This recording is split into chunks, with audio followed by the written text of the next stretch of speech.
Hello, we're back, and I've just first time I've seen the menu, so I thought I'd just have a look at it. You can here's the island of Sodor.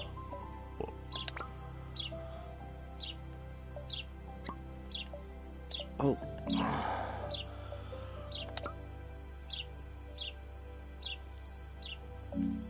You can load in at all the different points. Farquhar Quarry up there, look. So cool. Photo gallery. News. I imagine when they release expansions. If they do, of course. I'm sure they will. I think they'll be releasing a lot for this game over the coming months. Different expansion packs, different engines, different locations. I can imagine them doing like the Skarloey Railway, Ducks Branch Line, places like that, which will be something to look forward to. There's all the settings. Here you can go into timetable mode, I believe. Here you have the collectibles. Conductor hats, whistles, and Thomas books.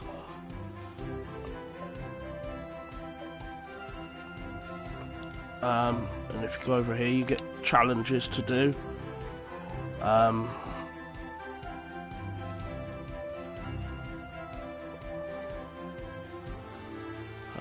don't quite know what they're about, and you can unlock posters, which is very, very cool.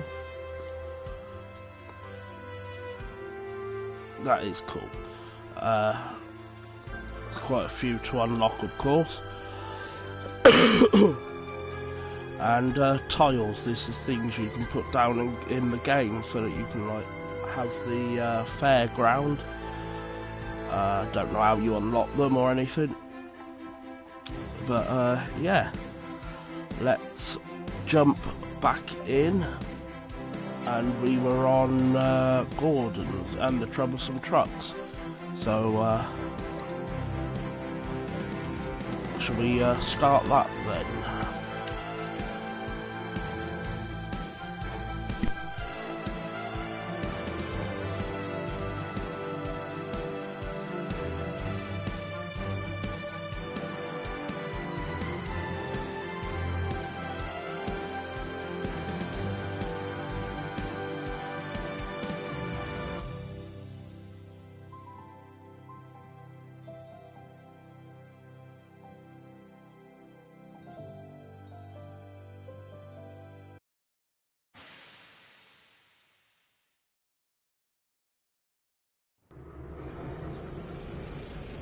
Gordon and the Troublesome Trucks.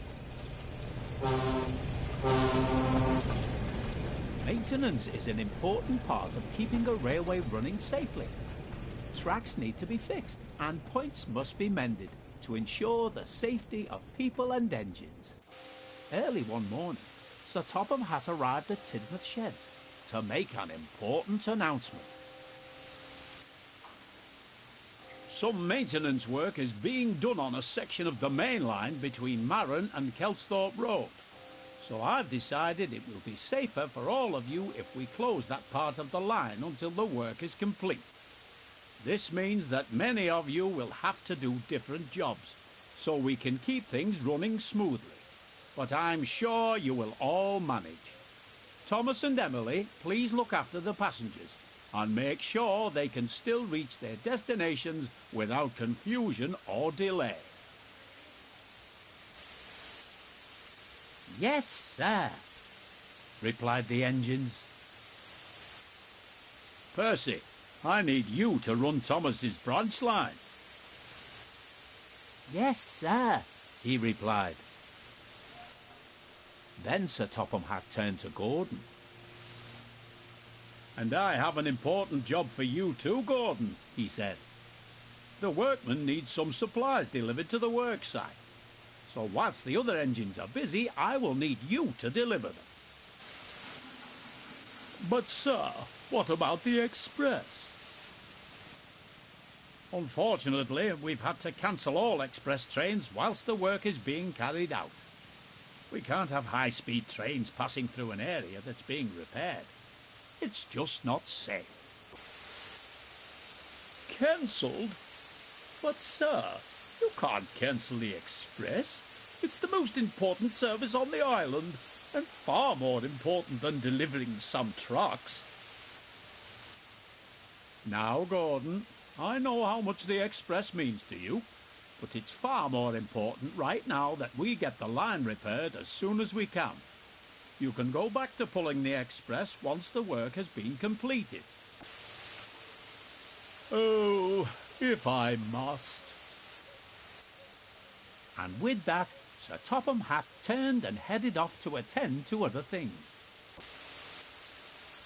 What's Sir Topham Hatt thinking? Making me take dirty trucks from dirty sidings?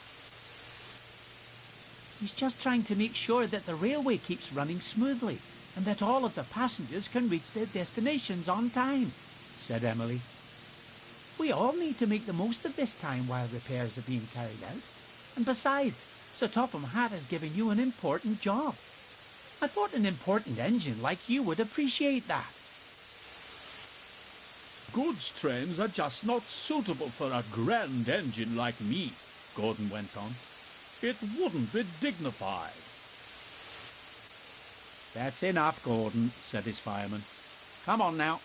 The workmen are expecting these trucks to be delivered, and we don't want to delay things any further. Oh, all right.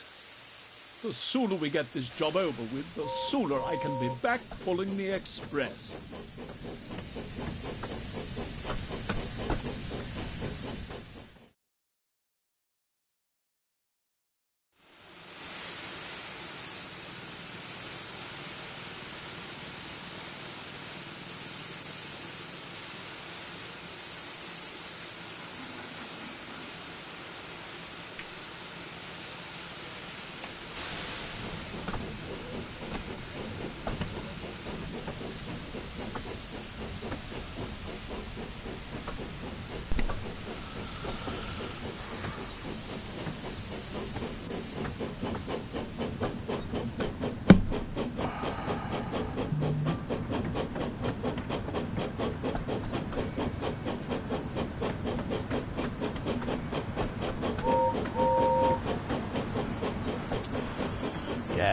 As good as Mark Morahan is at the narration, I still think this game could have benefited from having the CGI voice cast. I really do.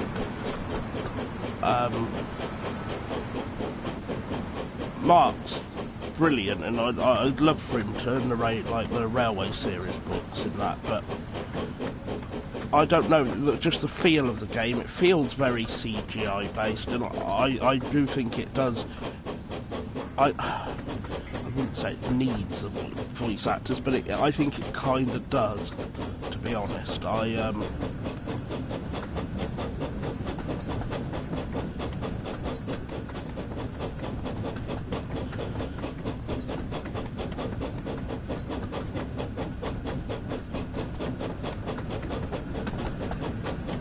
Tidworth Bridge.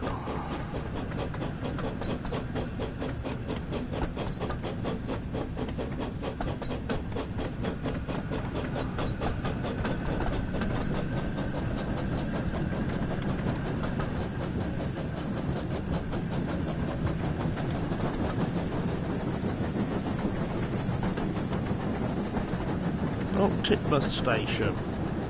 How cool is that? I haven't seen that in a long time.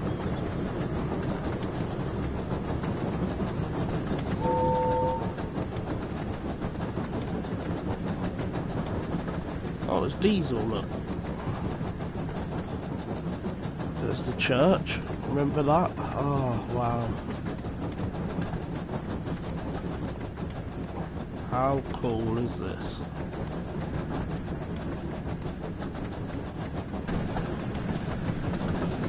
Sorry if it feels a bit choppy and that, but my controller's got controller drift.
Not these trucks, the trucks behind.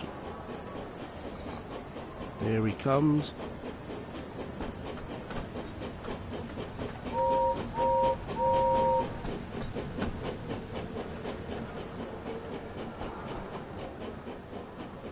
Oh, it wasn't diesel. I think that's what I saw, wasn't it? It was a troublesome van. I'm not sure. I think it was. Here he comes.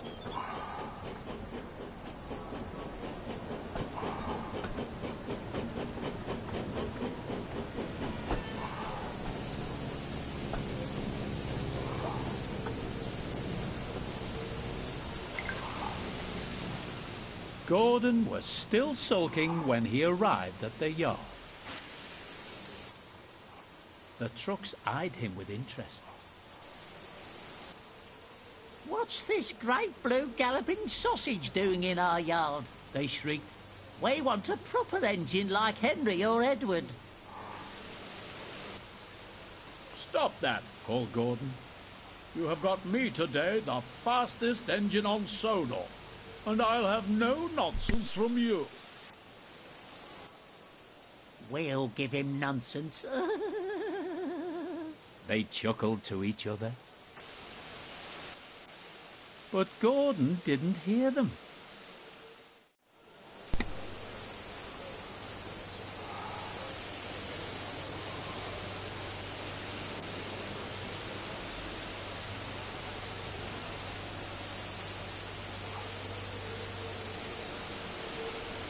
Off we go to Crosby Through Track.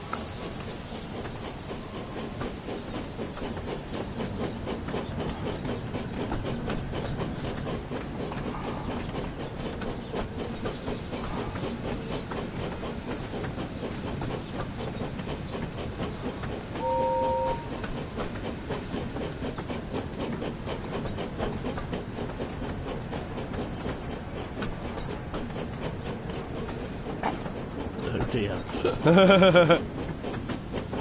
Oh my goodness. Blimey. Quite cool though, you get to see all the little details, I guess.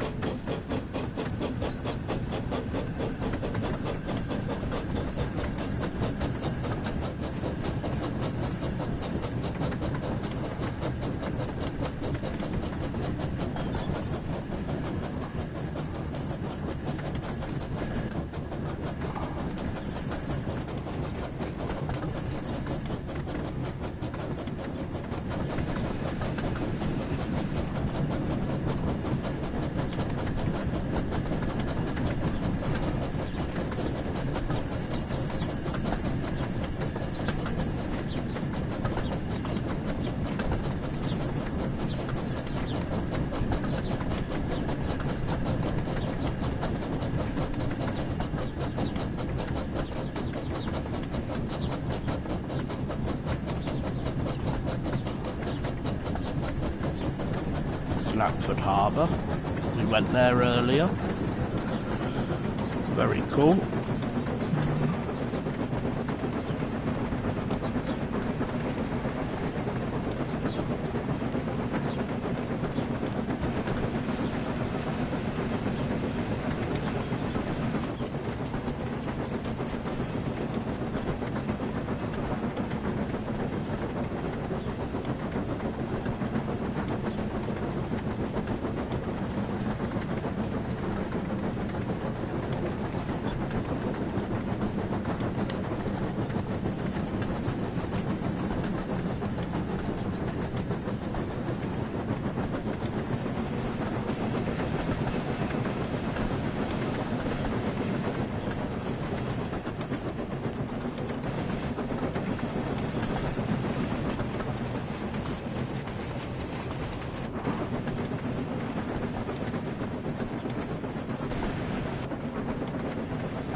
I noticed in the last cutscene they mentioned Henry and Edward. That'd be nice, wouldn't it? Have them added in. If Henry's Forest is in the game, I can see them putting Henry in the game, to be fair, and that'd be a great mission to play, wouldn't it? Like afterwards, trying to mend the forest and things after the storm and things like that. I could see that going down well. I could see that being a possibility in the future. I think there'll be a lot of downloadable content for this game. I really do. I think it'll be a bit of a money grab, to be perfectly honest with you. But I'm not complaining. I mean, we've been waiting for years for a game like this, so.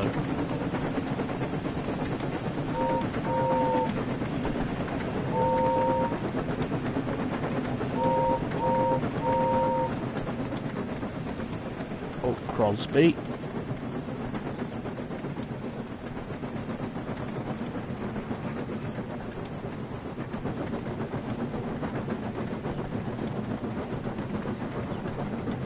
I don't think we got to stop here because it says go via, so I'll probably be wrong and have to restart, but who knows.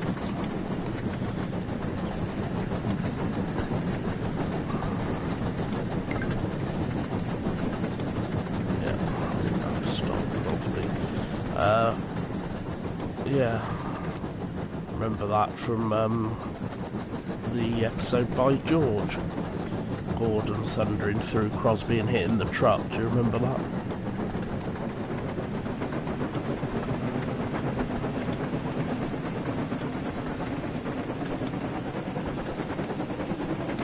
He does not look happy.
weird.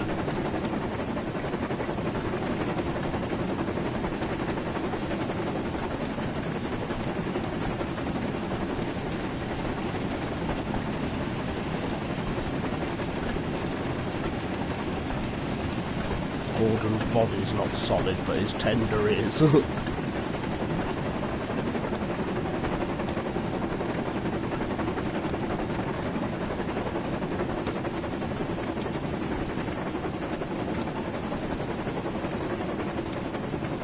Thundering through Wellsworth.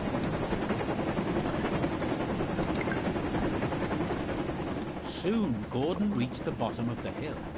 As he started to climb, he noticed the train felt heavier and realized the trucks had started their tricks. Hold back, they cried.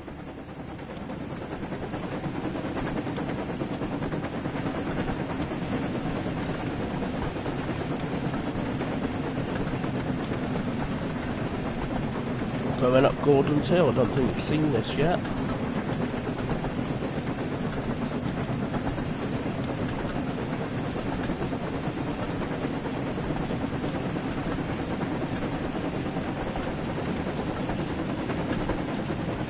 How cool would it be if Gordon's theme tune just kicked in here?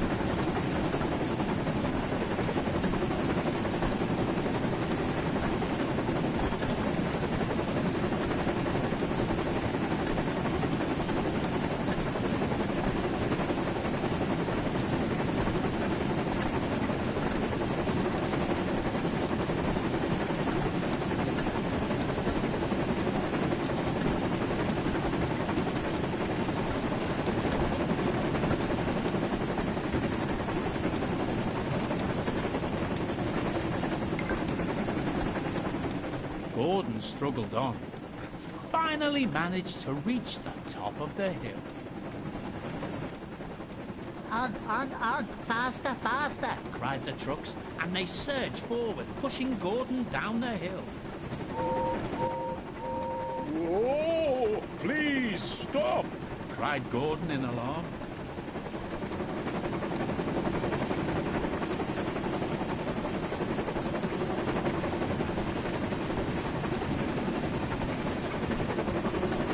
I'm braking. I am braking.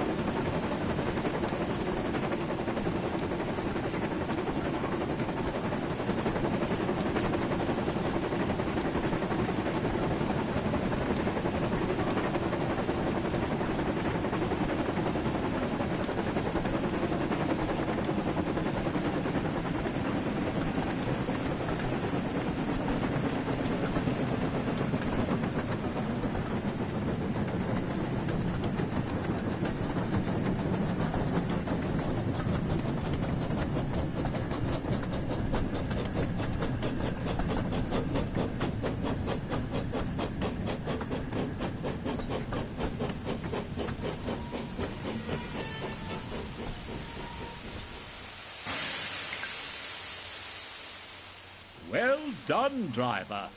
You stopped the trucks. I'll have no more trouble from you trucks, said Gordon firmly. We have got these goods to deliver. You always have to spoil the fun.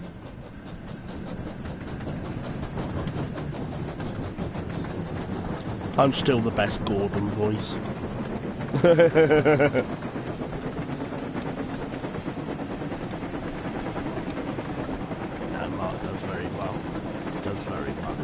Considering this isn't something he's used to. I mean, he has done it before, but you know, he's not used to doing the character voices really. He's done very well.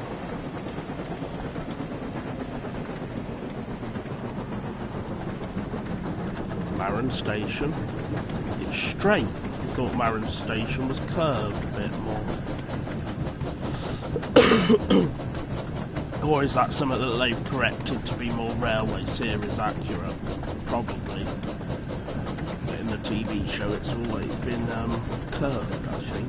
No, it wasn't in Series 1, was it? I don't know. It's been so long since I've watched the show, it really has. I'm quite embarrassed to admit that, but...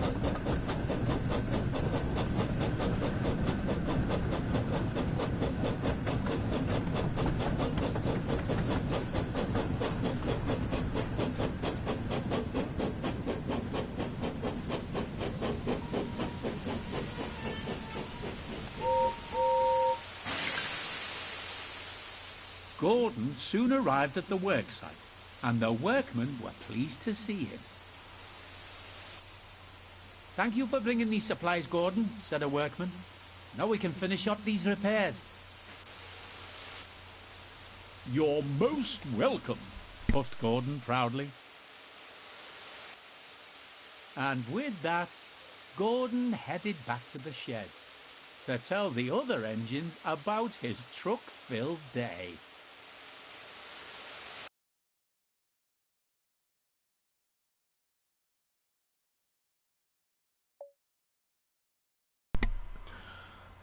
See that, it hides it on the stream, I think, but there was a trophy come up called, oh, the indignity. See, I told you I was the better Gordon voice, so never doubt me. I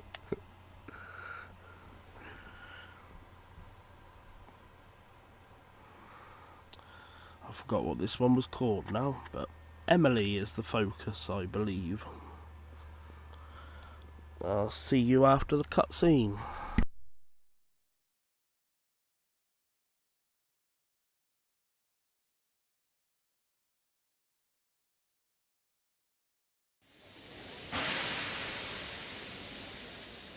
Emily and the Express.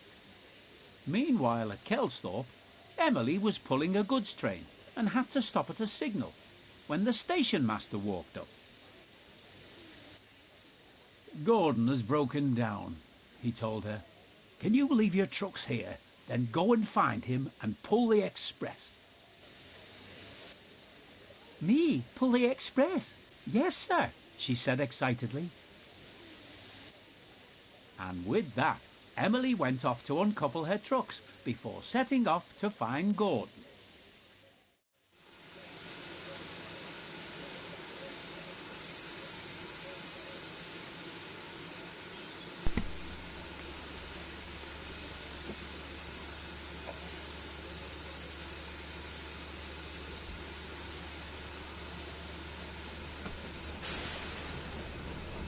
Oh, looks very different to the other engines, I mean.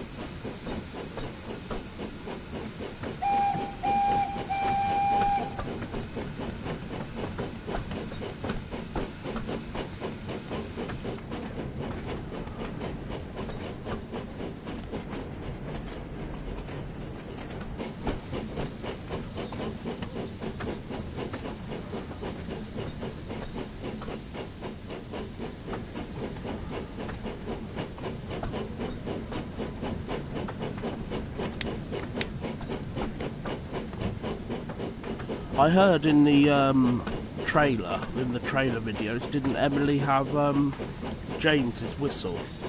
Or was it James had someone else's whistle? I don't know, but anyway, they got the whistle right this time.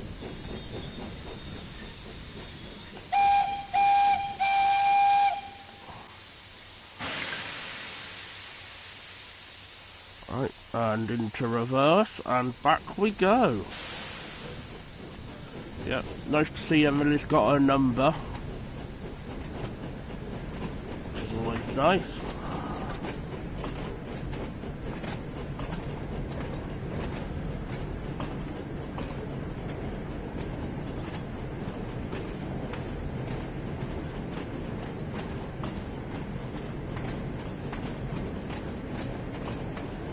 Into the siding, Kelsthorpe Station. We haven't seen that one yet.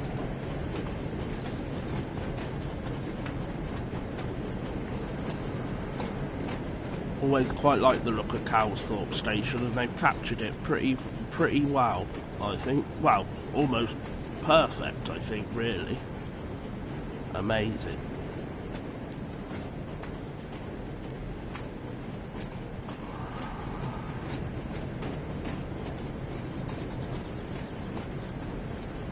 I know it was always called Cowsthorpe Road, but for a long time in the TV series, wasn't it just known as Cowsthorpe, and no one actually called it that? Oh, Christ, the buffers are coming up.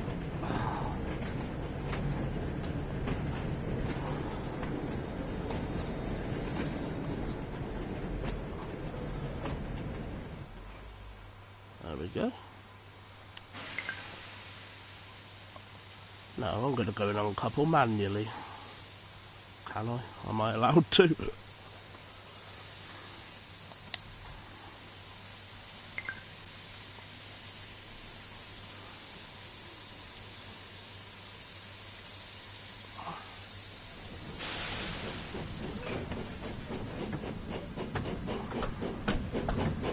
Kildane. Can't remember that station. I know it is a station, but I can't remember what that looks like, or if it's in the show, or I know it's in the book, but I don't know if it's ever been shown. Some stations are like that for me, until I see them, oh yeah, that's that station.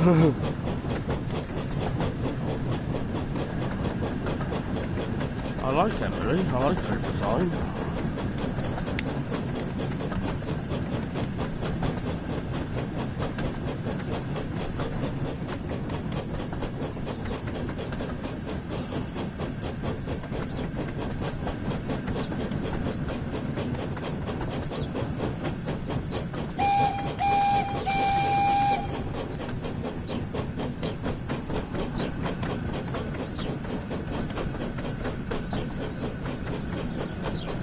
No one quite like Emily, of course.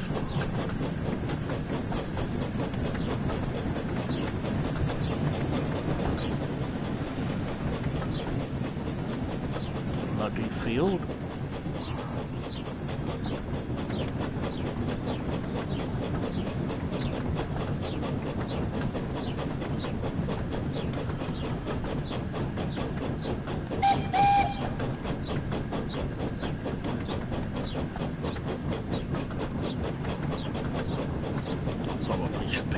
Speed because we're quite a long way away. Oh, what station's that?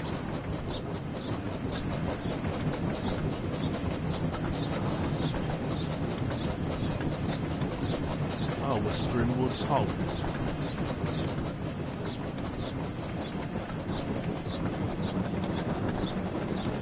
Of all the locations to have in there,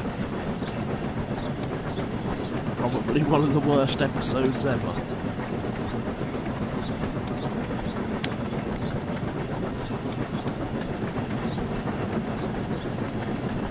That big wheel.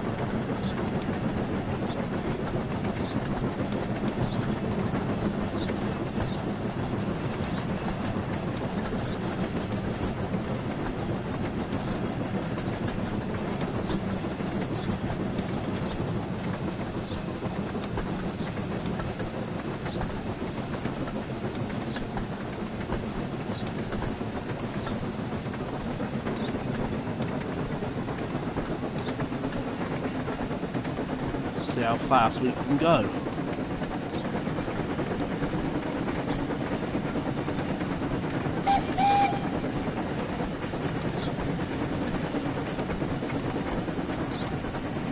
I always like to have a look around at the scenery because it's so well done, you know, there's so many things to see.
whenever you see the screen drift like that, it means I took my thumb off the controller. I've got controller drift. I'm debating eventually when I've saved up getting a PS5, so I haven't bothered getting a new controller. Just live with the drift, it's not a massive deal. I don't play it that much.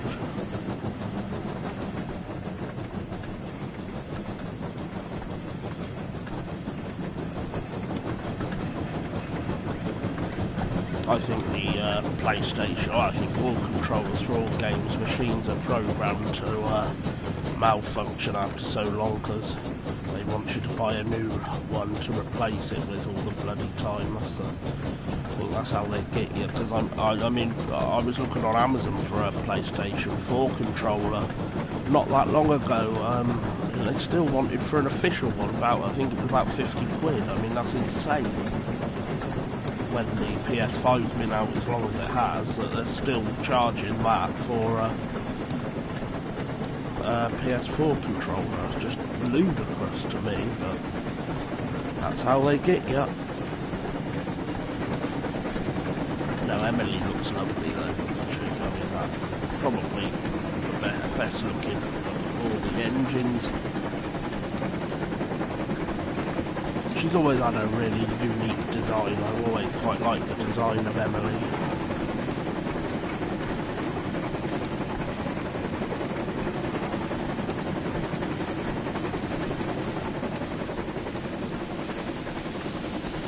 Oh, there's Morgan.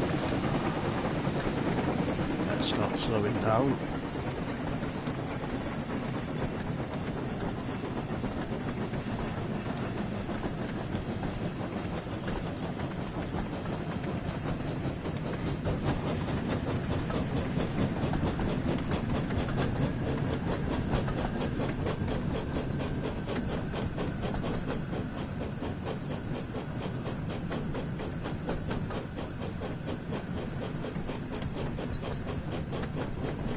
This must be Kildane.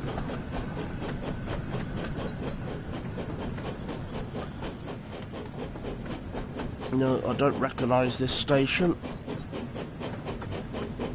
But that's cool, really, that they're overshot slightly. Back a little bit.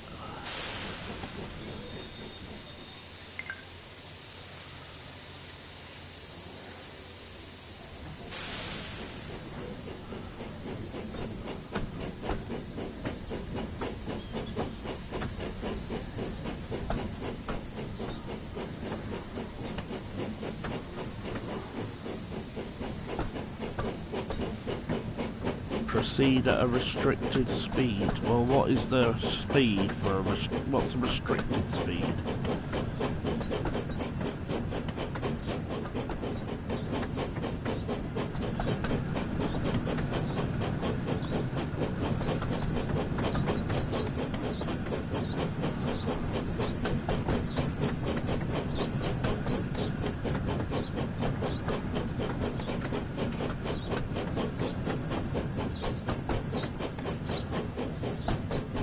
Couple up to Gordon.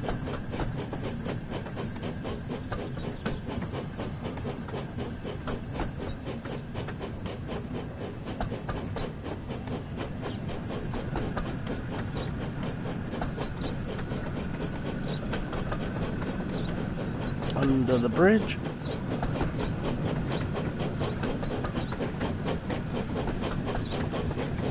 Under the bridge.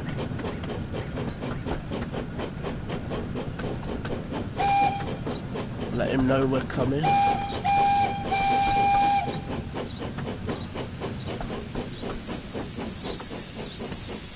Slow down. Trickle up to him.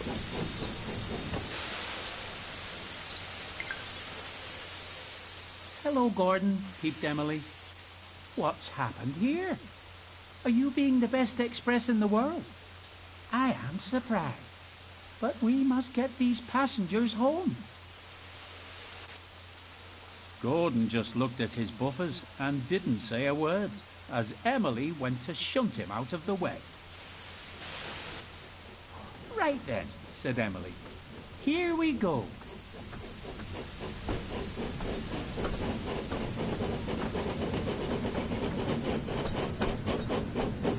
Shunt him out of the way. We're pulling him. Are we supposed to uncouple him? I don't know.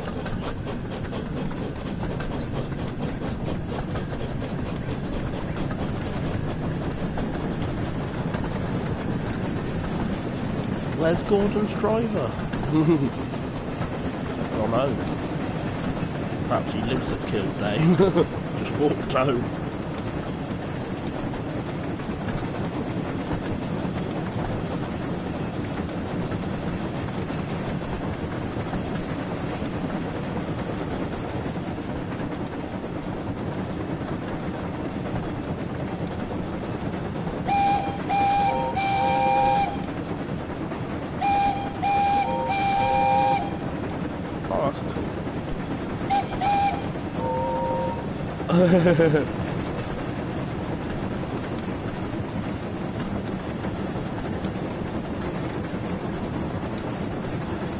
Wonder if we could get out and go and get in Gordon and drive Gordon.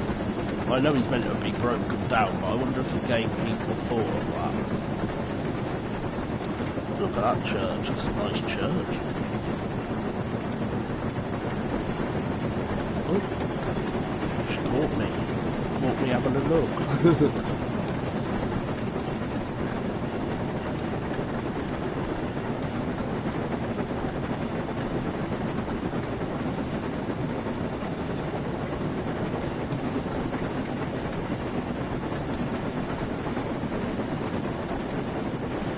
Kronk.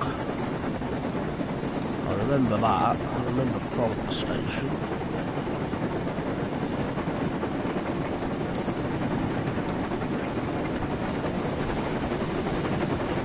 Oh, he's happy now, look. Oh no. Tell a lie. Oh wow, we're on the suspension bridge. I didn't even clock that. How cool. Wow.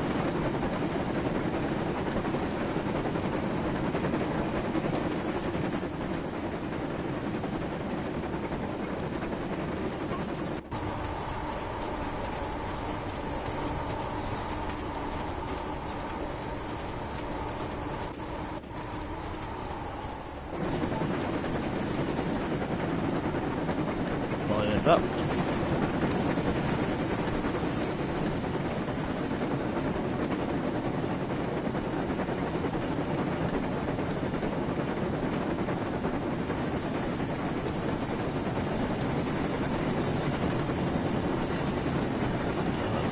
Attention now, because we're coming up to Maron Station. Maybe that speed a little bit.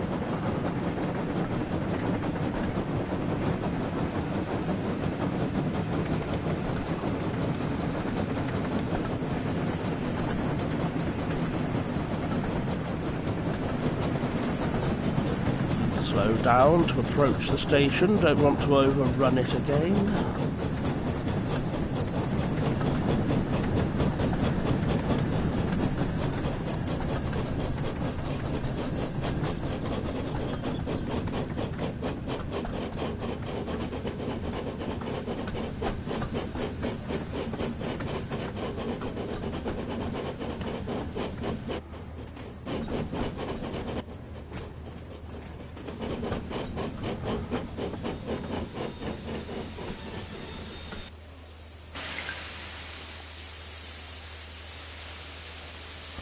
Oh, unlock the doors.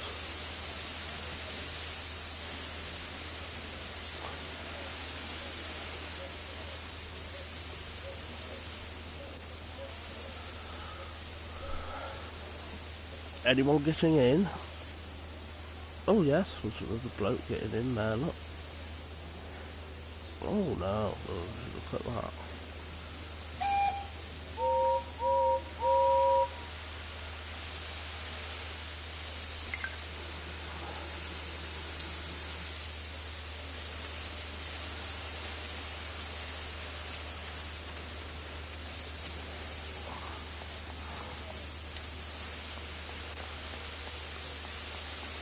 Have a little walk round.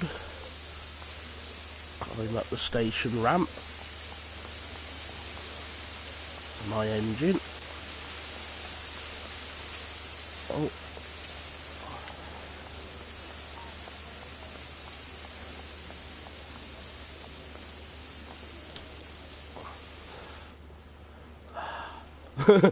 How funny would that be?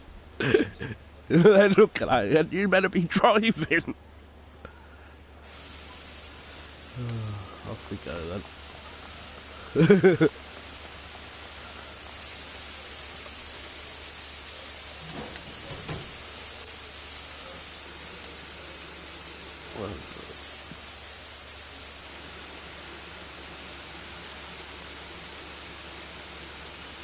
No, it's not letting you drive Gordon. That would have been cool though. Just got fed up of Emily, gonna go and drive. Oh no, that's the second man's position. Or fireman as they used to be called.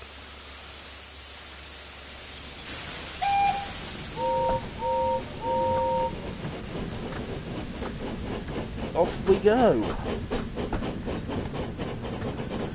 Wellsworth, where we're off to Edward Station. You know, I hope they do add more engines in, because that would just be amazing. Even if you can't play as them, you know, in missions or anything, even if it's, you know, you can just use them in free roam, but also, even if they were just back in the background, you know, seeing Edward at Edward Station, you know.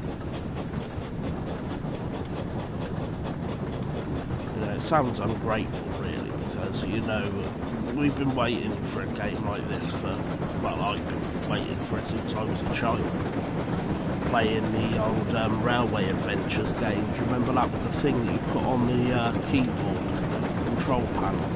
That was cool. That was a cool game. Very much restricted, I think, of its time, but...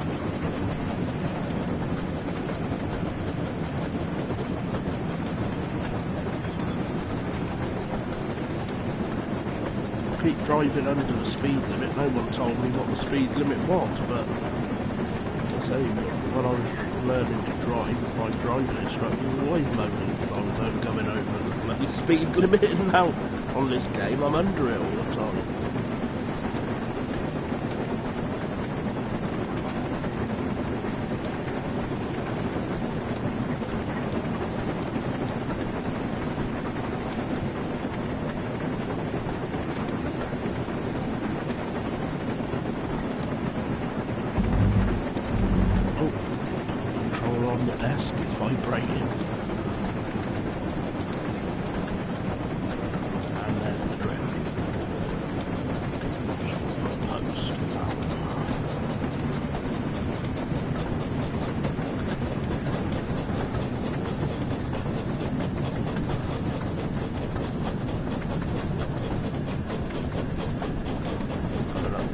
Hill, I assume.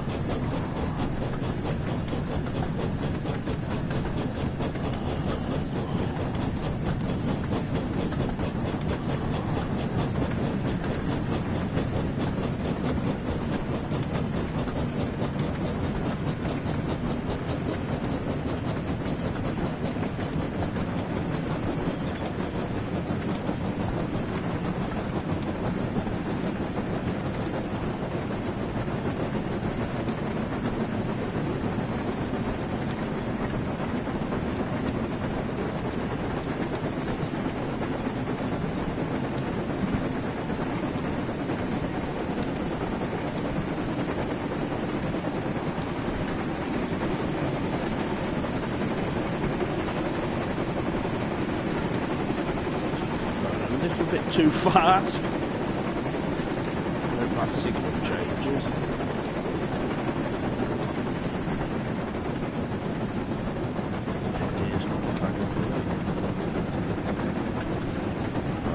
Stop at the station. Slow down. Slow down, Emily. Slow down.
Come on.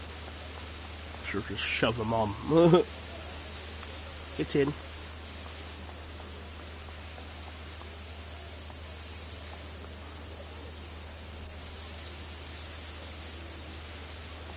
Sit on this bench? No.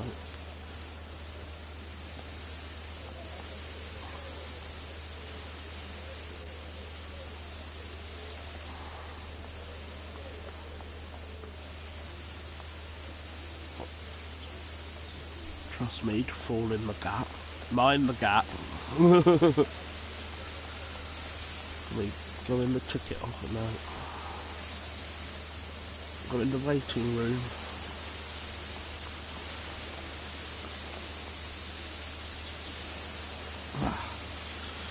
Right. Now where's the driver's position? Is it this side? There we go.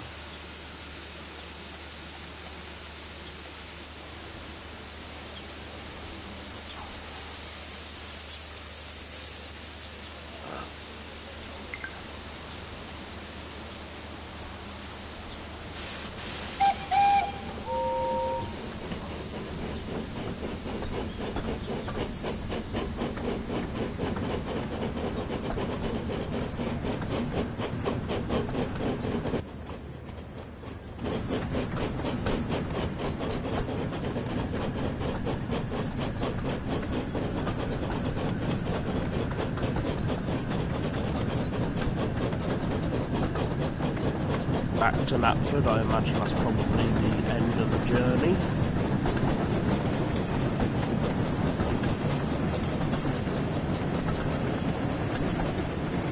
Over the viaduct. What's that? Is that another viaduct? Can we go over there? Or is that like the... I suppose it wouldn't be Scarlowing Railway, it might be a road viaduct.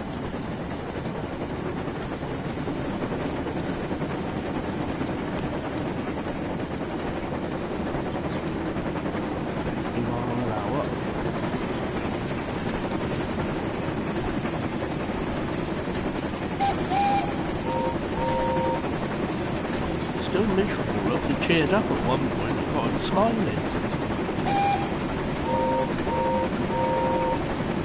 Ah, there we go. There we go. Oh, smiler.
Never, as they say.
That just carries on driving to Knapford. I'm just going to have a drink quick.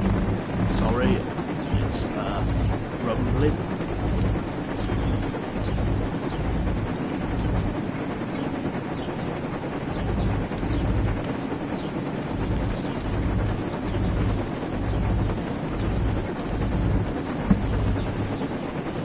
Right, better start slowing up.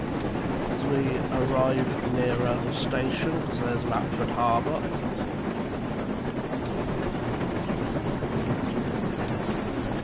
Kill that speed a little bit. We enter the yard.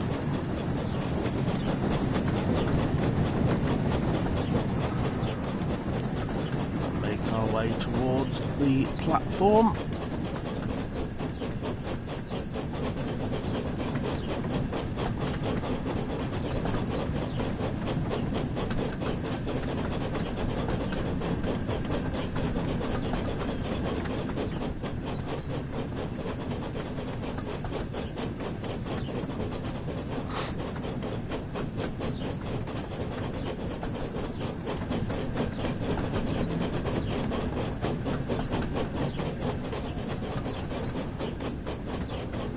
I thought the middle platform had a bookshop at the end of the platform. I thought it didn't go through.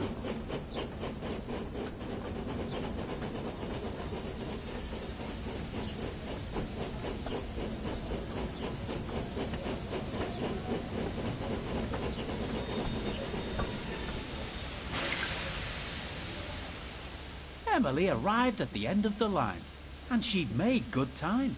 Sir Topham Hatt was there to greet her. Well done, Emily. How do you feel pulling an express train again? It was great, sir, but it's certainly been a busy day. Well, you deserve a nice long rest in the sheds. Thank you, sir, beamed Emily with pride.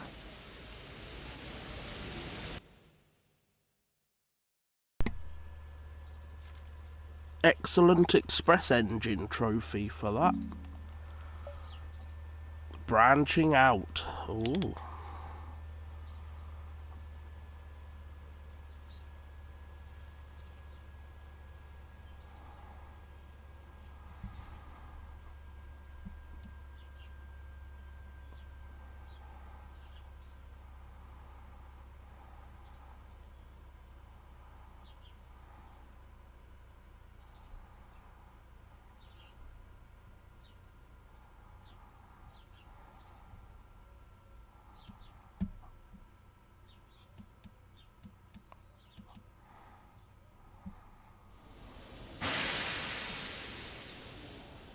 Branching out.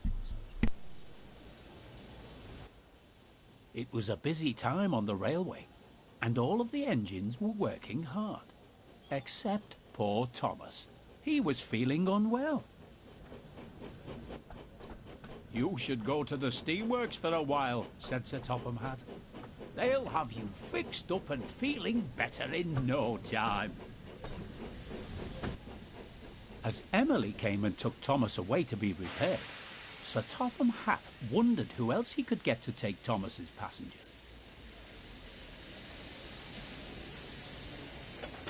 Suddenly, Diesel pulled into the yard with a train of trucks. Sir Topham Hatt looked at him and smiled.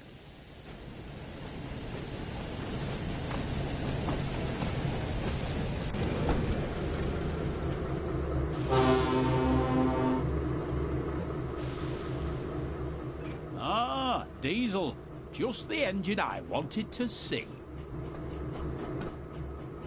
Diesel looked a little nervous. Sir Topham Hatt usually only wanted to see him if he was in trouble. Good morning, sir, said Diesel nervously. Did you need me for something? Yes, indeed I do, smiled Sir Topham Hatt. Thomas is not feeling well, and Emily has taken him to the steamworks to be repaired. So I need a really useful engine to help with taking the passengers on the branch line. Diesel was very surprised. But, sir, he protested, I'm only a shunting engine.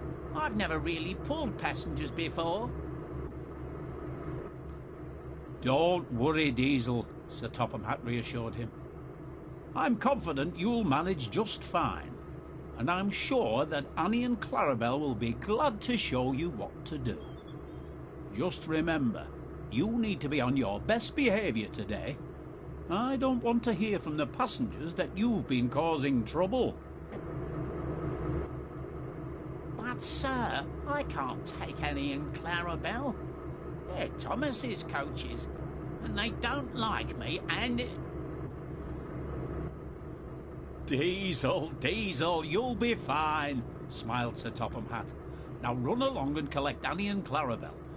They should be waiting for you in the sidings. Oh, why do I have to take passengers? Maybe, he thought, Sir Topham Hatt chose me because I am the best engine for the job.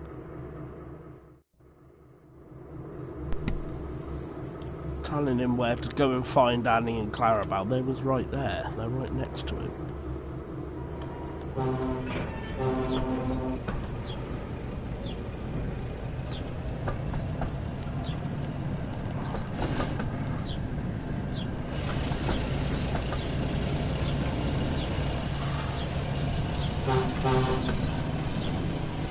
Diesel still don't close his eyes when he honks his horn like the steam engines do. He didn't do that in the Train Sim World expansion either.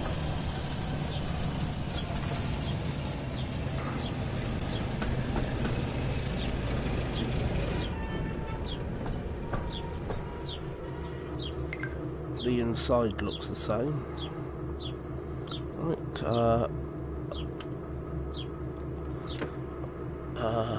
backwards, that's it. Off we go.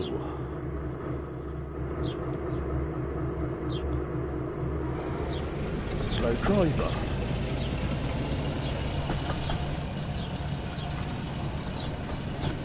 Oh, Percy.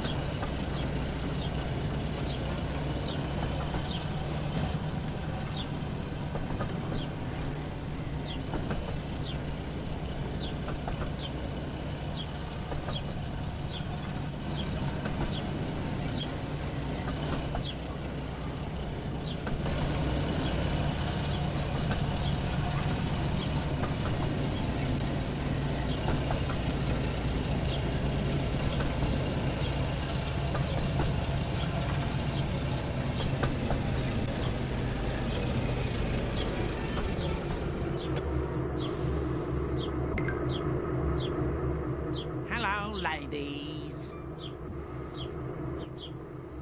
Oh no, Clarabel. It's that devious Diesel. Surely, replied Clarabel, Sir Topham Hatt could have picked another engine instead of him. Perhaps he thinks I'm the best engine for the job, boasted Diesel. After all, he specifically asked me to help with the passengers while Thomas is away. I'm sure he only asked you to help as all the other engines are busy. He certainly did not. Now we need to get going. We don't want to be late after all.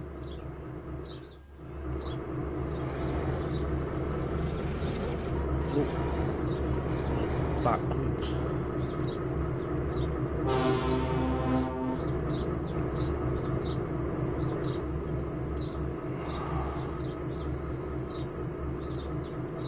trying to find a camera angle I like.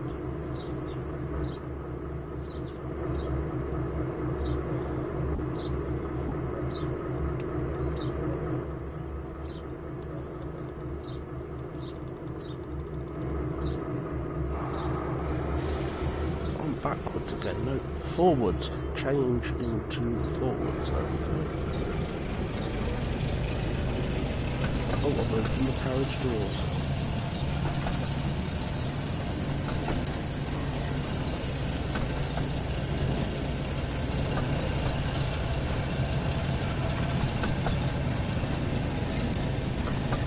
How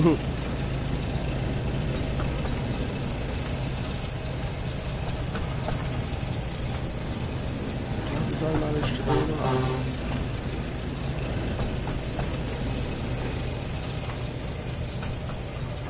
How did I manage to open Annie's doors without opening Clarabelle's?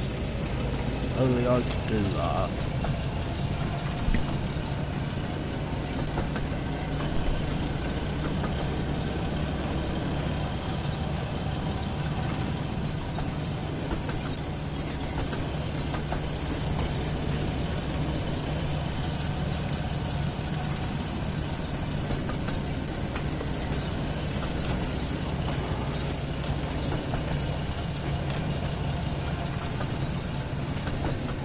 There we go.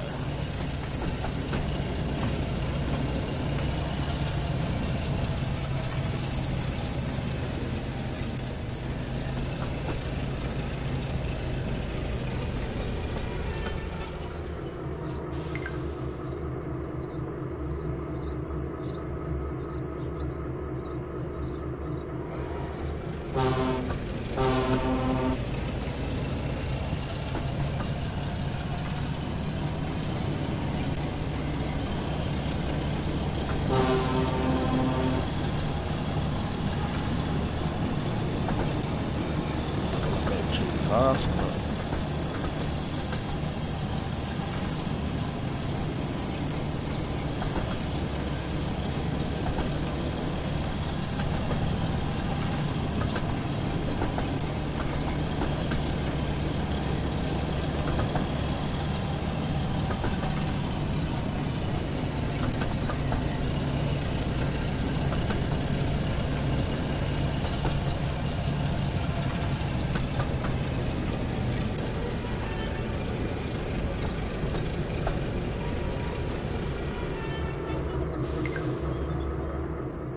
All aboard. We need to hurry and get moving.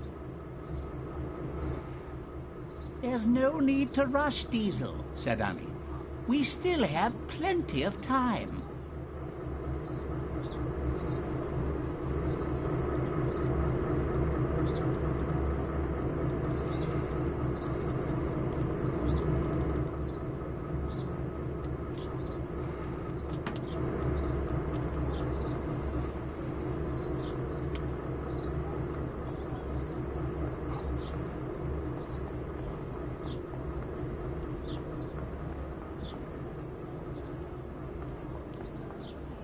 oh, it's that controller's car. Look.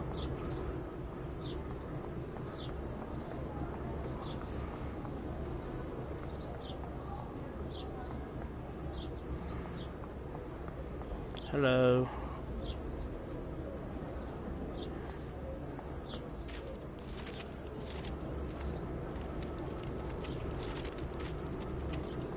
I'll look down here. Can I? Oh, I can. Oh, that's cool.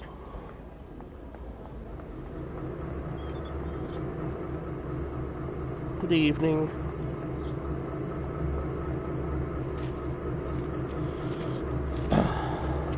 Turn on his lights. There we go. And in we get, right. In the driver's position.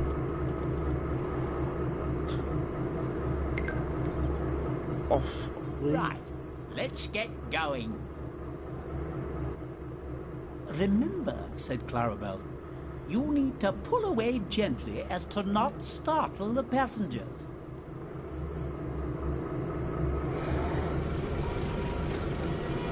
good start.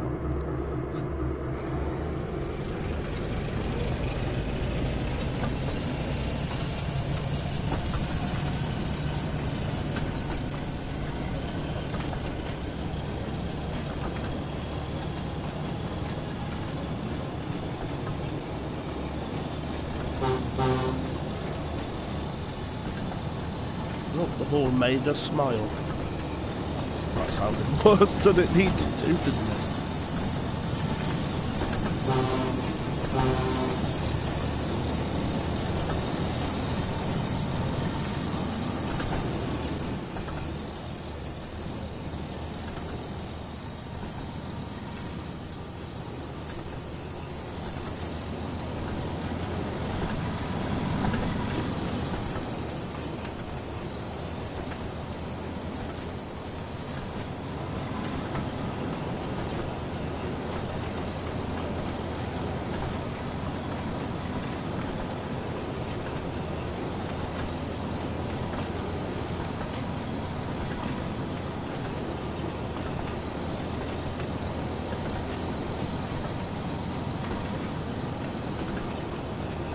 Wonder if Bert is in the bus depot. Look.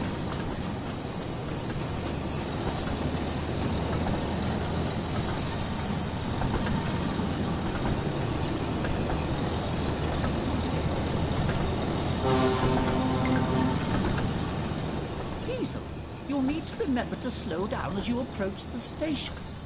You mustn't bump the coaches, especially if they have passengers on board.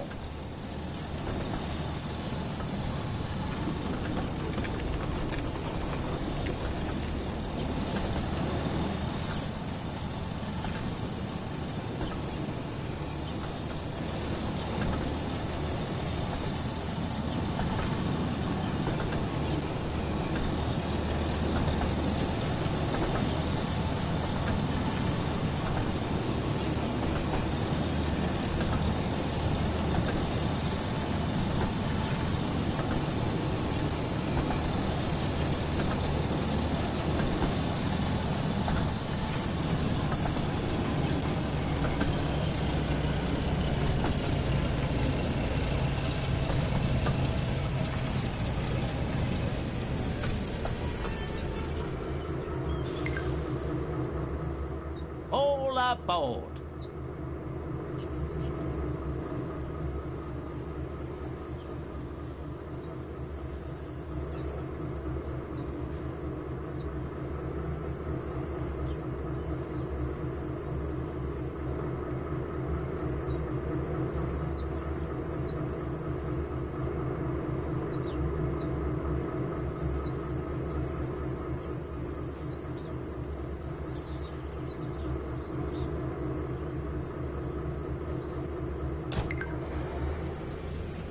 Off we go again.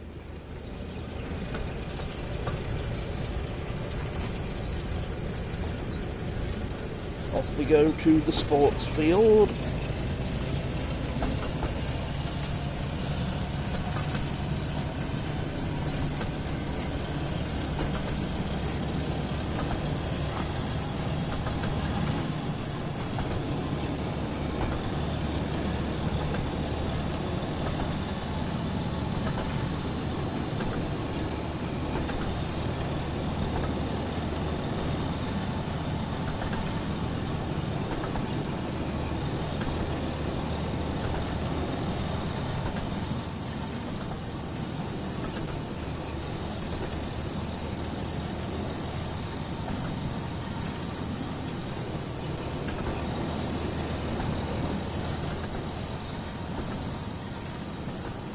Past the farm, whoever's farm it is.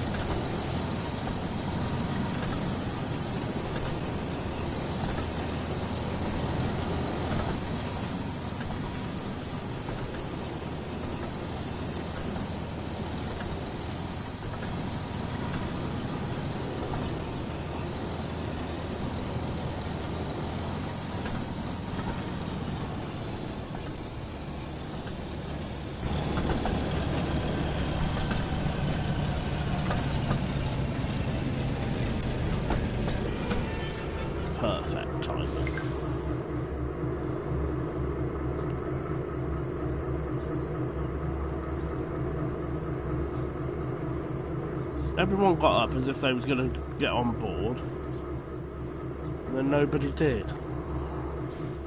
Don't sit back. Don't pretend you were just changing benches. Cheeky sod.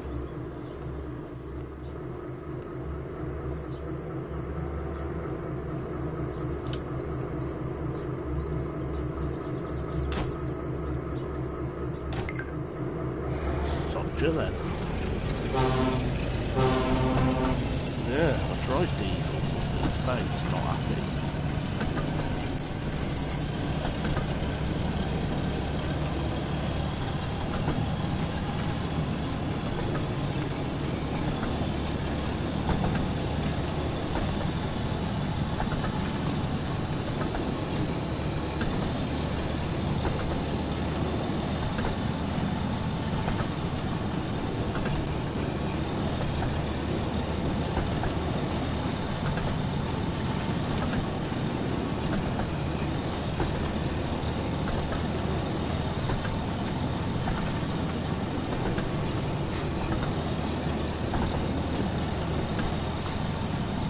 Very long distance between stations on Thomas's branch line, I've noticed.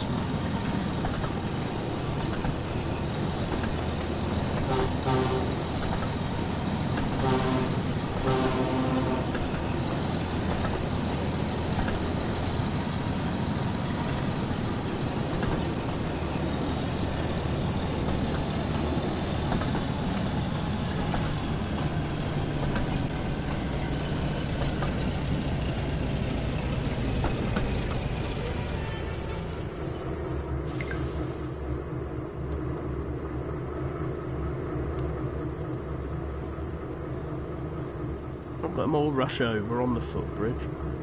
None of them will get in. Hurry up, please. We don't want to be late. Just then, one of the passengers approached Diesel. Thank you, Diesel, they said.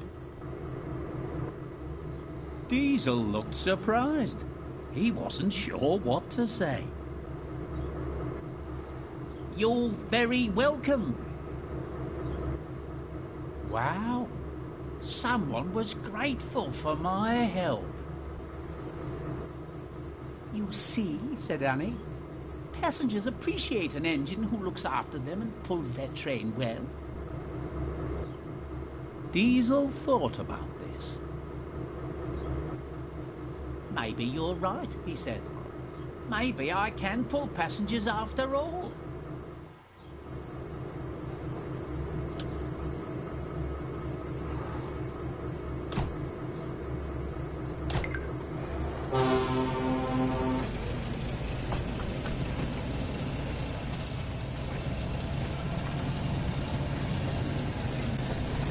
Should we stop and get some fuel out the river?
Oh, there we go.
Basically, it's a lot bigger on this game than it is in the show.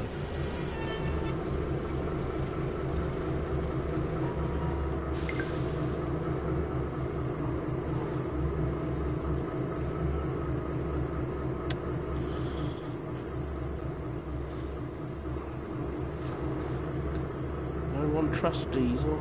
Well, no one wants me. No one wants my driving. Can't say as I blame them, but so it's a cup of tea.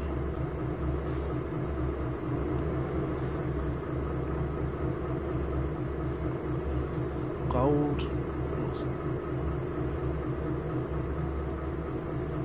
I can't read that.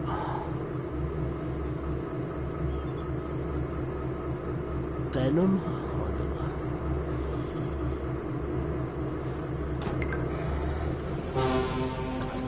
On to our next stop. You're doing well, Diesel, said Annie kindly.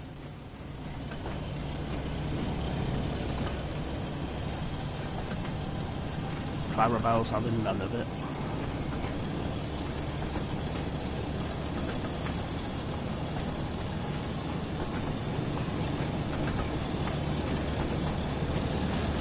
Find Liz Cottage.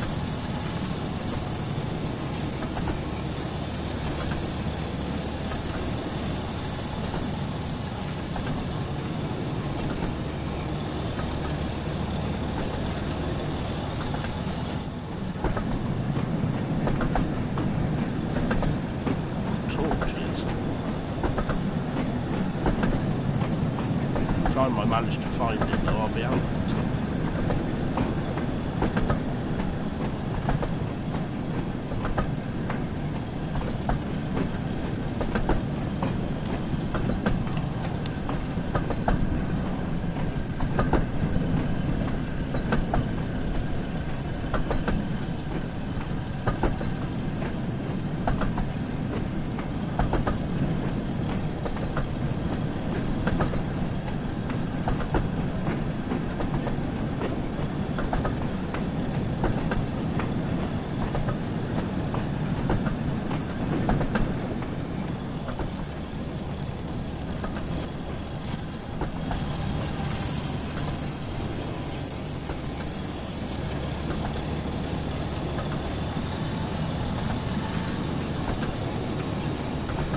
Hello.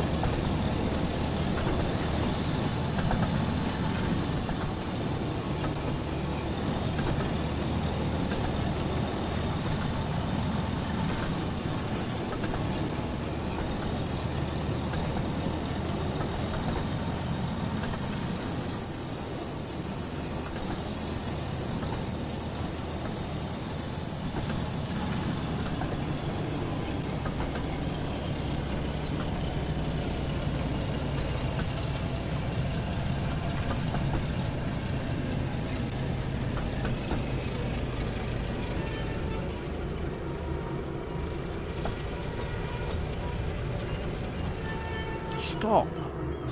So talk about overshooting the station. Blimey.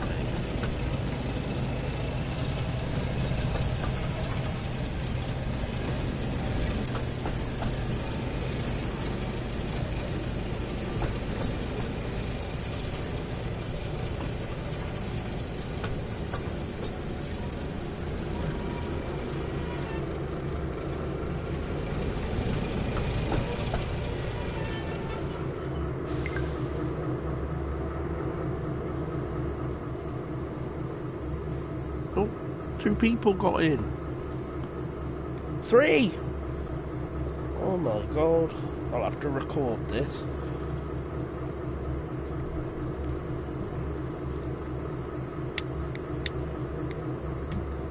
Four, 5, 6. Ooh, we're running out of room soon.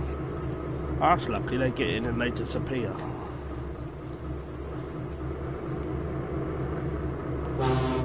Any more? Are we quite sure then? One stop to go, Diesel, said Clarabelle. Then you will have pulled your first passenger train. Farquhar.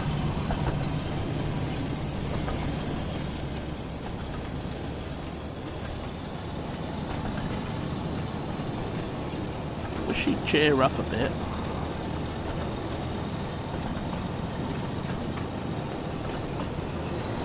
Let's see what Annie's saying. Oh dear.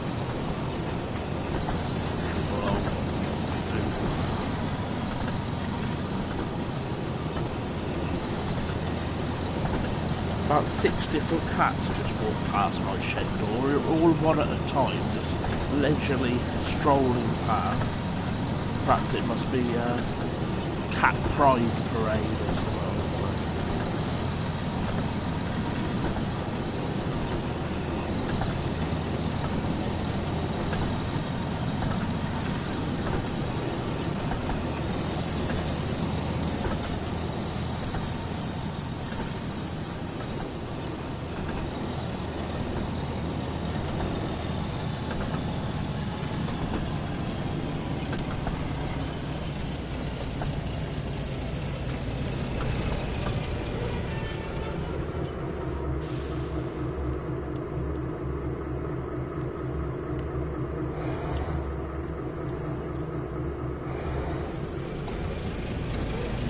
I didn't overrun the station that time.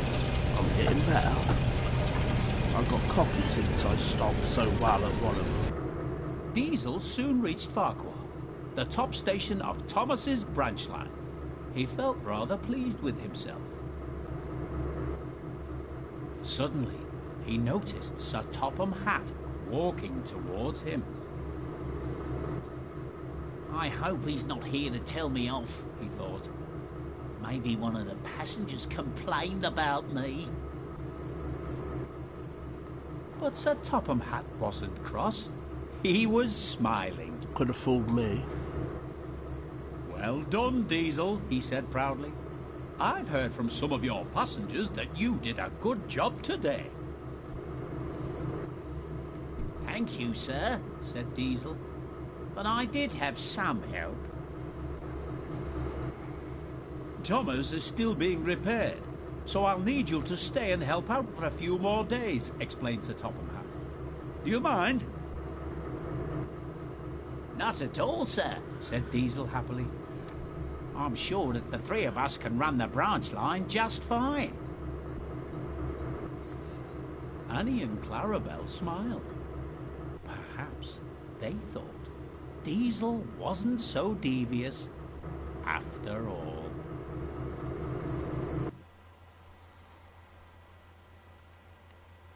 An unlikely friendship is the trophy. That's a nice little nod, isn't it? Shunting showdown. Ooh.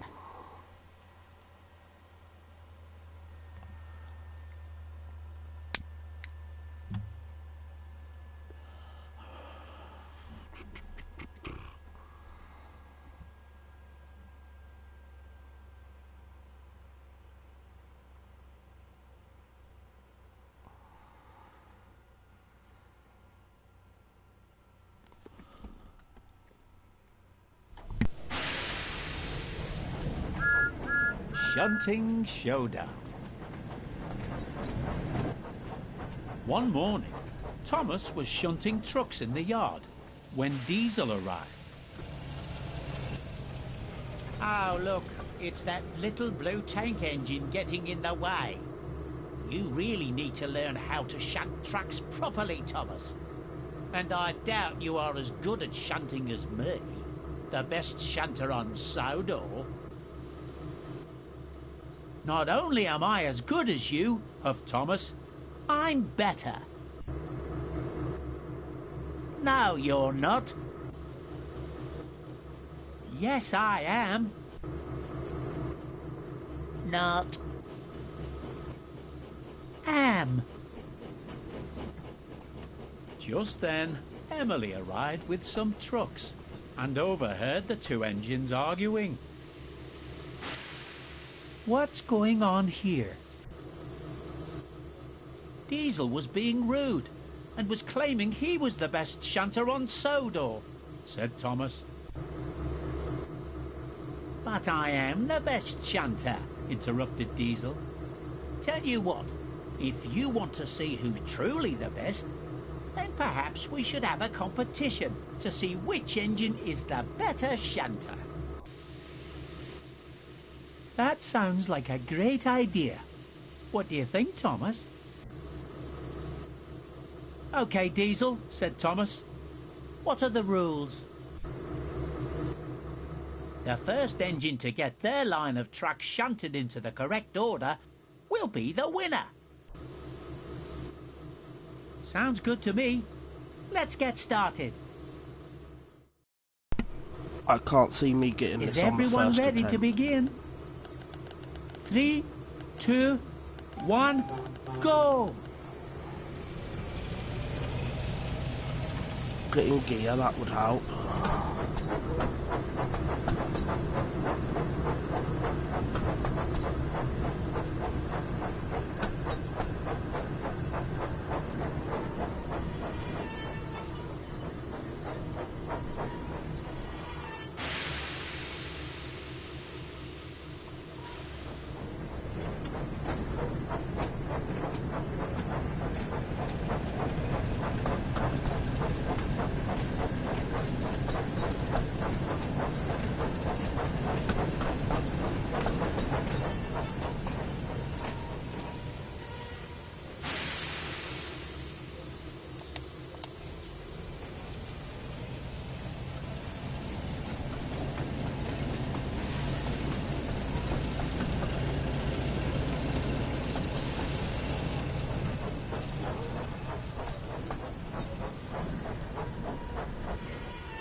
I don't really know what I'm doing, to be honest with you. I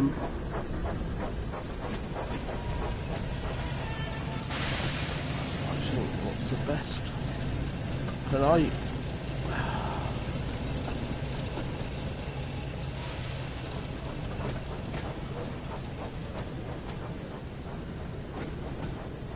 Pull them clear.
Oh God, what have I done here? Oh, so what we want is we want that uncoupled, I think. Right.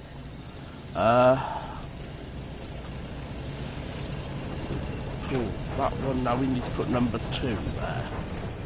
Number 2's up there. Be trouble. I can't see me winning this. I'm going to be here for hours.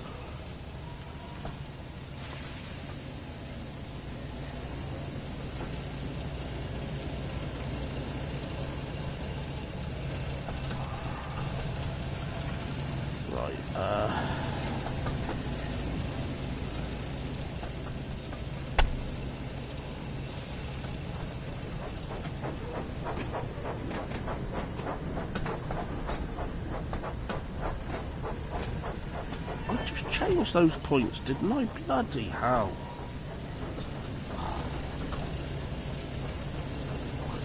I think I've changed. I think I was at the wrong level switch.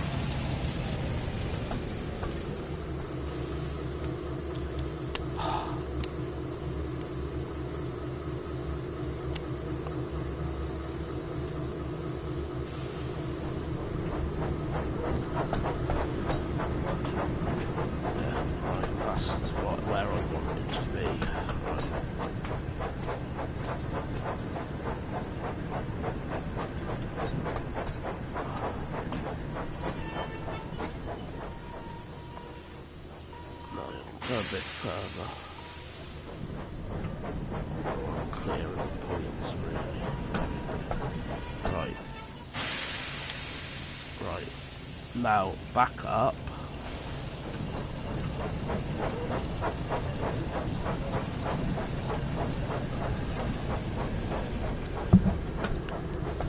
Now, change on these points, I think.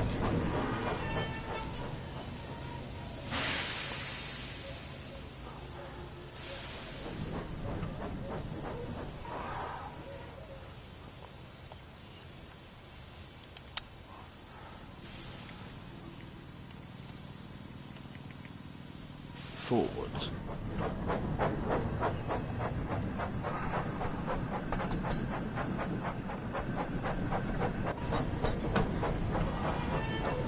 Wrong track. Why do points have to be so bloody complicated?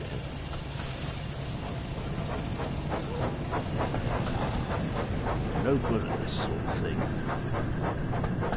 If you played train simulators, this sort of thing would be like bread and butter to you, but I mean, I don't.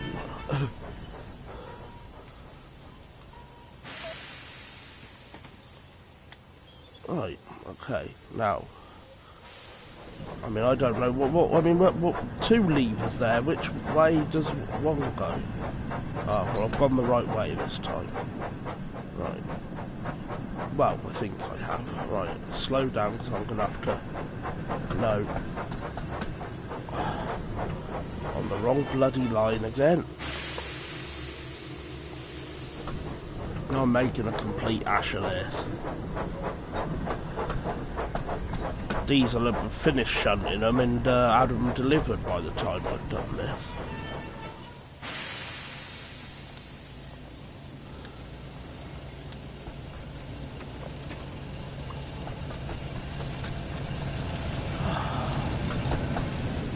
Look at him cocky with a blooming truck.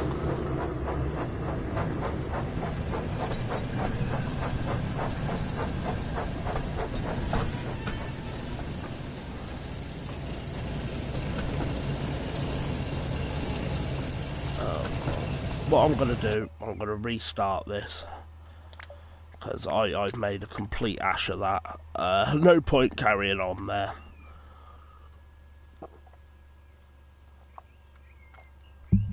I'll see you after the cutscene.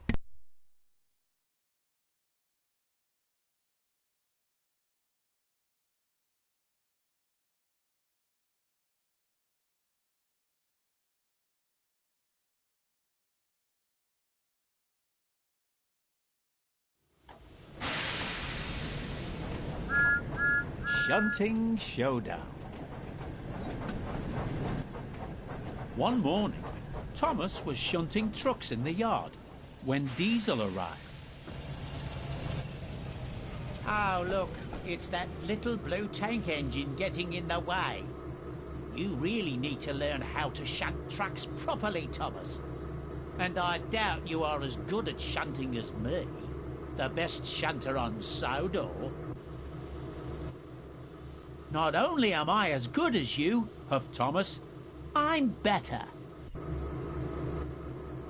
No, you're not. Yes, I am. Not. Am. Just then, Emily arrived with some trucks and overheard the two engines arguing. What's going on here? Diesel was being rude and was claiming he was the best shunter on Sodor, said Thomas. But I am the best shunter, interrupted Diesel. Tell you what, if you want to see who's truly the best, then perhaps we should have a competition to see which engine is the better shunter. That sounds like a great idea. What do you think, Thomas? OK, Diesel, said Thomas. What are the rules? The first engine to get their line of trucks shunted into the correct order will be the winner. Sounds good to me. Let's get started. Is everyone ready to begin? 3, 2, 1, go!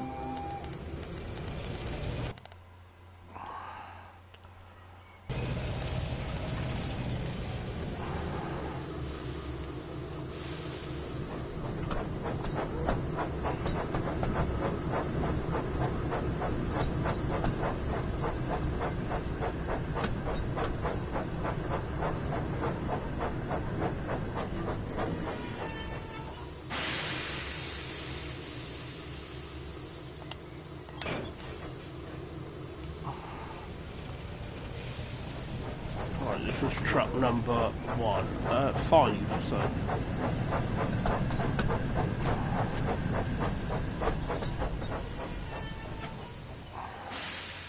So what's truck number 1? Down there. Seems I've messed up already, but.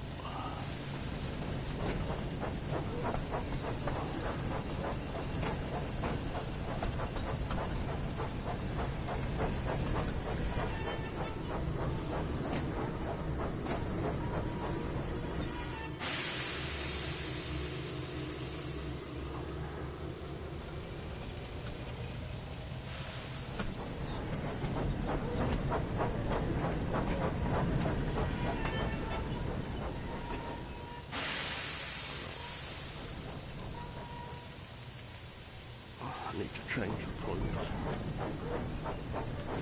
Don't want to couple up to those ones though. Getting off the points of it.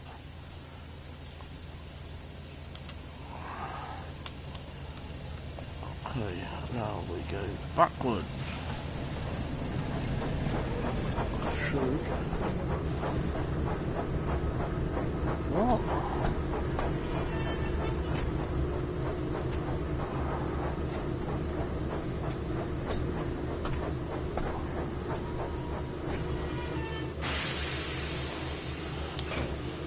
Leave them there.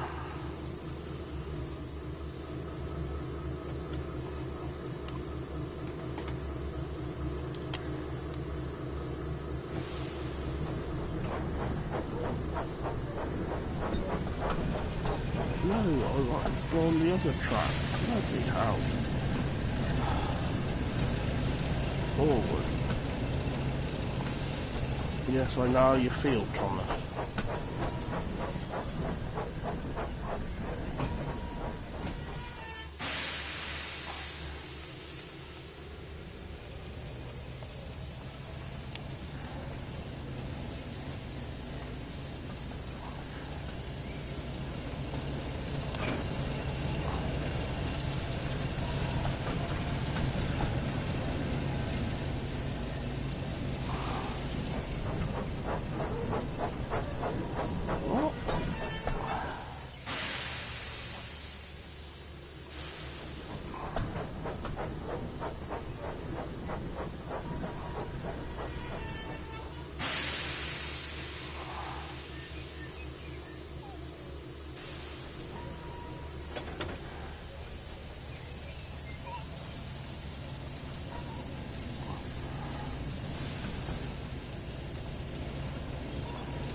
know I'm not talking much, but I am concentrating. This is not my forte. This sort of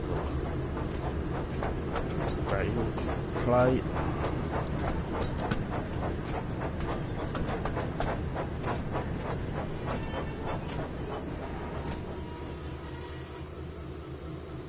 Now, how do I get down there? Right, so I want to get over onto. Okay. Sorry, I think we've got it. Right. Uncouple, leave them there, right, and back up. Then this switch.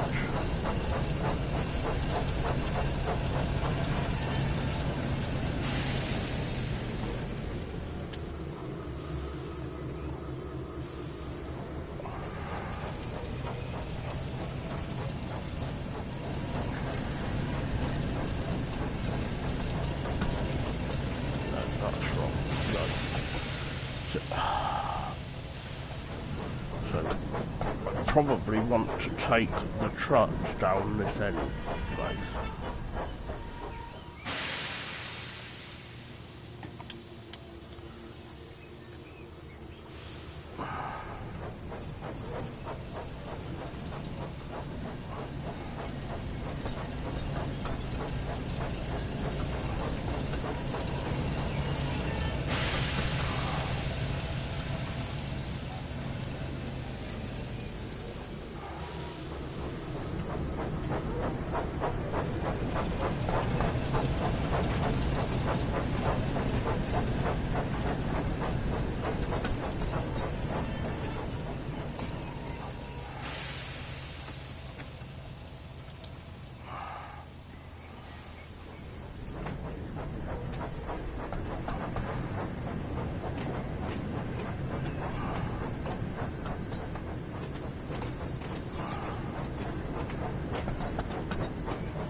Yeah, this really isn't my forte at all.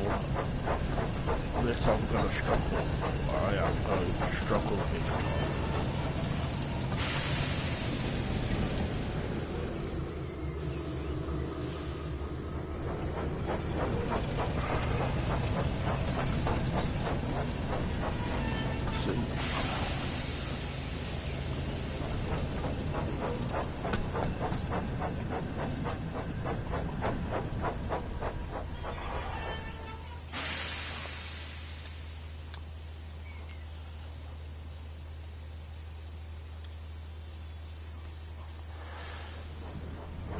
Left, so that should be going left here. I'm going straight down. What the hell is going on?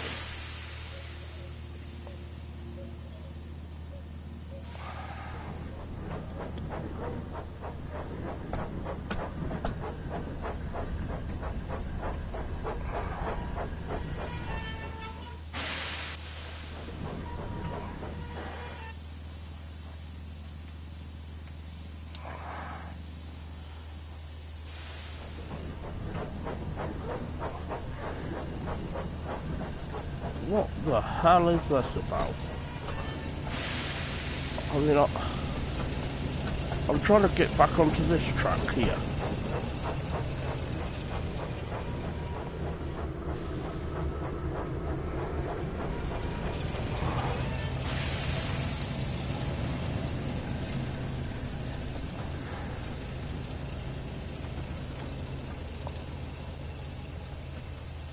Maybe I wasn't far enough off the points, I don't know. So there we go. There we go, right.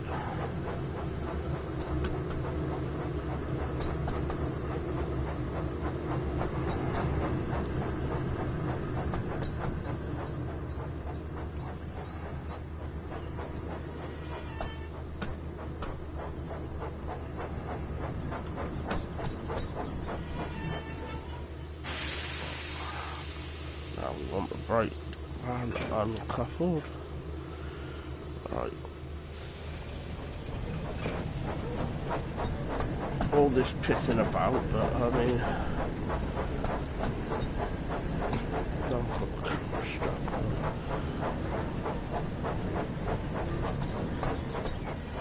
No.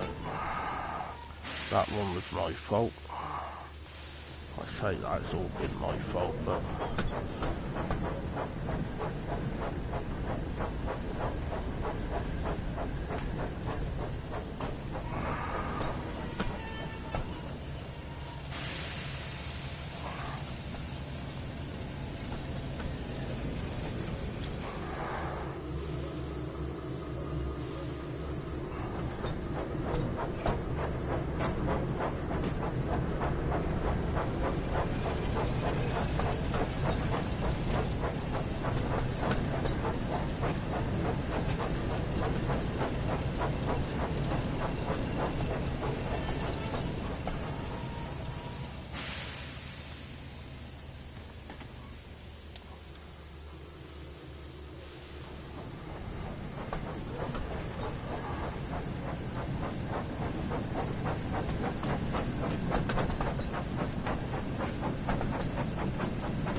then I'm going to take number 5 truck up to the brake van, come back for number 4 truck.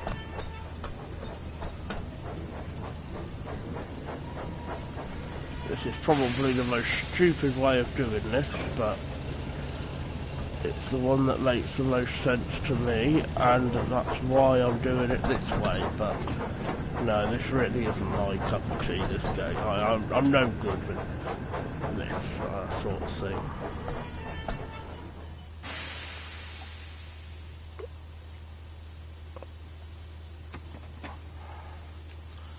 You know, if you play simulator games all the time, train simulator games, this would be so easy, but this is all foreign to me.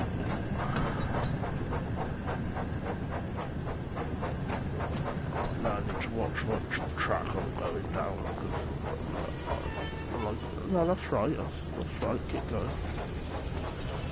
Couple this up to the brake car.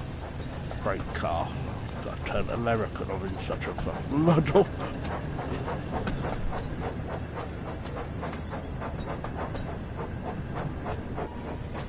There we go.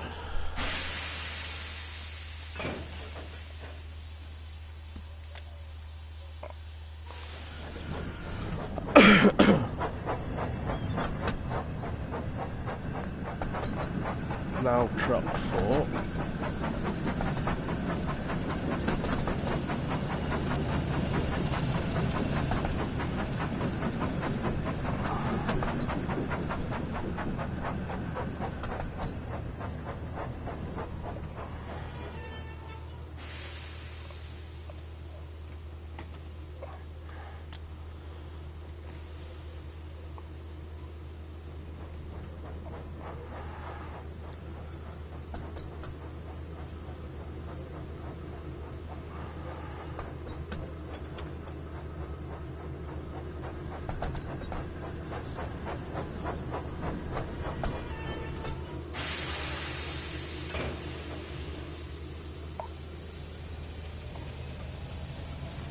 Yeah, so I do feel like I'm getting somewhere. But very, very, very slowly. I'm just hoping diesel's not nothing to worry about.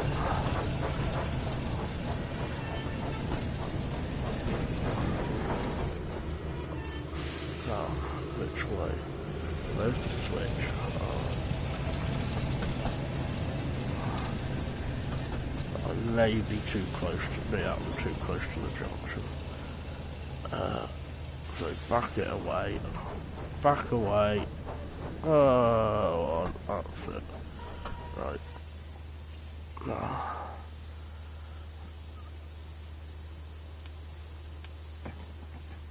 There we go. Right. Forwards.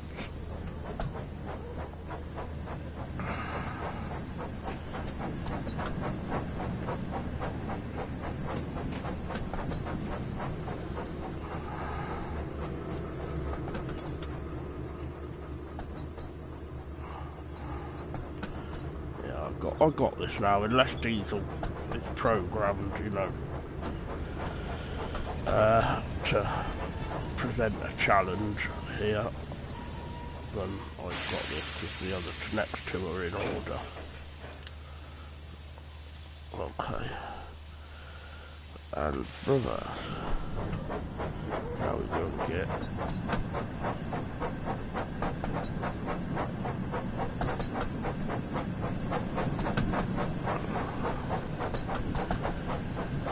clear the points, so that'll do.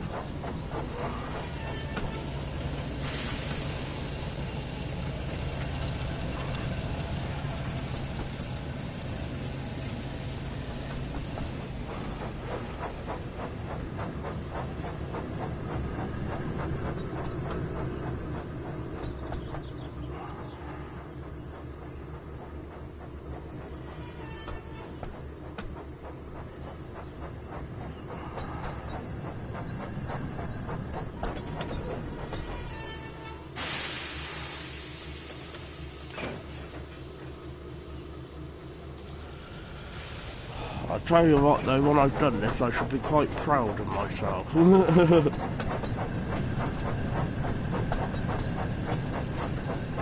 I expect everyone at home's watching and laughing, but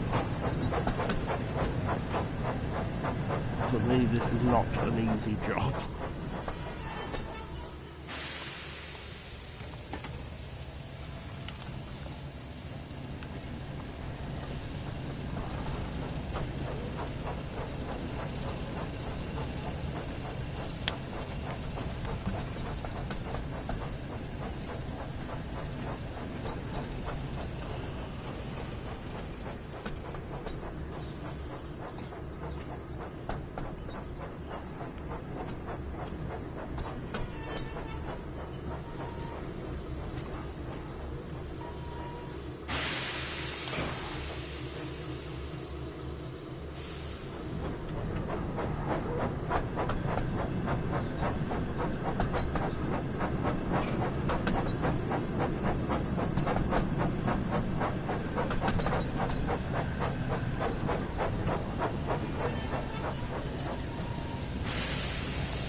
Getting the hang of it.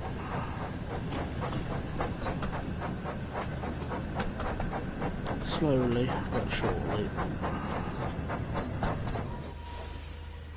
Oh no. Oh, God alive.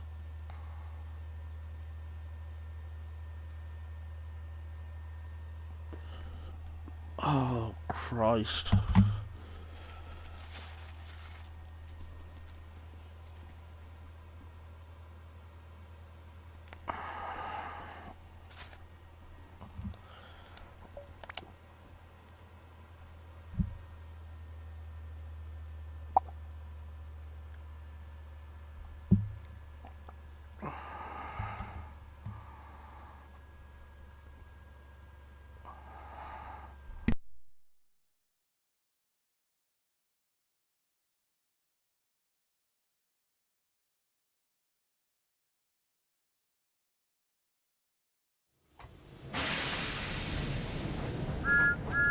Shunting Showdown. One morning, Thomas was shunting trucks in the yard when Diesel arrived. Oh, look, it's that little blue tank engine getting in the way. You really need to learn how to shunt trucks properly, Thomas. And I doubt you are as good at shunting as me, the best shunter on Sodor. Not only am I as good as you, huffed Thomas, I'm better. No, you're not. Yes, I am.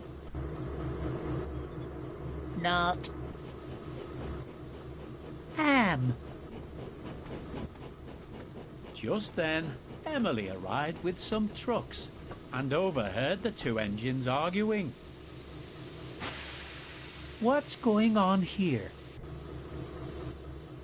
Diesel was being rude and was claiming he was the best shunter on Sodor, said Thomas. But I am the best shunter, interrupted Diesel. Tell you what, if you want to see who's truly the best, then perhaps we should have a competition to see which engine is the better shunter. That sounds like a great idea. What do you think, Thomas? OK, Diesel, said Thomas. What are the rules?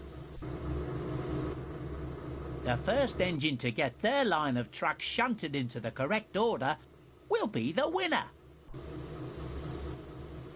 Sounds good to me. Let's get started. Is everyone ready to begin? No. 3, 2, 1, go!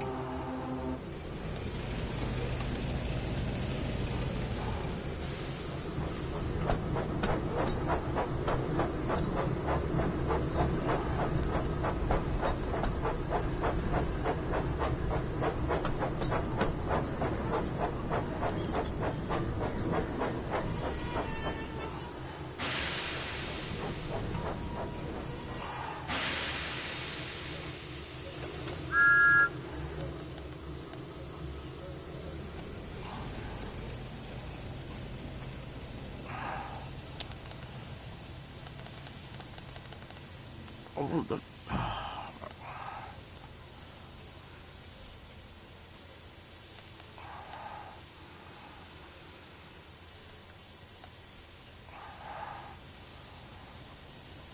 How do I get the free camera? Not...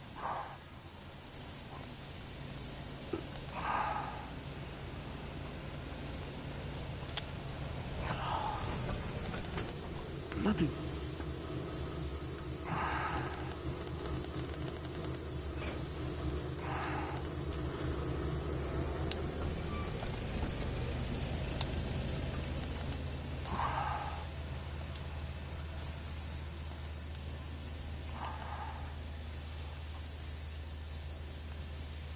I think the game's glitched.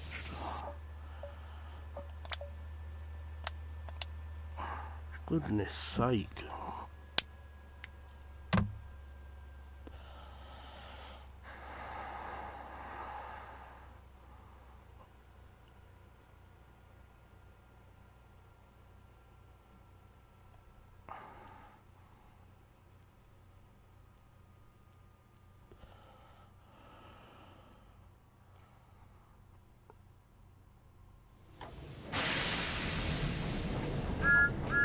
Shunting Showdown. One morning, Thomas was shunting trucks in the yard when Diesel arrived. Oh, look, it's that little blue tank engine getting in the way. You really need to learn how to shunt trucks properly, Thomas. And I doubt you are as good at shunting as me, the best shunter on Sodor. Not only am I as good as you, huffed Thomas, I'm better. No, you're not. Yes, I am. Not. Am. Just then, Emily arrived with some trucks and overheard the two engines arguing. What's going on here? Diesel was being rude and was claiming he was the best shunter on Sodor, said Thomas. But I am the best shunter, interrupted Diesel. Tell you what, if you want to see who's truly the best, then perhaps we should have a competition to see which engine is the better shunter. That sounds like a great idea. What do you think, Thomas? OK, Diesel, said Thomas. What are the rules? The first engine to get their line of trucks shunted into the correct order will be the winner. Sounds good to me. Let's get started. Is everyone ready to begin? 3, 2, 1, go! And off we go again.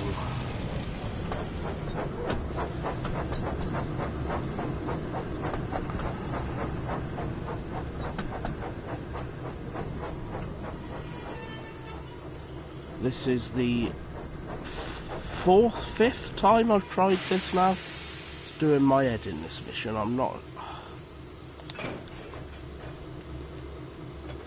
It won't beat me, but it's giving it a bloody good go.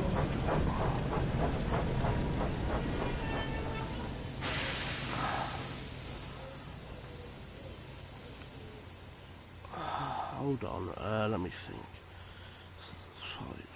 5.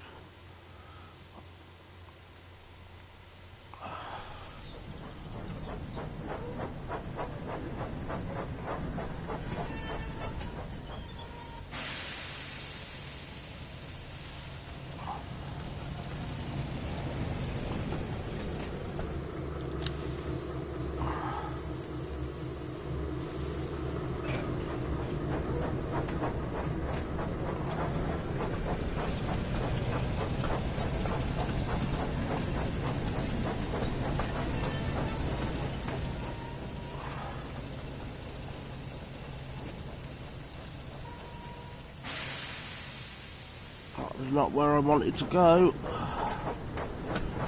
Oh, blimey. Stop. That's it, stop there. Right.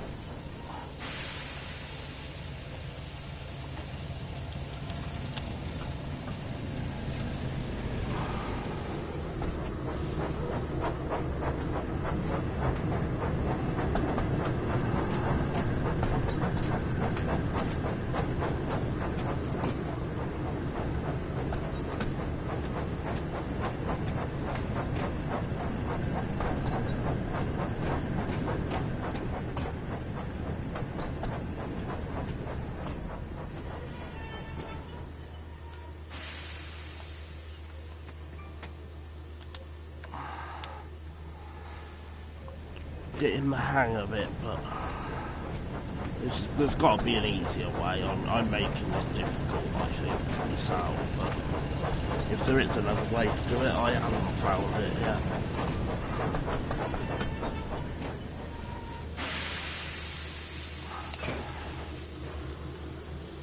It's moments like this I'm annoyed with myself for not checking other people's videos and stealing from them.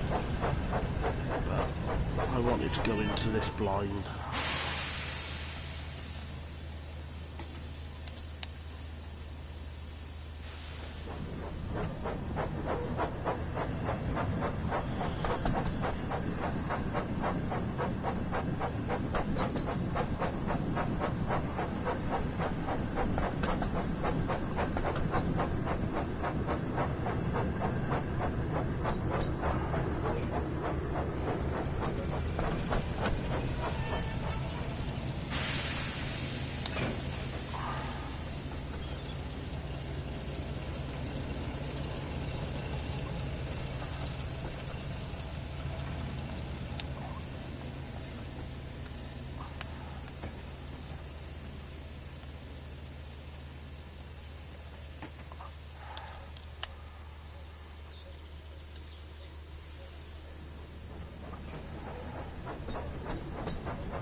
getting the hang of it. It's just very slow. But then some missions are like that, I suppose. Alright, now, uncouple. Reverse. Back to the junction.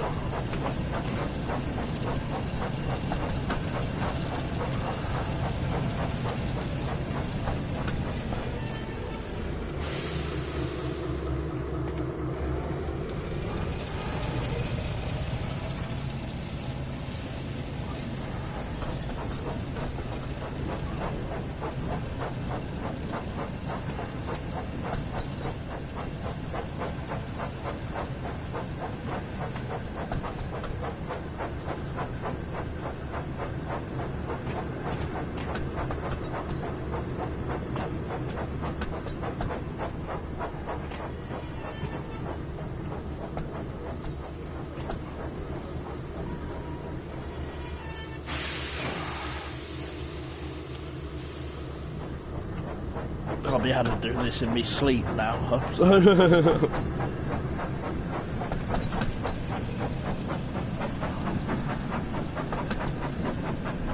gotta watch that I don't derail again. I come so close last time, that really, really annoyed me, but it was my own fault. Nothing to do with the game.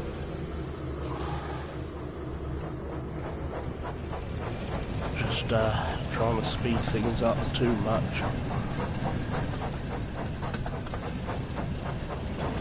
Like that. Nearly did it again.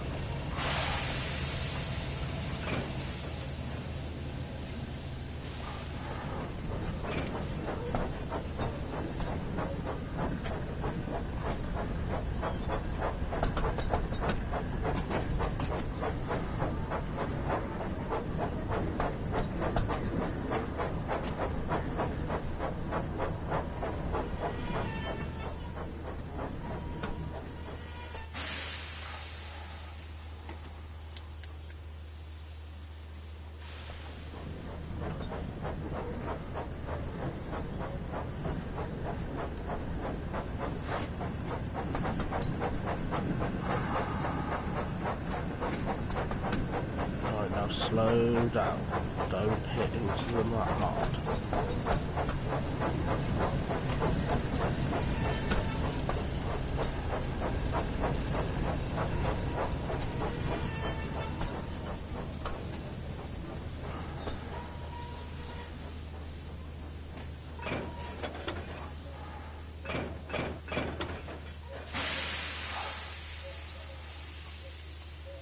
Alright, so we got 4. Now we're going back for 3.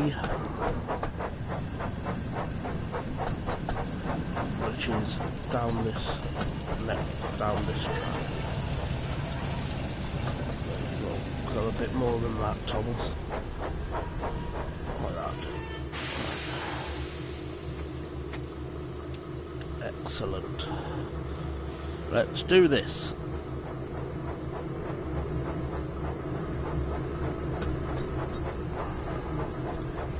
Slow and steady.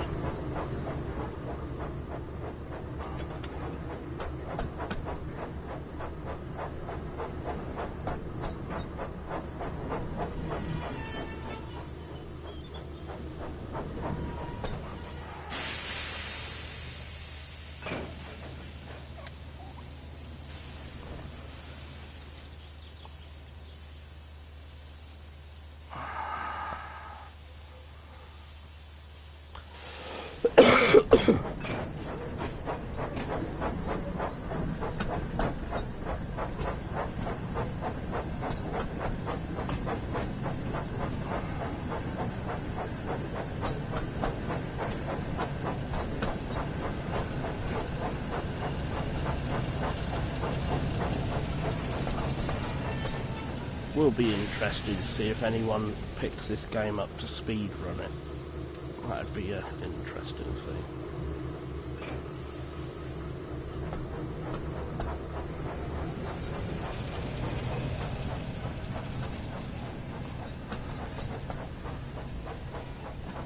Slowly, Slowly.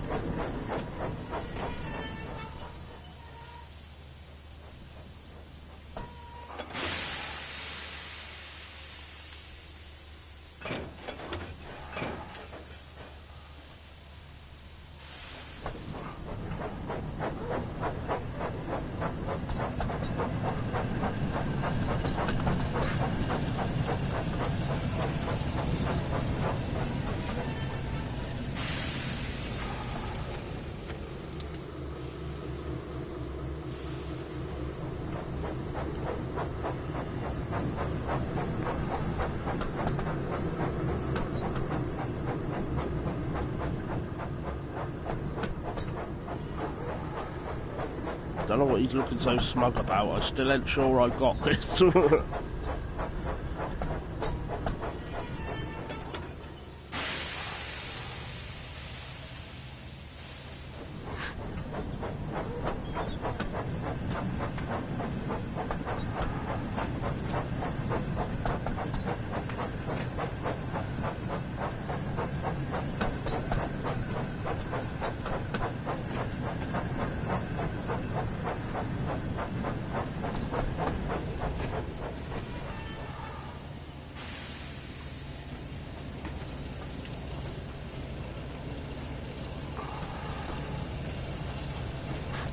Now, don't derail the trucks. Slow down. Keep slow.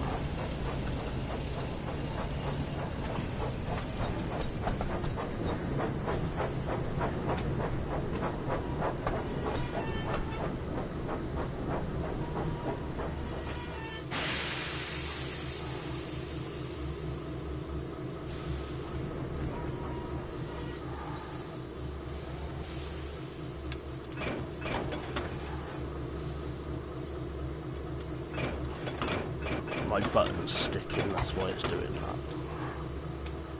That's my fault. This controller's had it. Right, now, truck number 1. And this should be done. At long last. When I say I shall be glad to see the back of this mission, that's probably the greatest understatement in gaming ever.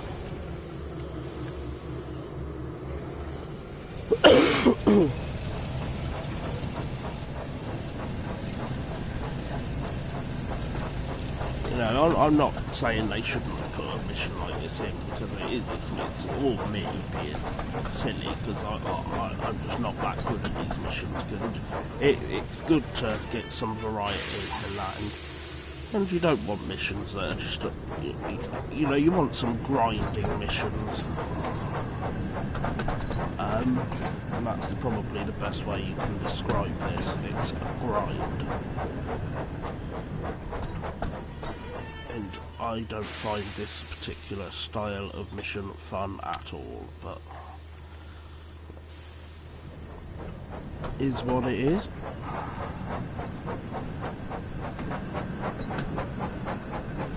Slow, don't derail the trucks. Please don't derail the trucks. Slow.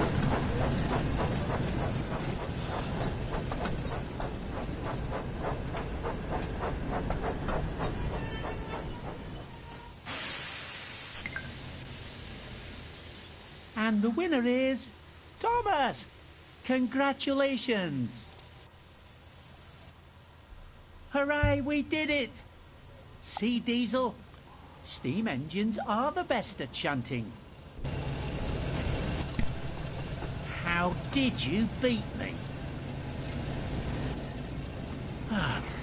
Well done, Thomas.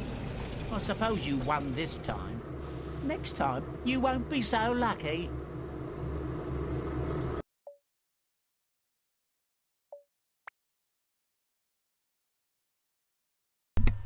Said the next scenario was Thomas and Gordon. Is that the last one? Is what?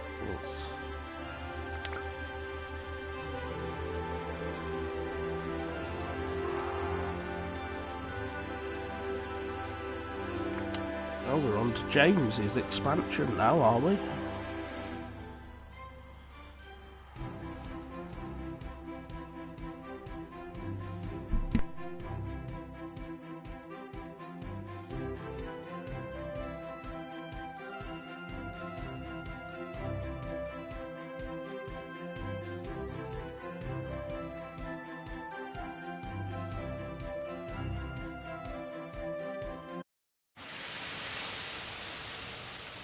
leaves.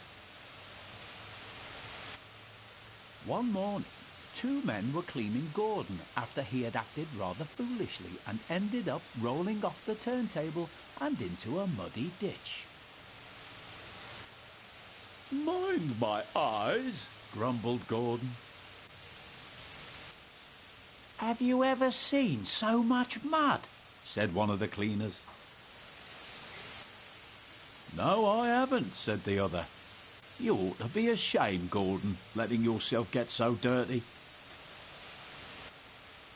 "Well," thought Gordon, "I don't have time to worry about my appearance like some engines do."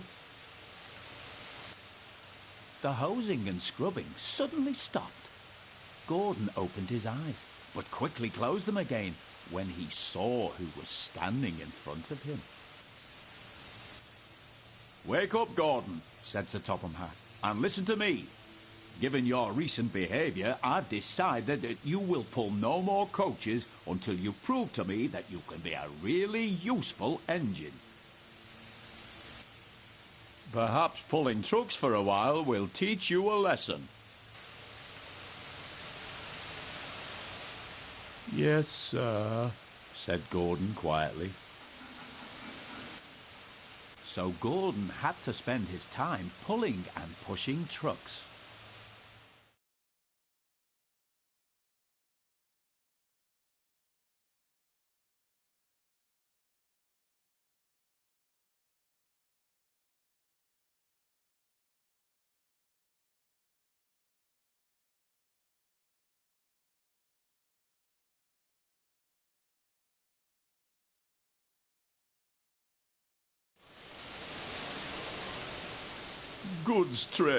goods trains," he muttered. "Oh, the shame of it." And he bumped the trucks again.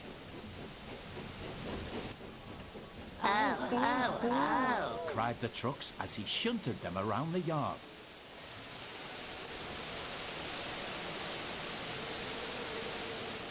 James was standing nearby watching him. Trucks will be trucks, he said. "They won't with me," grunted Gordon. "I'll teach them." "They tried to push me down the hill this morning," he explained. "It's slippery there, so you'll probably need help." I don't need help on hills, huffed James. Gordon laughed and headed off to get ready for his next goods train. "Come on, James," said his driver. "It's almost time for the express." And with that, James puffed away to collect his waiting coaches.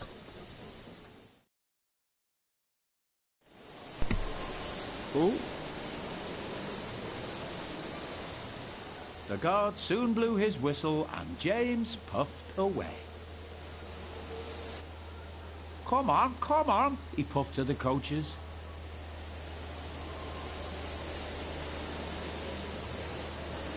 oh, we're inside James. It's amazing how they all look different, don't they? Isn't it? But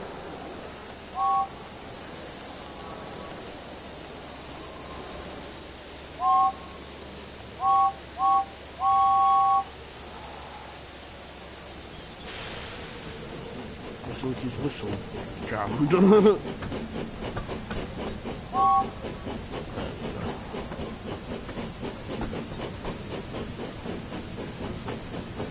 The Red Express coaches as well. Very nice.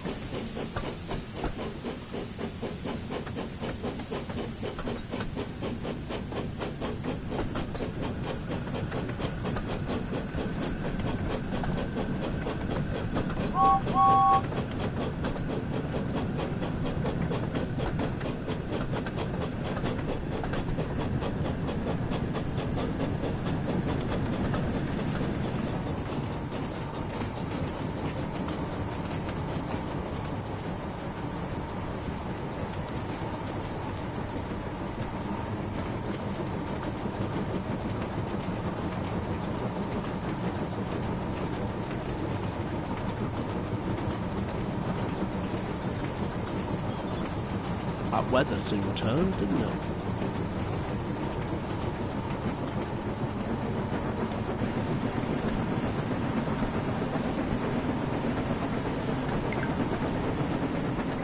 The train was soon running nicely, and James began to feel confident.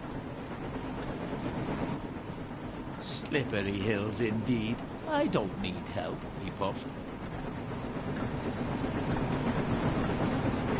I bet he does.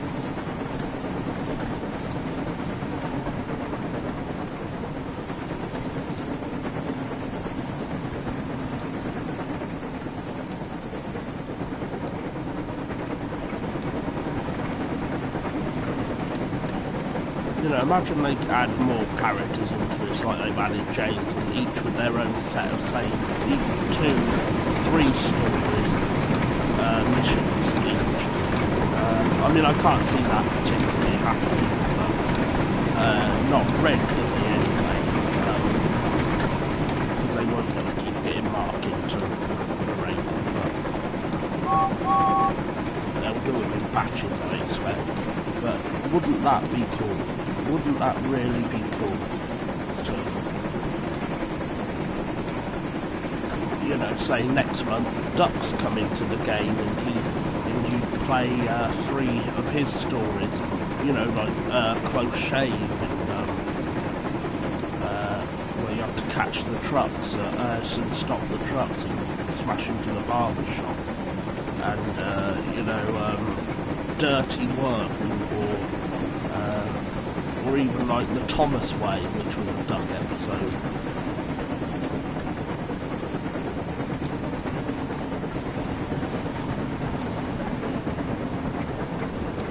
Yeah, that's what I'd like to see happen. They'll certainly release DLC, they certainly will, but how much of it, in how often, and what sort of things come along with it, because it would be engines, like you'd be able to buy engines, I reckon, but you know, some will come with missions, some won't, I expect. That'll be interesting, that'll be very interesting, and exciting. It's an exciting time to be a Thomas fan, really, at the moment.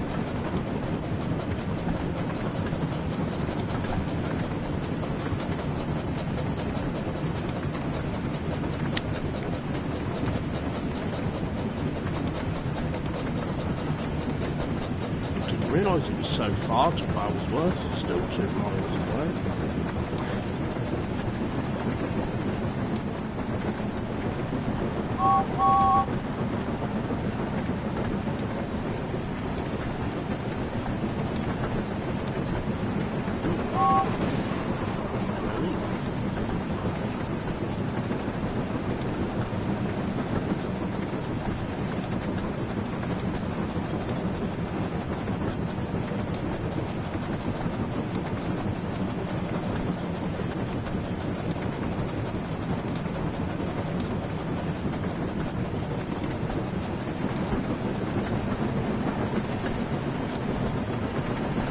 I don't like the fact I drive around the ponytail. I'd have known that, wouldn't it?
James soon arrived at the next station.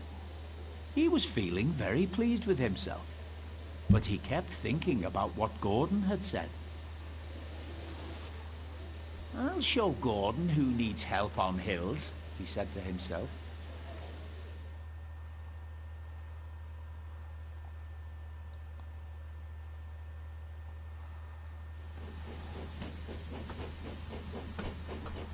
But soon, James reached the bottom of the hill. Strong winds from the sea made the hill hard to climb. Leaves fallen from the nearby trees were now covering the rails, and the recent rainfall meant that they were too heavy to be blown away by the wind. I'll do it, he puffed. But his wheels slipped on the leaves. I must do it,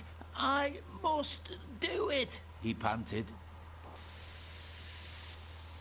But try as he might, his wheels kept on slipping, and he couldn't pull the train at all. Help! Help! Cried James. His wheels were turning forwards, but the heavy coaches pulled him backwards, and soon the whole train started slipping down the hill. James's driver applied the brakes, then going carefully reversed the train back down the hill, and they headed back to the station. James looked very happy about that, didn't he?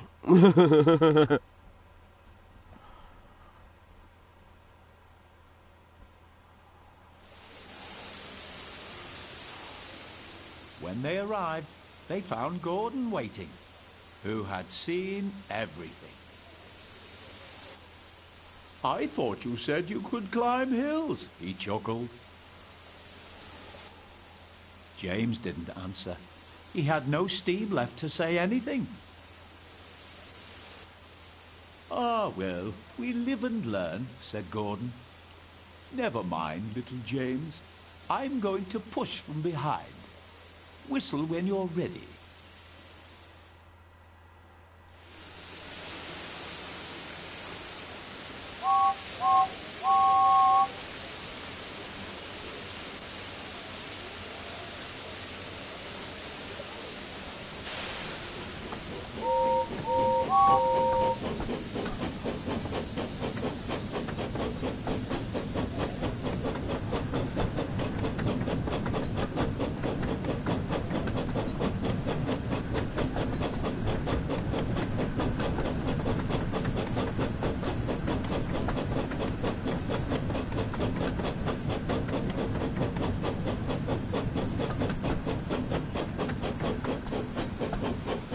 I really do wish Mark Morahan got to narrate the Railway series. Very good.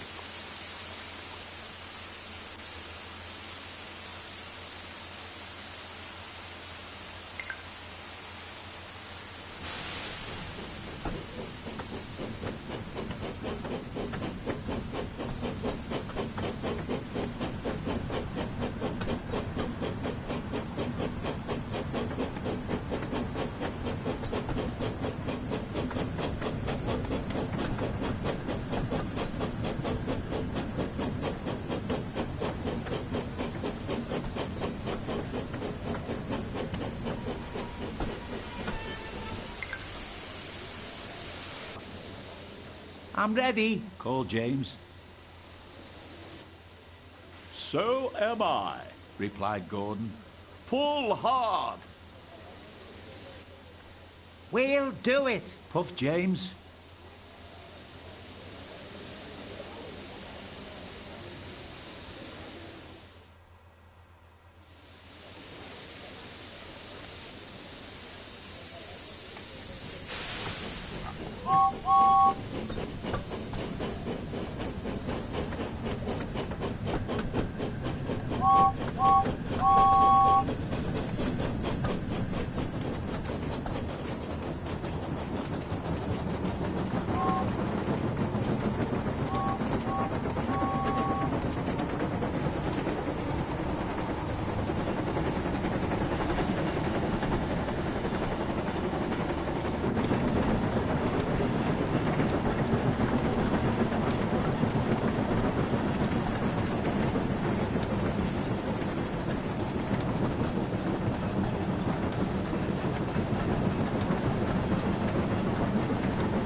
Clouds of smoke and steam towered from the snorting engines as they struggled up the hill. "We can do it," puffed James. We will do it, puffed Gordon. Finally, the two engines reached the top. We've done it! We've done it! They puffed. The two weary engines were puffed out, but they continued onwards to the next station.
Leaves.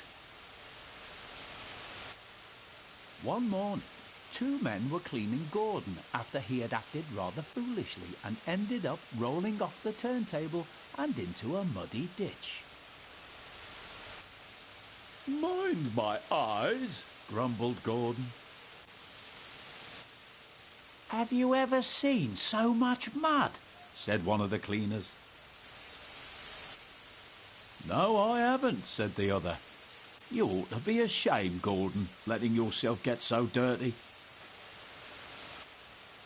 But, thought Gordon, I don't have time to worry about my appearance like some engines do. The hosing and scrubbing suddenly stopped. Gordon opened his eyes, but quickly closed them again when he saw who was standing in front of him. Wake up, Gordon, said Sir Topham Hatt, and listen to me. Given your recent behaviour, I've decided that you will pull no more coaches until you prove to me that you can be a really useful engine. Perhaps pulling trucks for a while will teach you a lesson. Yes, sir, said Gordon quietly. So Gordon had to spend his time pulling and pushing trucks.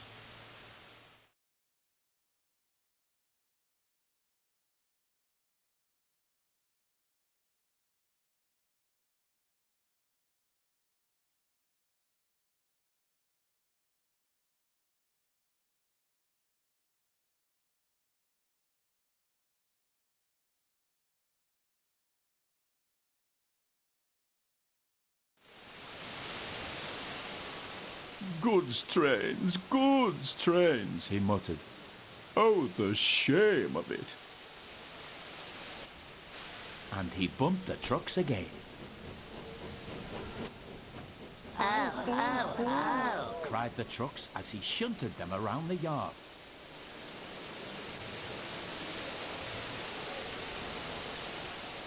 James was standing nearby watching him. "Trucks will be trucks," he said. They won't with me, Grunted Gordon. I'll teach them. They tried to push me down the hill this morning, He explained. It's slippery there, so you'll probably need help.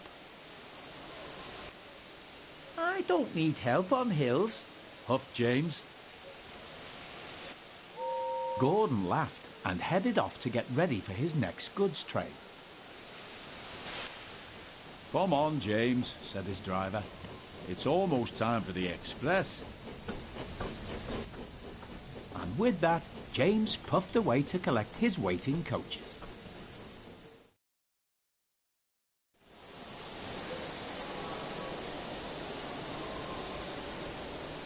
The guard soon blew his whistle and James puffed away. Come on, he puffed to the coaches.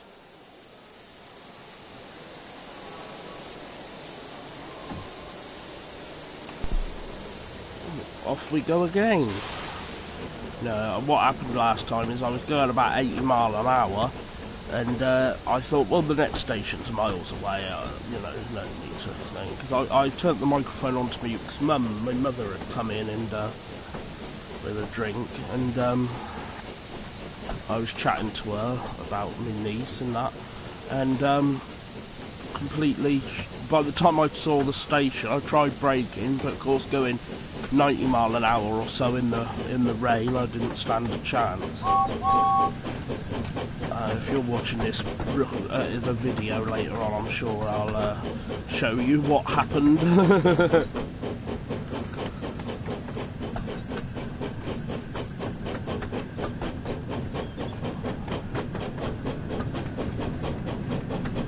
Completely my fault, nothing to do with the game. Completely my bad, that one.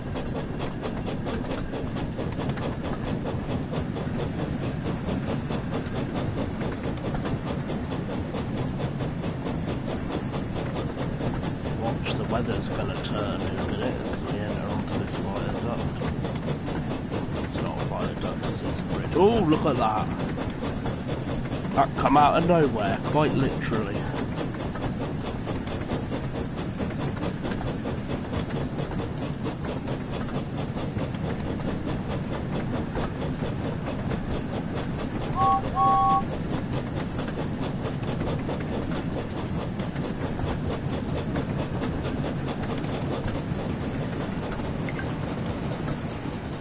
The train was soon running nicely, and James began to feel confident. Slippery hills indeed. I don't need help, he puffed. But he will.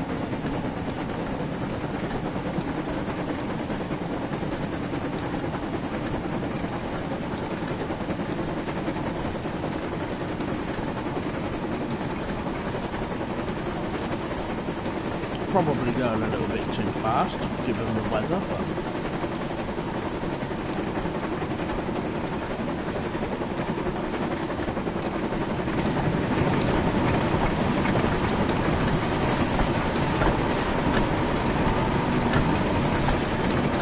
still don't like that, how it forces you into panic when you're in a tunnel.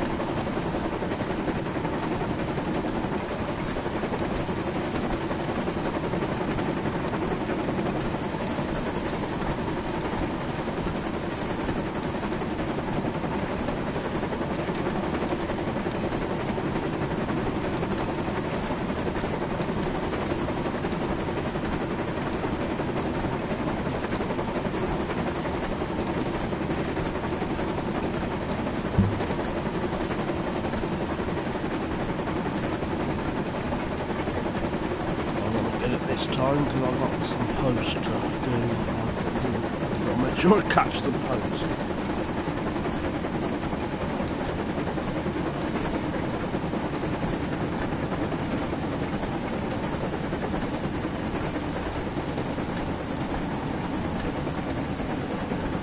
Sorry if the camera view isn't to your liking, but it's literally glitched again where I can't move it. I can only go into these pre-selected,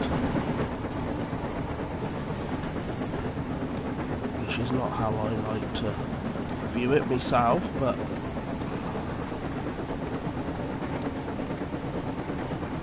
it is what it is. I'm not going to restart again for that.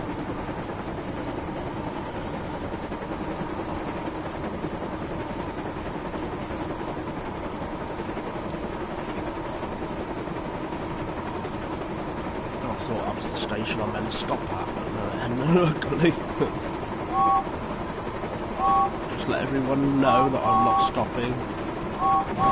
Tough luck, you're stuck in the rain.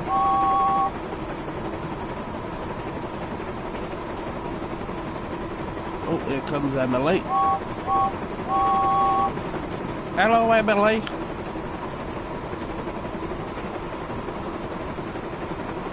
No, that's one thing that they should have done. They missed a trick there. When an engine passes, it's only happened like twice before, but the other engine that you're not controlling should whistle to you, because they always do that in the TV show. They missed a trick there. Honestly, a very, very minor nitpick there.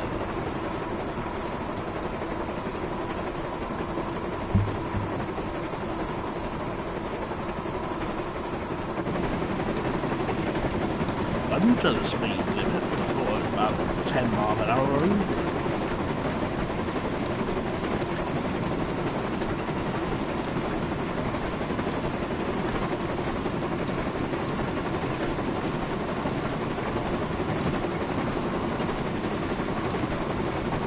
No, this game has just been, you know, I can't praise it enough.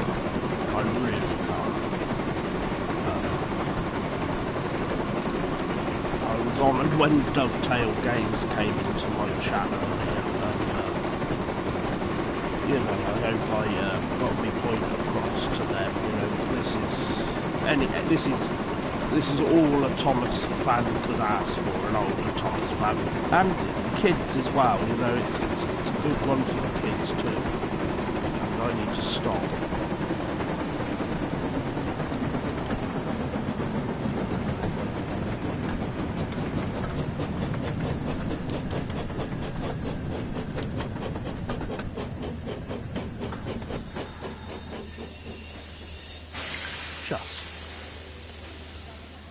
James soon arrived at the next station. He was feeling very pleased with himself, but he kept thinking about what Gordon had said. "I'll show Gordon who needs help on hills," he said to himself.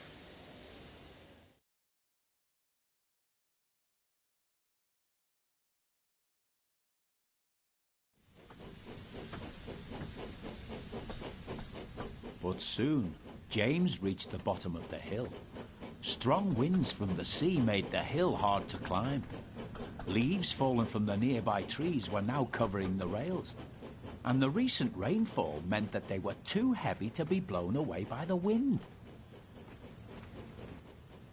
I'll do it, he puffed. But his wheels slipped on the leaves. I must do it, he panted. But try as he might, his wheels kept on slipping, and he couldn't pull the train at all. Help, help, cried James. His wheels were turning forwards, but the heavy coaches pulled him backwards, and soon the whole train started slipping down the hill. James's driver applied the brakes, then going carefully reversed the train back down the hill, and they headed back to the station.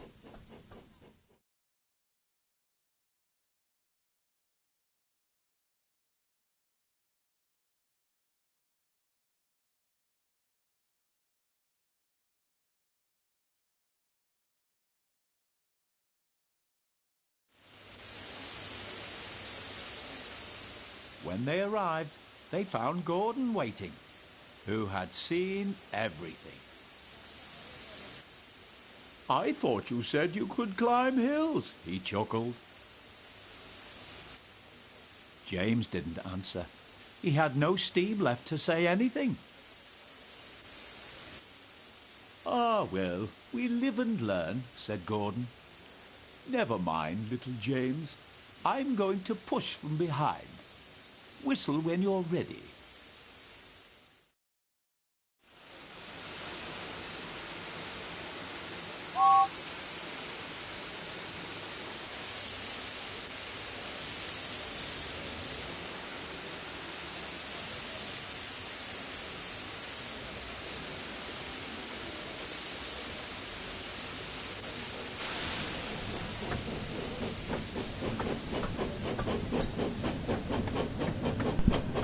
What a view. Again, there's nothing I can do, my camera's glitched.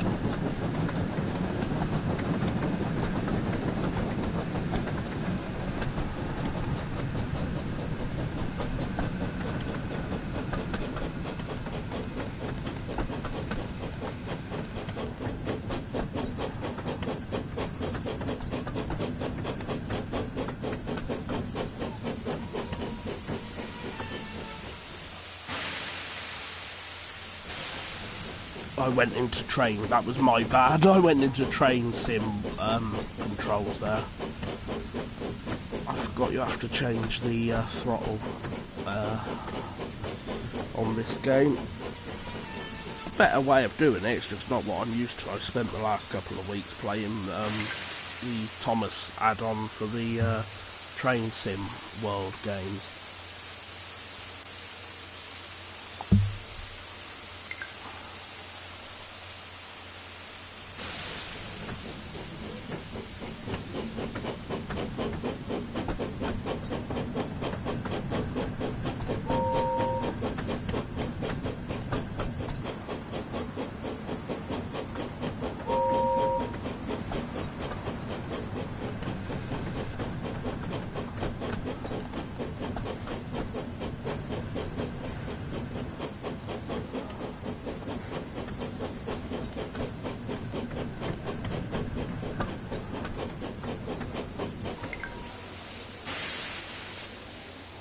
I'm ready, called James. "So am I," replied Gordon. "Pull hard." We'll do it, puffed James.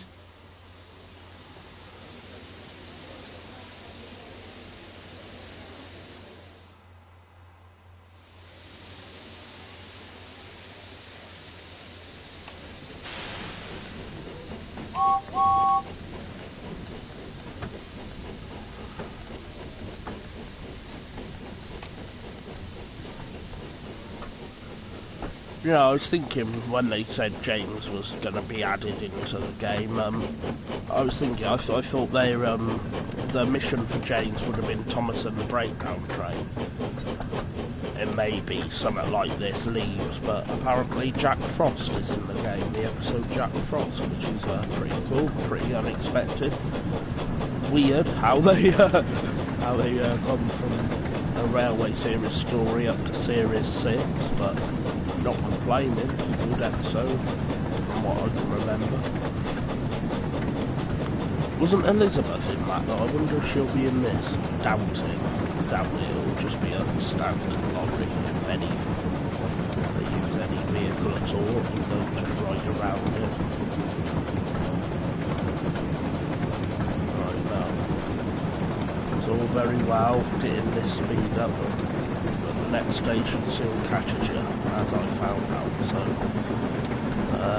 get up the hill, watch the speed coming down the other side, slowly ease off, and you should arrive at Maron. Clouds of smoke and steam towered from the snorting engines as they struggled up the hill. We can do it, puffed James. "We will do it," puffed Gordon. Finally, the two engines reached the top.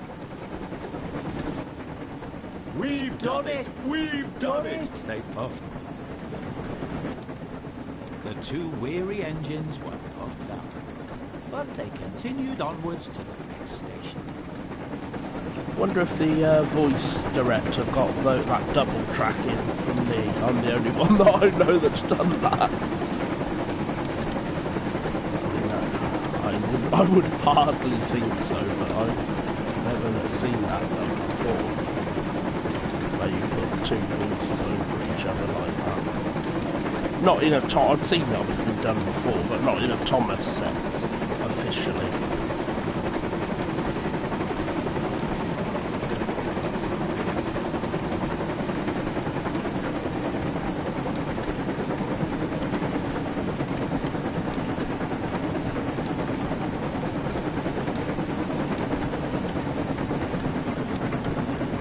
One thing I have noticed is that they don't show you the speed limit that I'm aware of, and they don't show you the incline of the rail that you're on of the line you're on, which is something they did in Train Sim World. I mean, I know they probably want to keep it a little bit more simple because it's Thomas, you know, like the cab doesn't, none of the levers in the cab work or anything like that, but.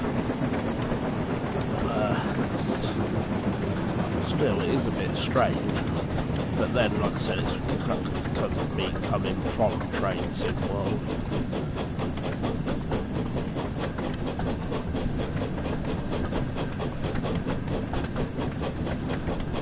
There we go. Stop, nice and slow, and stop. Beautiful. And it wasn't long before they arrived. "Thank you, Gordon," whistled James. Gordon whistled goodbye as he watched James puff away. Then slowly he trundled back to his waiting trucks.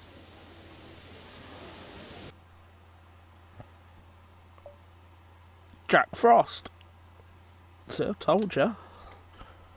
But 2 missions per character. If they added in new characters, that'd be really cool. But I can't see them doing that for all characters. I can't imagine Mark Morahan comes particularly cheap. And it'd have been even worse if they took my idea of using the CGI voice cast.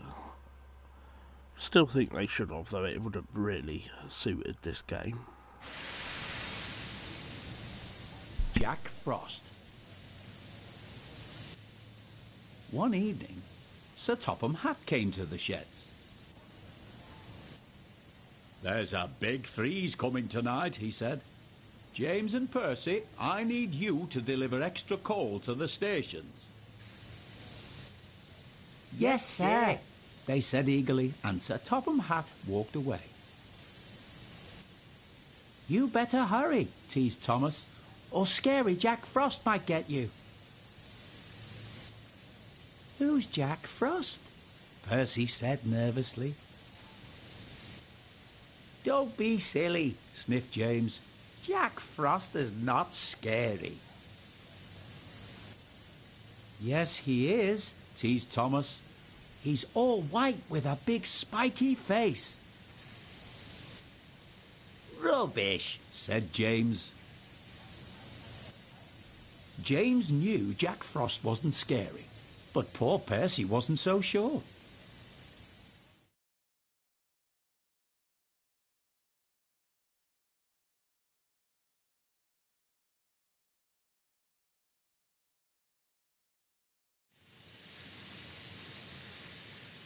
Later that night, James had collected his coal trucks and set off to make his deliveries.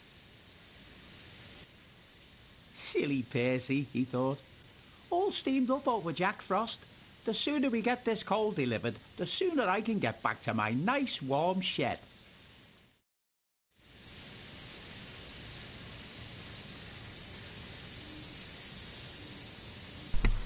Camera's fixed. That's a start. Let's deliver this coal.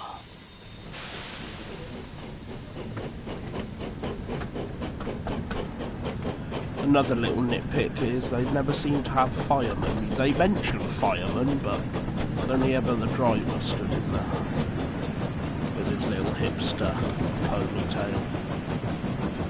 Now James looks really nice though, and look at that in the dark with the snow. That's beautiful. Look at the glow coming from the cab. Reminds me of the Flying Kipper, that episode.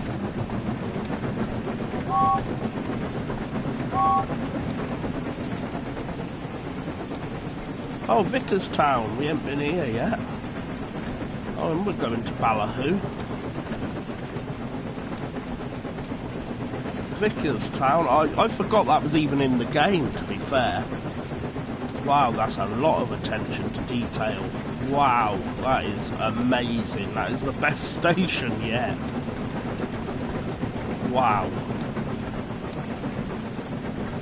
They've got the electric tram lines underneath. I wonder.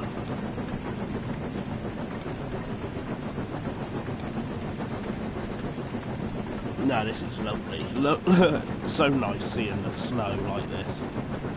Oh, imagine they had someone like Connor to the game and you get to play Last Train for Christmas.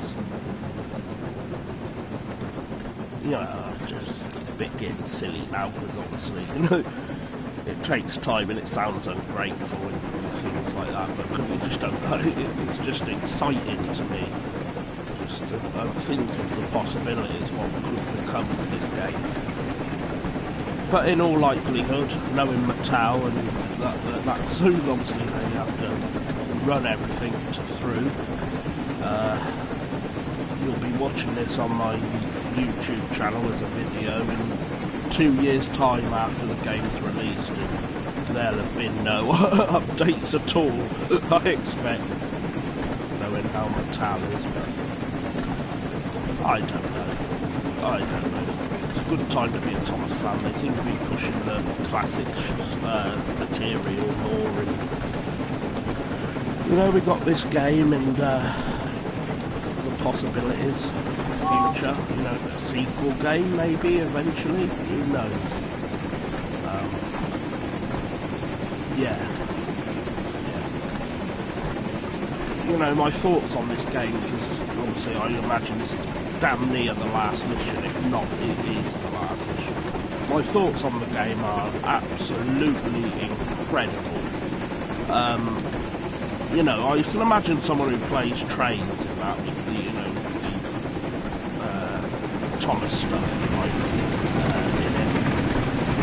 This isn't too impressive, but for someone like me who you know, I tried trains, and I can't get it to work, too complicated for me, but to someone who doesn't play trains or Minecraft or any of that, where they robots I mean on Minecraft,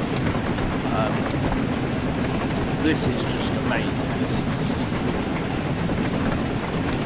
I've been in this Thomas community for probably the best part of 20 years. This is one of my most memorable favourite games, being a Thomas fan.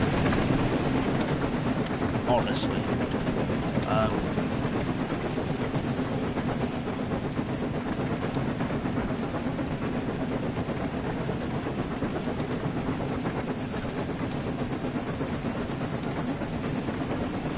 The game's incredible. I mean, nitpicking things that you could say probably should have had a couple more engines, a couple more characters in it from the off, because it's a little bit too short, in my opinion. A little bit too short, a little bit on the short side.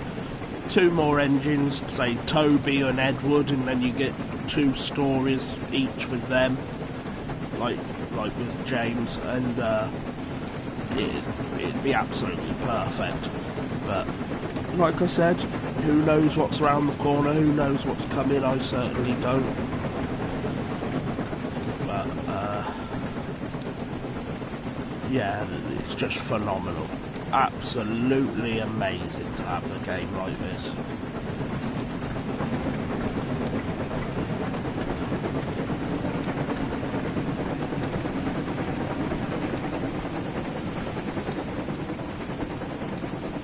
hope it sells well.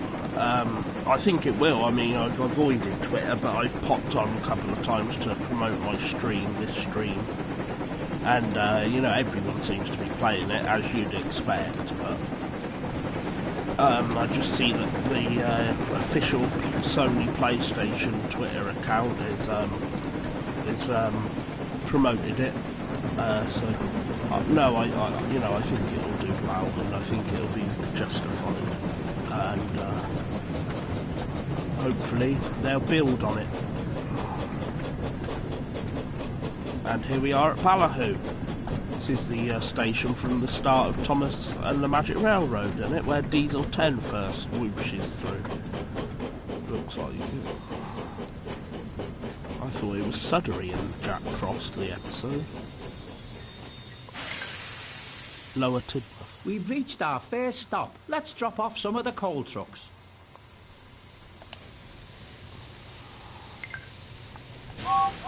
That's one delivery complete, so let's head to our next stop. Crovan's Gate? Or Crovan's Gate? I've always called it Crovan's Gate. I think I'm one of the few that do. I mean, when I'm doing narrations and that, I call it Crovan's Gate, just to fit in, but to me that's a little bit posh. I just call it Crovan's Gate. Like I've noticed people starting to call Reneus Renius because that's how Audrey said it in that way. It's always been Reneus. That's one thing I would change, but yeah, I do sometimes pronounce things differently than I would in normal life when I'm narrating. Some things I won't. Crovan's Gate. Oh, that's the Toby's Bridge, isn't it? That they replaced with the walking bridge. The one that Toby crossed in Toby Had a Little Lamb. See, it shows you how big this game really is. You know, the world of this game, at least. That you know, I've been playing it, what, 6-7 hours maybe, and you know, I've not been to Ballyhoo, I'd not been to Vicarstown until now, and this is the end of the game as far as I know. You know, I've got to go and do the collectibles and that, but I probably won't stream it. But, yeah, I mean, wow. Shows you how much attention to detail and how well the developers have done here. Let's see if any of the Skarloey engines are at the Crovan's Gate. Nah, they won't be, but they will be added. That'll be a DLC. And Duck's Branch Line. I'll put money on both of them. Miniature engines, Coldy Fowl engines, maybe, but Duck's Branch Line and the Skarloey Railway, 110%. They'll either be like full games, sequels, or there'll be expansions. Because the Skarloey Railway, I don't know if that's a bit big to put into this game, but we'll see. You know, whatever they're, you know, if they are planning on putting more things into this game, they will be doing it. You know, they'll be working on it now because they'll have completed the main game a few months ago, I expect, and just been polishing it.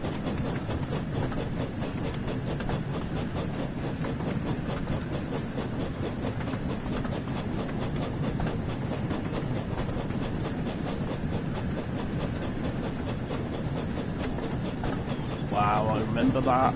I remember that. Now, where's the narrow gauge engines?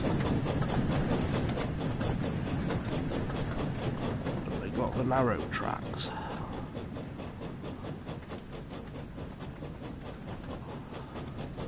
Yes, they have. Getting ready for them, maybe?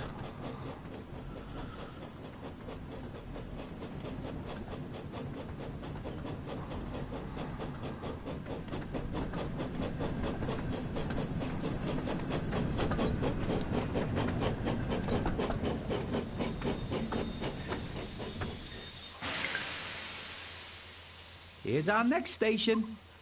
Let's drop off some more coal.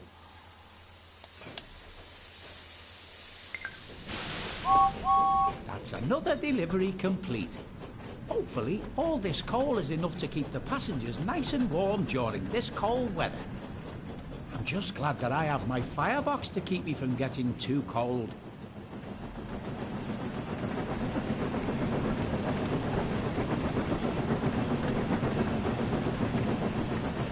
I wonder if we've seen all the stations now. I should imagine we have with those two crossed off.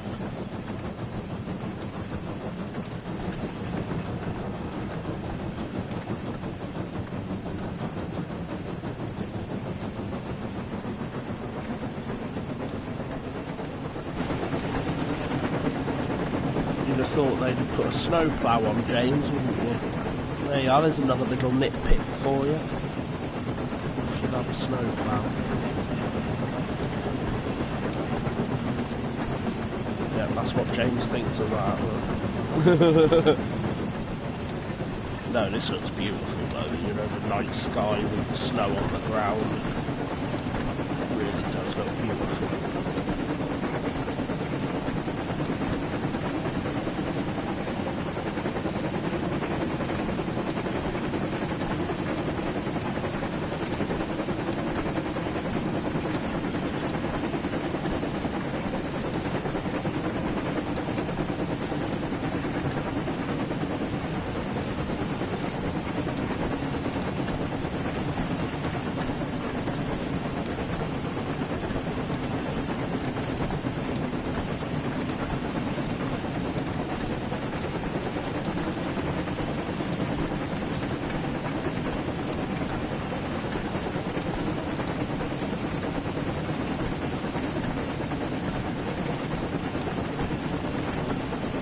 And I tell you what as well, this game has actually made me want to go back and start watching a couple of episodes of Thomas again. So like I said, I haven't watched Thomas in, no joke, probably 3 years. Aside from, you know, watching, you know, jumping to bits to get images from my magazine story narrations and that. But, you know, I'm not watching it, I'm just skipping to each scene and going through it frame by frame to try and get one that matches what's in the magazine. It's a very arduous process at times, I can tell you. But no, I haven't watched Thomas in probably 3 years or more. I stopped watching around when Marvellous Machinery came out, and I just thought, nope, this isn't Thomas. This isn't what I call Thomas. Walking bridges and crap like that.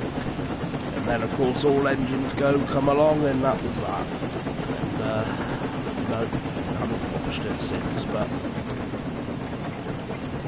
I really must go back and watch some of the classics. Do you know it's the grass underneath the bridge where obviously the snow can't get? That's a nice attention to detail right there. That would be easy just to blanket it all white.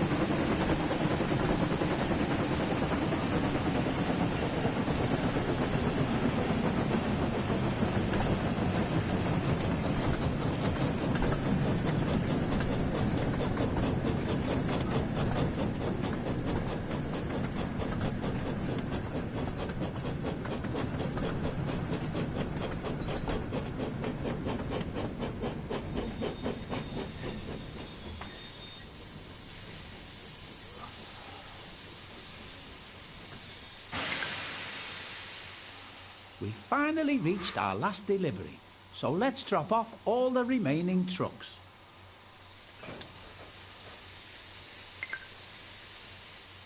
That's all of the coal delivered. Now I can get back to my nice warm shed. And with that... Oh no. I wasn't even looking, I was just fiddling. I thought it was in a cutscene. I just passed a signal. Oh god. Oh well, we get to see the beautiful island of Sodor and Vickerstown Station and all that good stuff again. So it's not a massive deal. But What a bloody stupid thing to do. That is so typically me.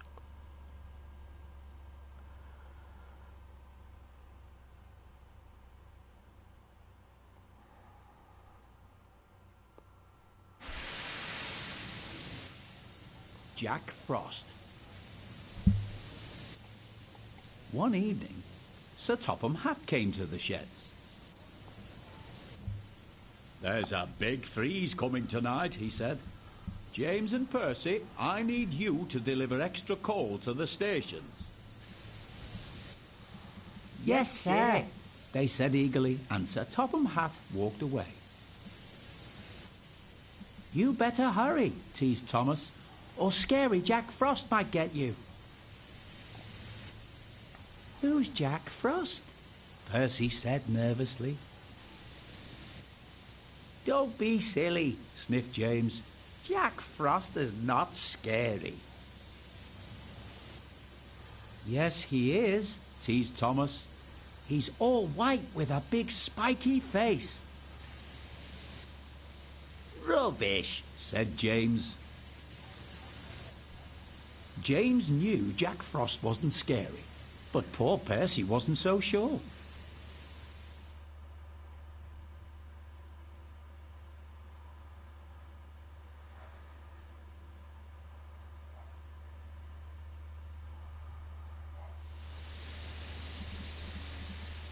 Later that night, James had collected his coal trucks and set off to make his deliveries. Silly Percy, he thought. All steamed up over Jack Frost. The sooner we get this coal delivered, the sooner I can get back to my nice warm shed.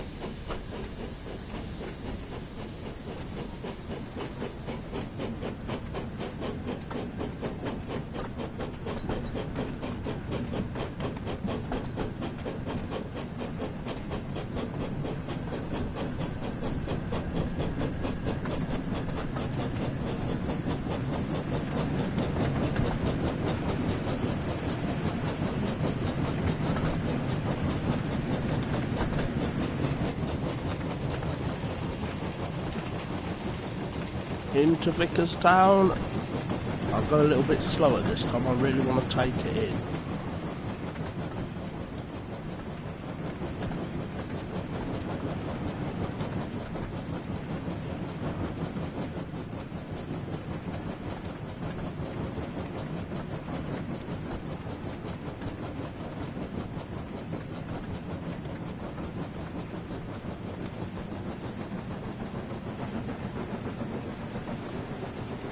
Why are there two churches there?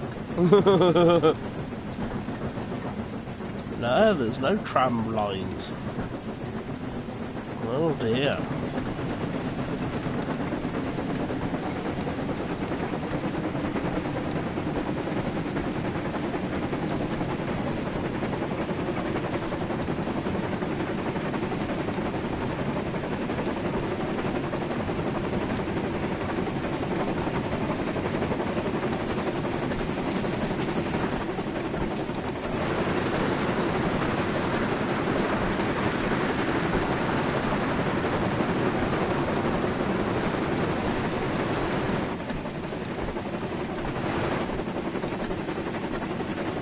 I could jump out, but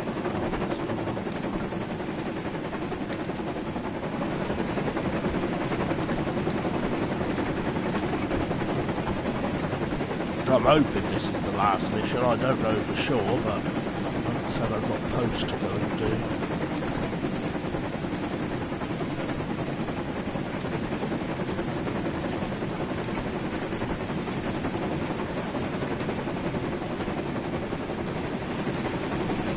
Callan Station, that's one that's missing, I think.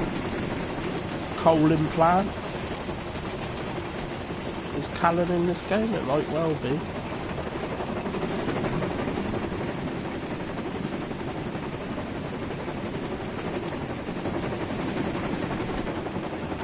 into the tunnel. No brake van.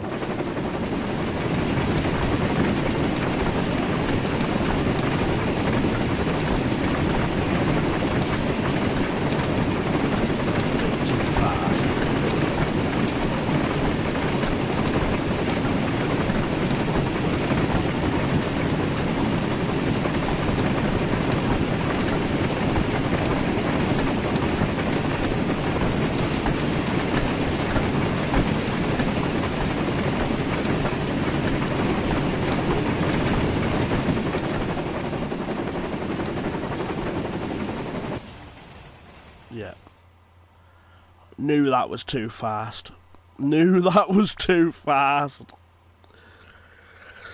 Oh, God.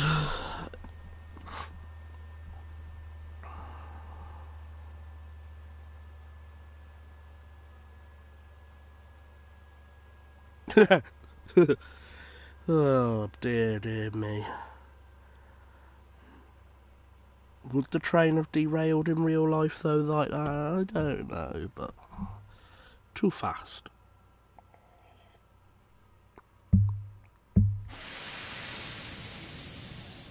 Jack Frost. One evening, Sir Topham Hatt came to the sheds. "There's a big freeze coming tonight," he said. "James and Percy, I need you to deliver extra coal to the stations."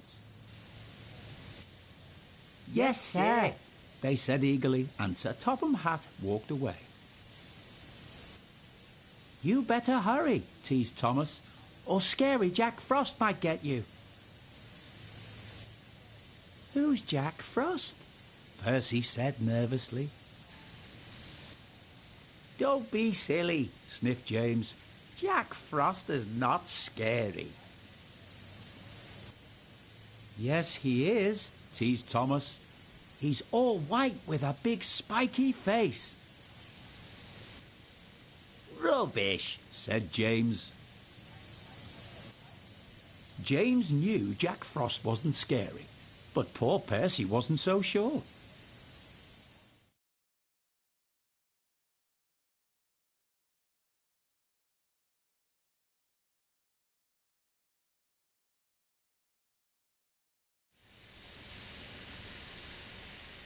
Later that night, James had collected his coal trucks and set off to make his deliveries. Silly Percy, he thought. All steamed up over Jack Frost. The sooner we get this coal delivered, the sooner I can get back to my nice warm shed. Okay, off we go again. Watch my speed. Watch my speed. That's what I've got to remember. Come on then, off we go.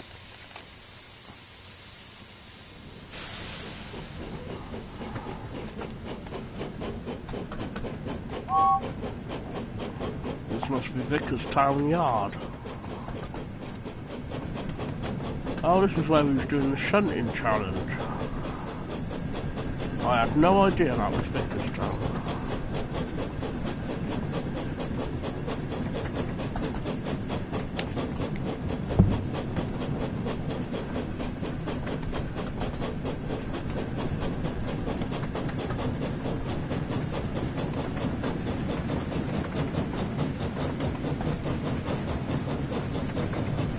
Look at that. How beautiful is that?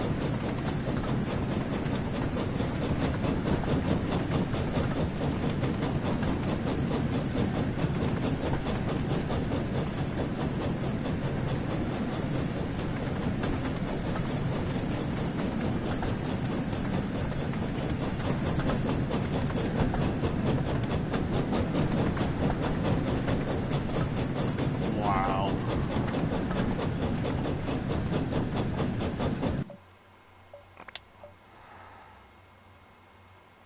Let's take a photo.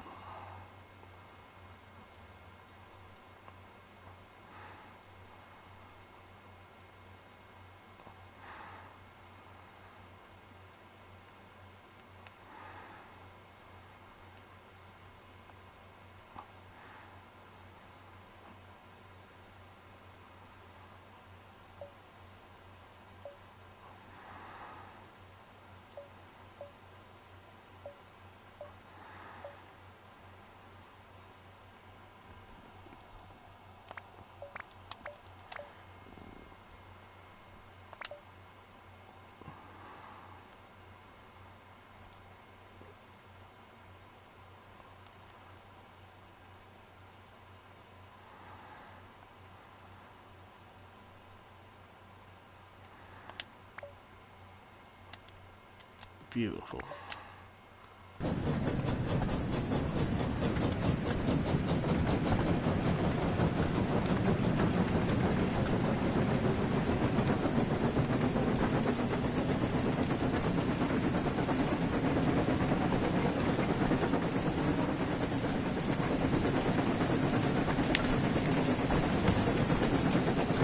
Now, I'm alright at this speed until I get to the tunnel, I know. But as soon as we come out that other end of the tunnel, we switch tracks, don't we? I've got to remember, slow down.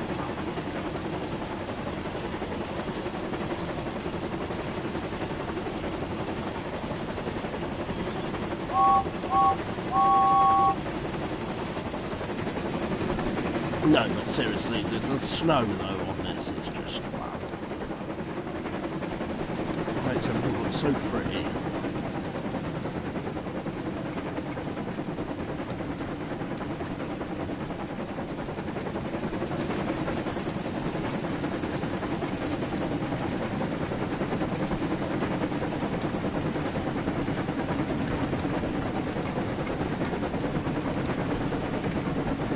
Never before have I actually played the game and thought, oh, I've got to get a picture of this. And that's just how good this game is. How detailed, how beautiful.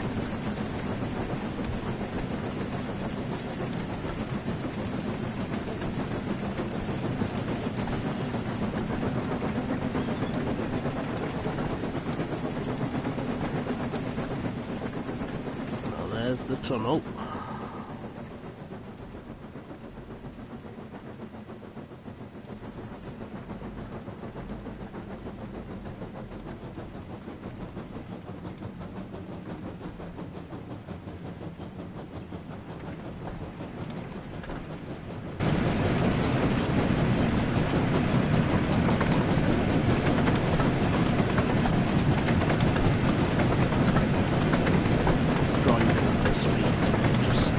Yes, well, I've tried going over. I still don't like how it forces you to catch. That's a minor right mine. Understandable, I suppose, but it does ruin the film a little bit, in my opinion.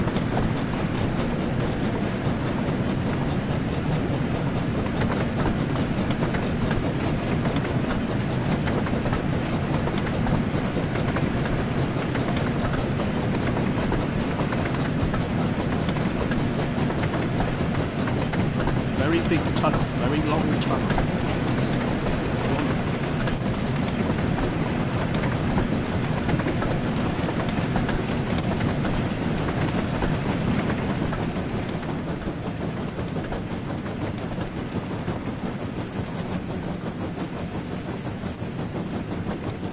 There we go, cross the points with no problem.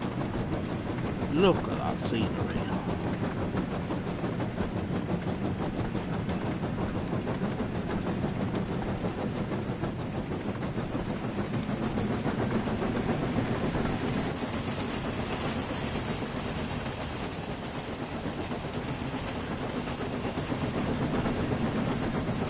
Sort of expect Alan Jones to be singing over this.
slow down. Station coming up.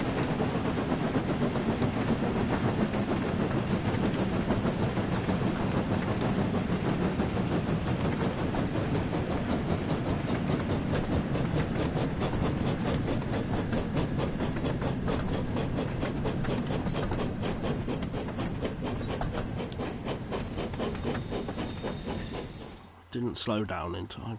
Bloody hell, this is like the easiest mission of the whole game. And I failed it more than the others, more than the shunting one, I believe. Can you believe it? Unbelievable.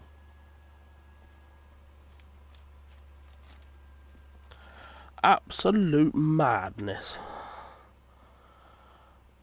Oh, I feel so stupid.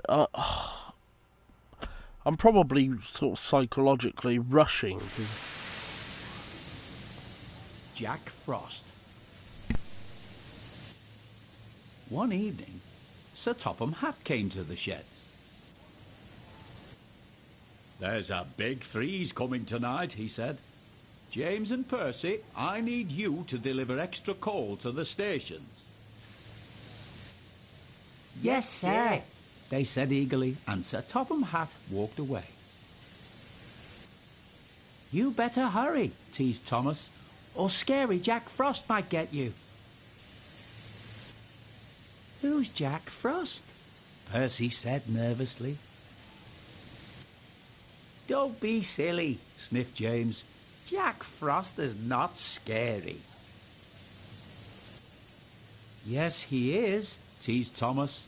He's all white with a big spiky face. "Rubbish," said James.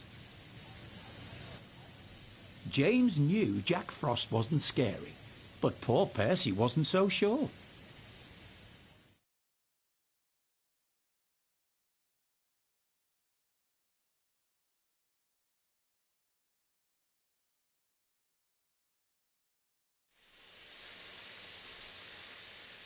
Later that night, James had collected his coal trucks and set off to make his deliveries. Silly Percy, he thought. All steamed up over Jack Frost. The sooner we get this coal delivered, the sooner I can get back to my nice warm shed.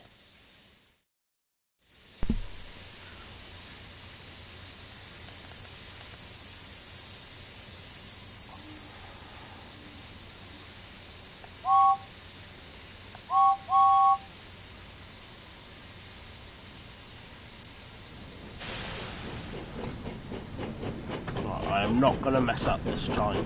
Famous last words, but I'm really going to try not to this time.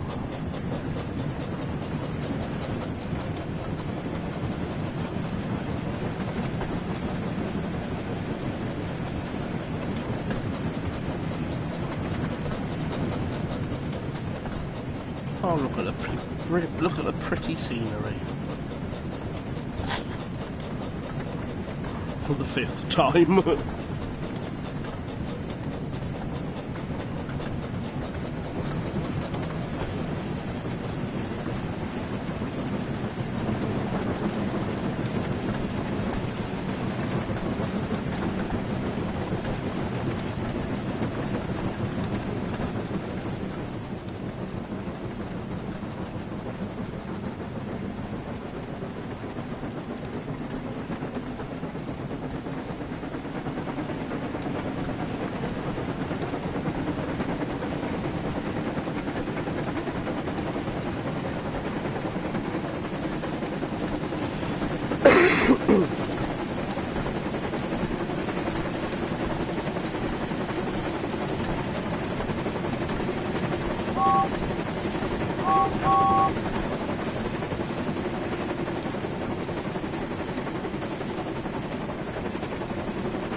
driver in the caravan. Driver, but no fireman.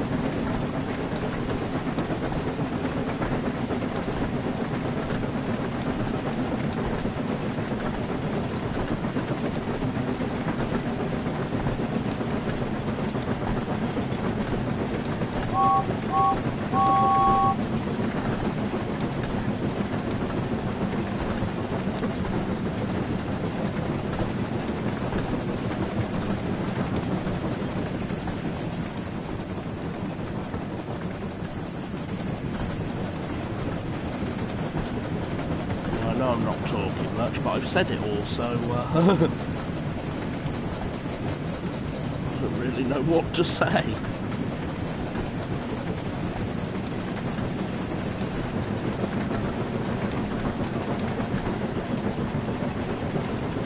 Odd camera angle.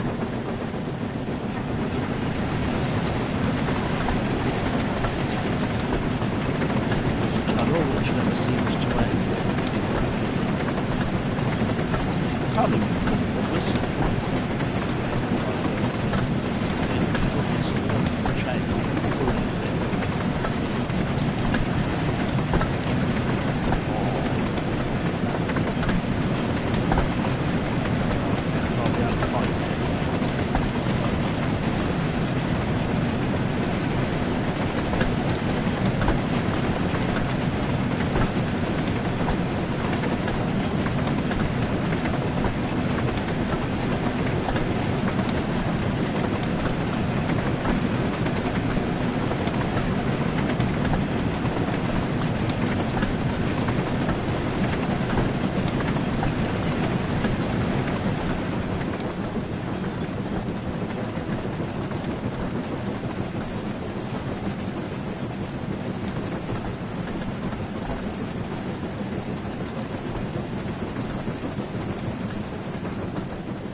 I was going to derail then. Thought I was a little bit too fast, but nah, we're alright.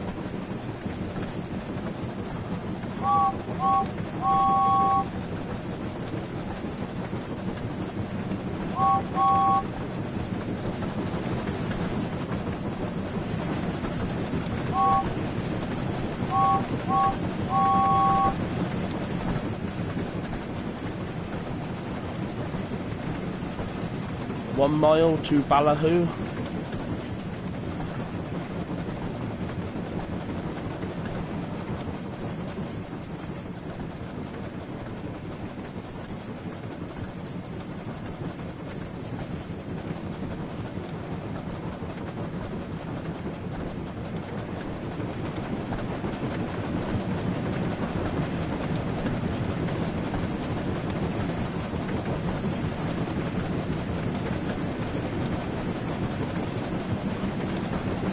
Don't overshoot the platform, don't undershoot it and then crawl along it if need be. Come to a stop and then just roll over at 2 miles an hour to the marker. But don't overrun it.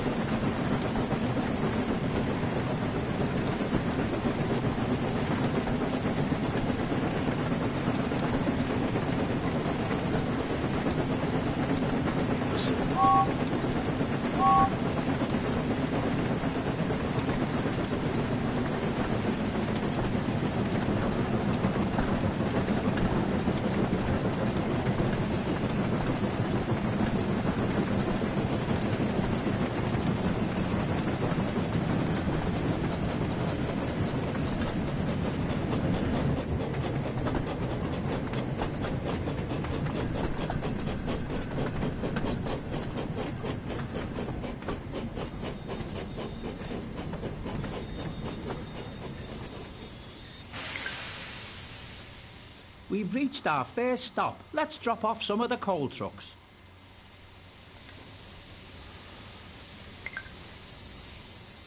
That's one delivery complete, so let's head to our next stop. Crovan's Gate. The Scarlowy Railway, narrow gauge tracks. Which are not hinting at anything, I'm sure.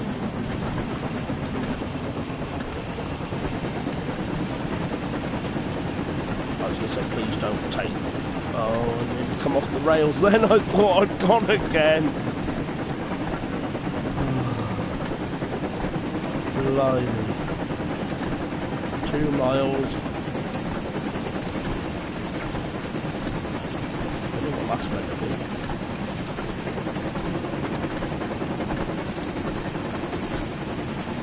Lumber yard.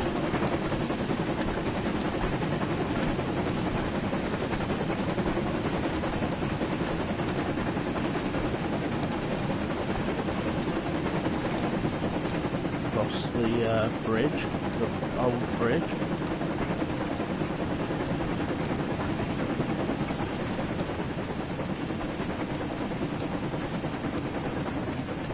Need to watch the speed.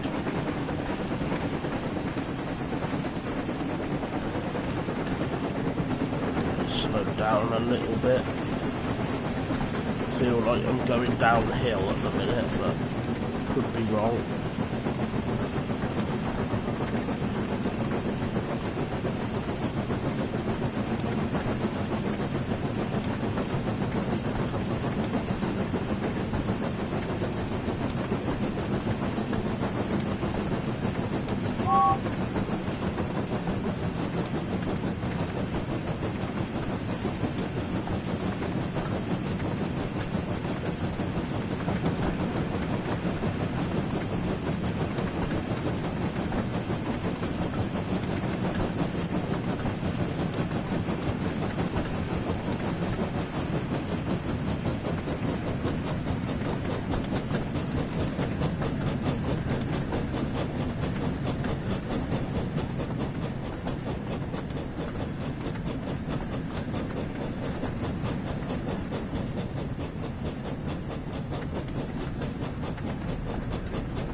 I don't know if you can hear that, but that's a big plane going over.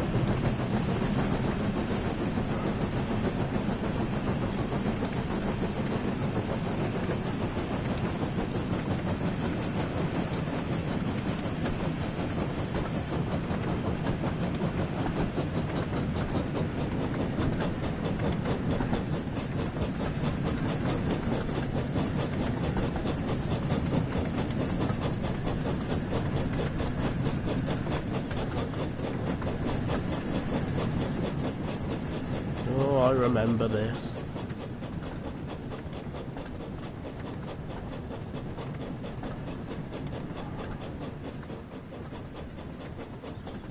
There's the narrow gauge shed.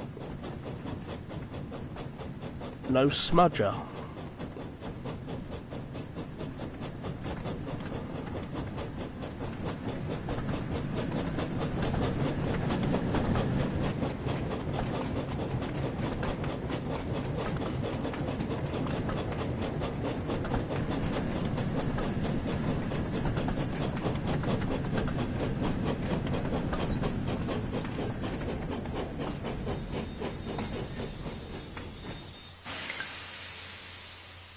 Here's our next station.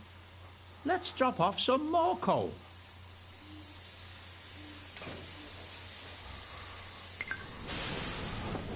That's another delivery complete.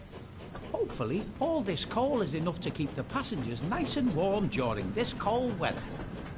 I'm just glad that I have my firebox to keep me from getting too cold.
Going a bit too fast, I think, but we'll see.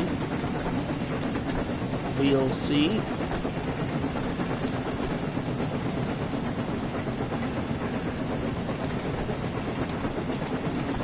Driving under the speed limit. Well, alright. You say so. You know, I'm sure I am, but then a bend will come up and I'll go flying off into the field, you know.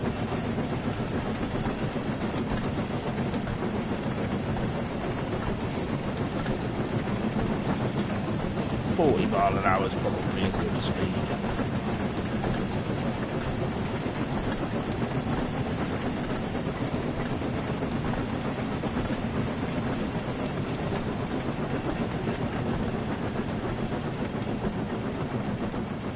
No brake van.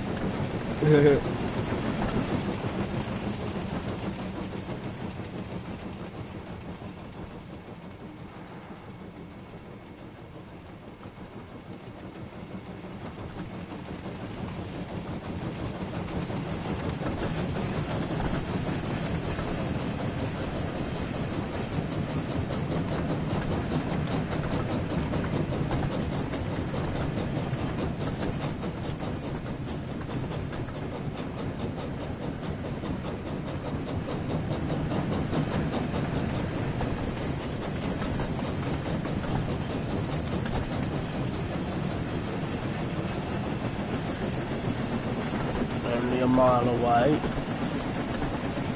Last time I went through it. Well, I went through it during what I thought was a cutscene, so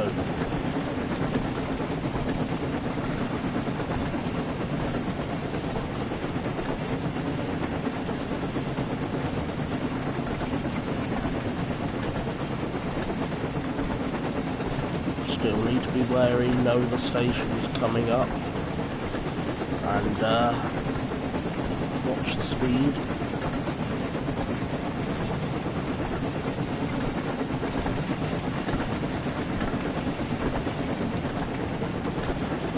I wonder if in free roam we'll ride on Bertie the bus. Good question.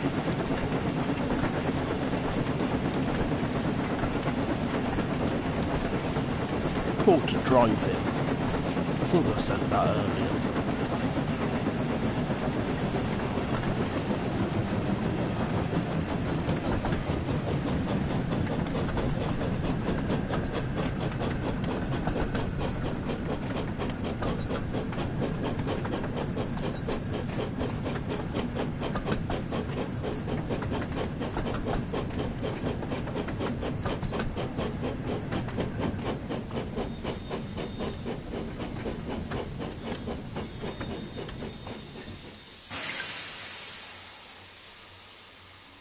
We finally reached our last delivery, so let's drop off all the remaining trucks.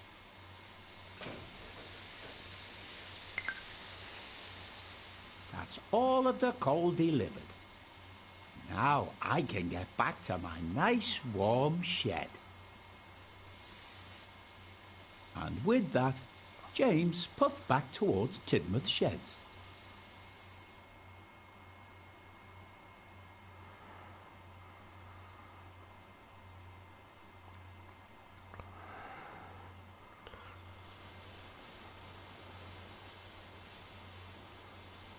Meanwhile, Percy was making his last delivery. Jack Frost is not scary. Jack Frost is not scary. Jack Frost is not scary.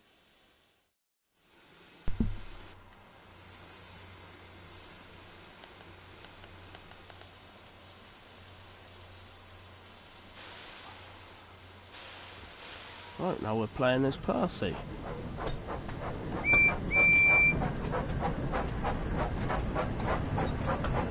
Heading to Kronk.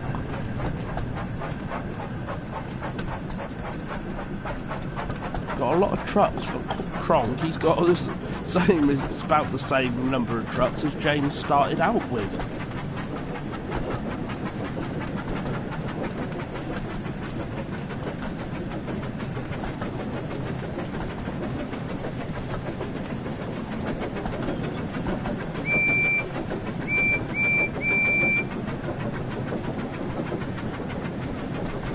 brakes all jammed. Yeah, his face changed.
Sodor suspension bridge. Saw it briefly earlier. Can't really see much, but because of the fog, but cool.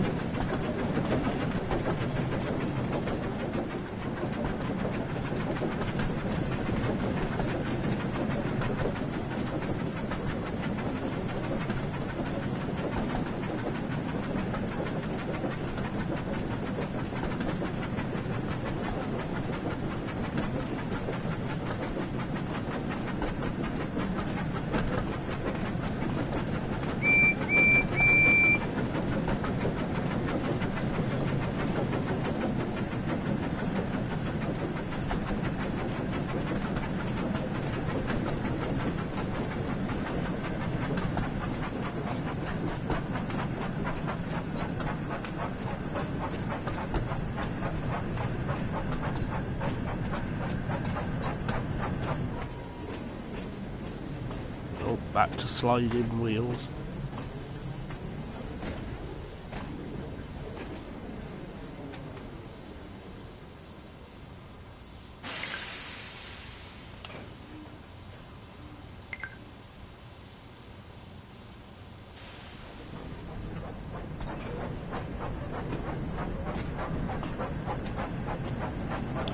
I didn't know we'd have to be dropping the trucks off as Percy, though. I thought that'd be like the last one, but apparently not.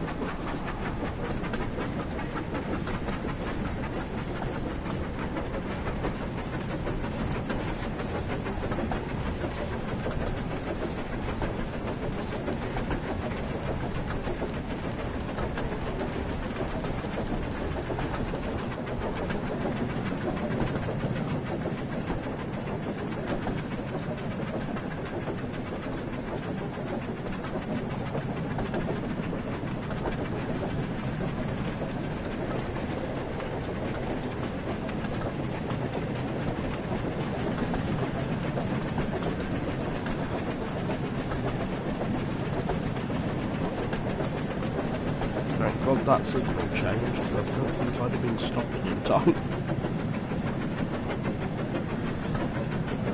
That's a bad habit, though, to get into. I should be stopping, slowing down and stopping as if they're not gonna change.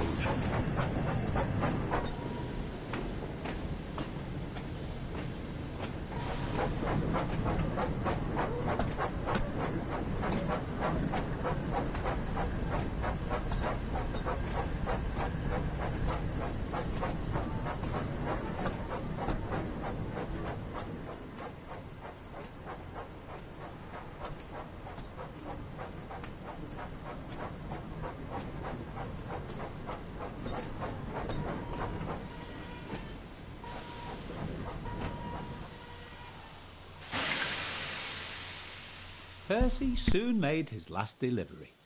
The station master was very pleased to see him. "Percy," he cried, We need twice as much coal to last through this freeze. Don't worry, Percy said. This is my last stop. You can have mine. My lovely warm firebox will keep me nice and cosy. So Percy's driver parked him on a siding with only a lantern for company. Do you think Scary Jack Frost will find me? Said Percy. Jack Frost is not scary, chuckled his driver. And don't worry, Emily will bring you some more coal in the morning. And then his driver and fireman went home to bed. Late that night, the icy wind howled. It started to snow, and Percy's fire had almost gone out. Soon Percy's face was so cold, an icicle hung from his nose. Oh, bother, stuttered Percy. But it didn't sound like Percy. It was so cold, he could hardly make a sound. The next morning, Emily arrived with plenty of coal for Percy. Oh my, she said. It looks like Jack Frost really got you then. Soon Percy was loaded with fresh coal, and his fire was soon burning nicely. It wasn't long before his ice mask melted away. So Scary Jack Frost is only frost, puffed Percy happily, and soon he was as warm as toast.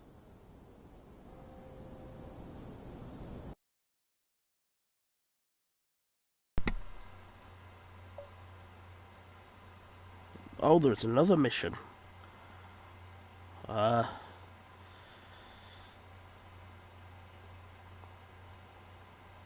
Come on then, let's do it.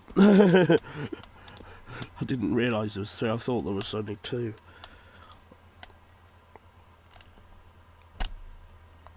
Seems silly to stop, doesn't it? Just to come back and stream one more.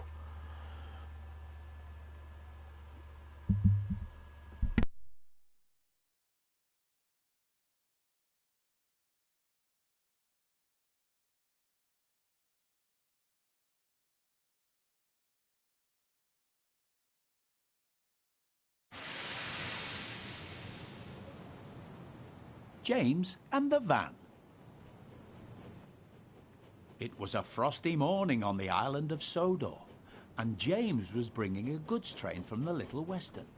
He was cold and tired, and wouldn't stop complaining. Why couldn't Duck or Oliver do this? He moaned. A splendid engine like me should be pulling coaches, not these troublesome trucks. Don't worry, James, said his fireman.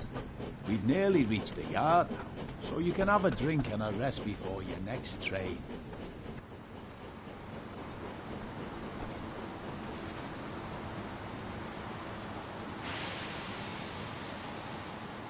Good, James replied. A nice long rest will make me feel much better.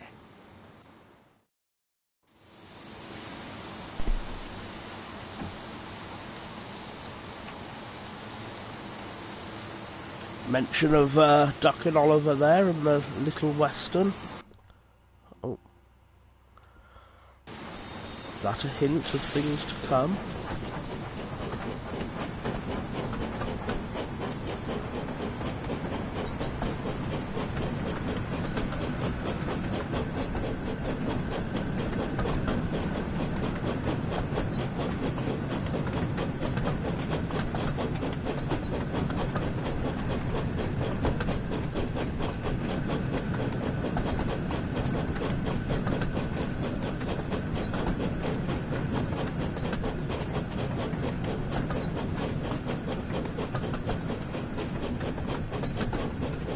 I wonder if they redub it in America to call them trucks.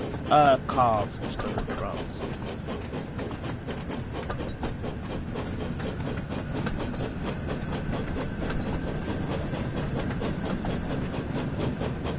Doubt it. TV series, trucks was pretty common in America, terminology for the last few seasons.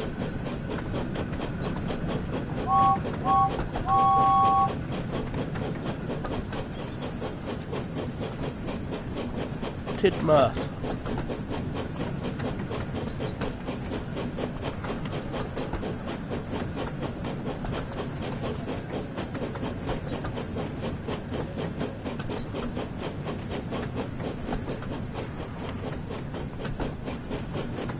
Where are the branch line sheds?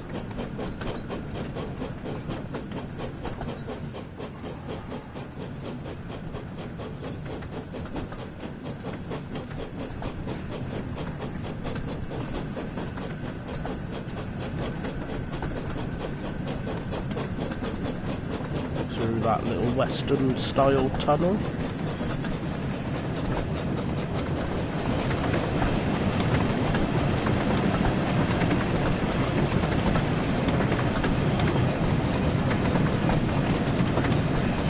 That signal wasn't going to change.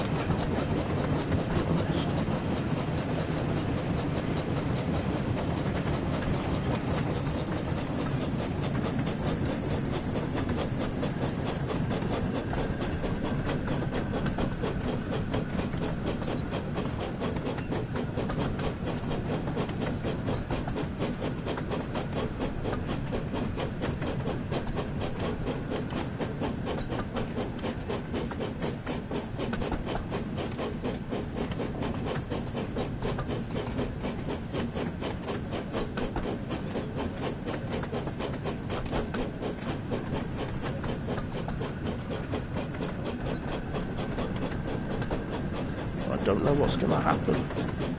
It's an original story, this one.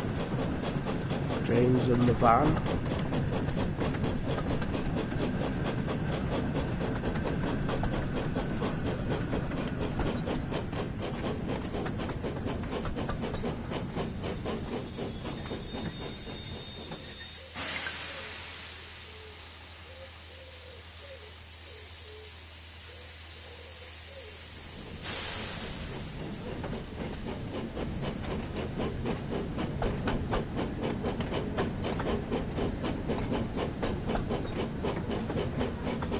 The signals at Knapford are a lot closer to the station, I think, than they are in the TV series.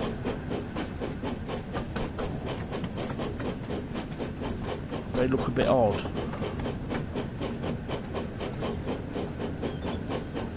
You think they'd sort of be in line with where James is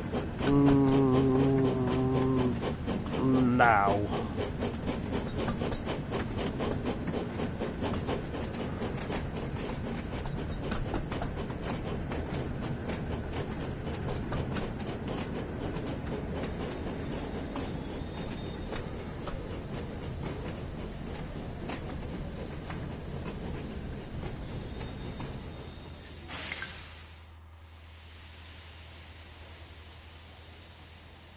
Soon they arrived back at the yard. James was still feeling rather upset, and as he stood in the yard, the icy wind swirled around his smokebox. "Bother this cold weather," he shivered. "Right," said his fireman. "I'll jump down and uncouple the trucks. Then we can go and fetch the coaches." He walked over to the coupling and tried to uncouple it. But try as he might, it would not budge. "What's going on back there?" asked James. "I'm going to be late for my passengers." "There seems to be a problem with the coupling," said his fireman at last. "It looks like we're going to have to take the van with us." "What?" exclaimed James. "Pull my train and this horrible van too? No, I won't. What would the other engines think if they found out?" Great, grumbled the van. now I'm stuck behind you for the rest of the day. "Now, come on," soothed his fireman. "We must remember the passengers. We can't leave them standing out in the cold." Fine, groaned James. The sooner we take these passengers, the sooner I can get to the works and get my coupling fixed.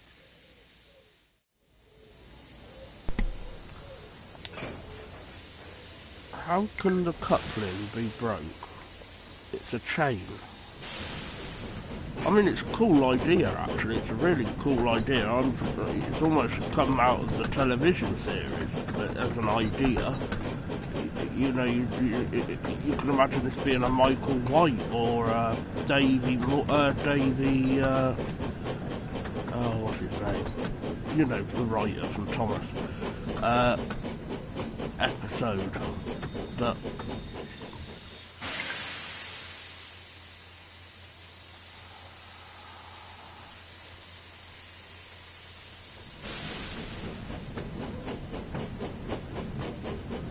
and he has to fetch his own coaches. That's insult to injury, isn't it, that? Well, I assume that's where we're going.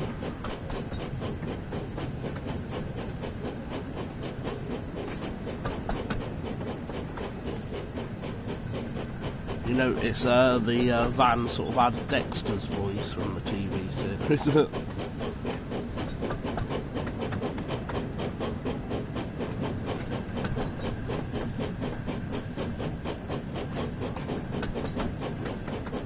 Start slowing. That's a very happy van.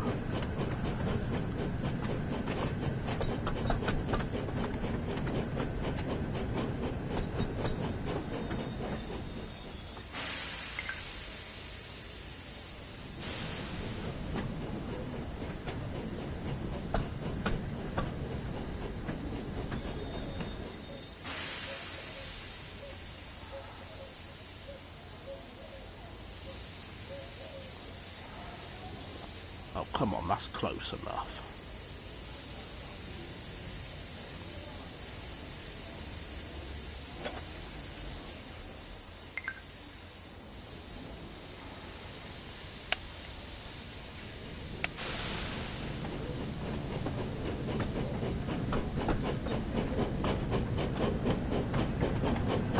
But yeah, as far as this game in the future and adding new characters, new engines and that, it'll be like, I remember, I mean, although I didn't play it myself, you see it on Twitter all the time, Smash Brothers, where they release new characters and like, things. And they tease them in like post silhouettes and that. Imagine getting that for a Thomas game. Could do it though.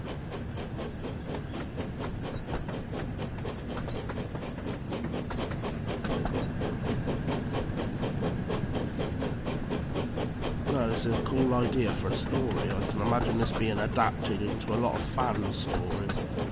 I thought the coupling was going to be frozen or something like that.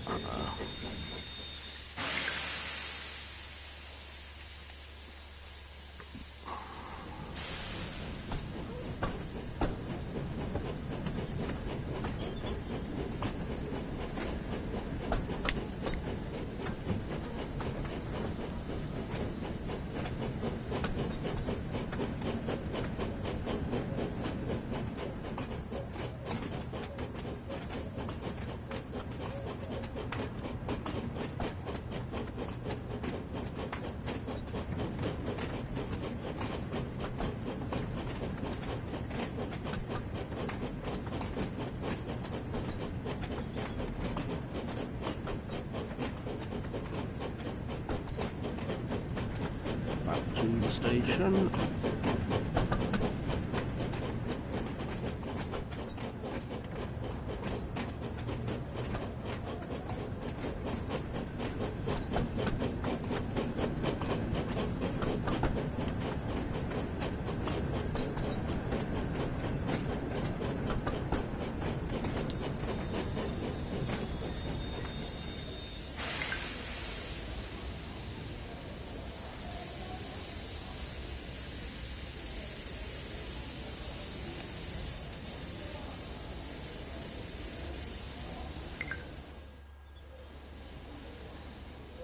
James arrived at the platform, still cold and upset.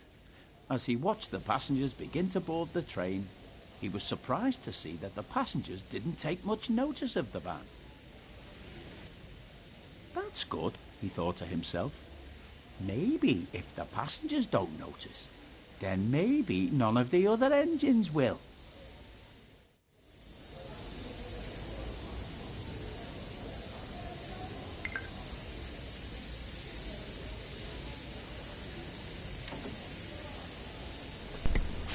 Off we go to Crosby.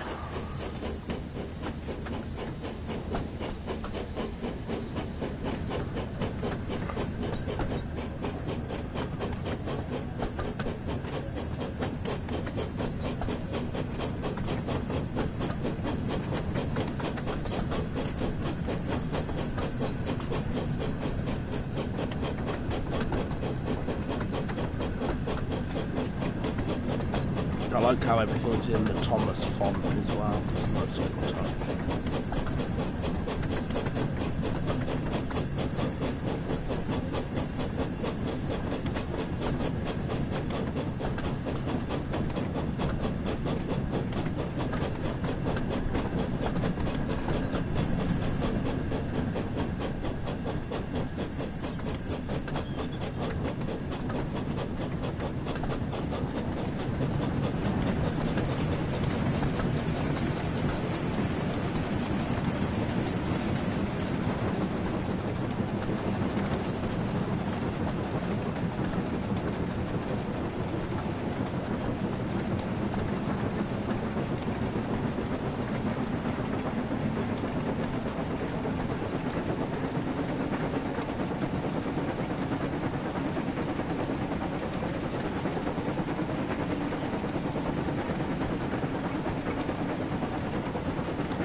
Turn the lamp on there.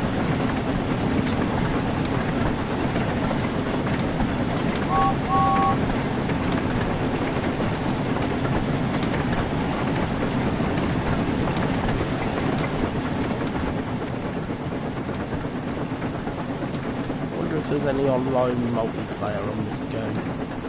Doubt it.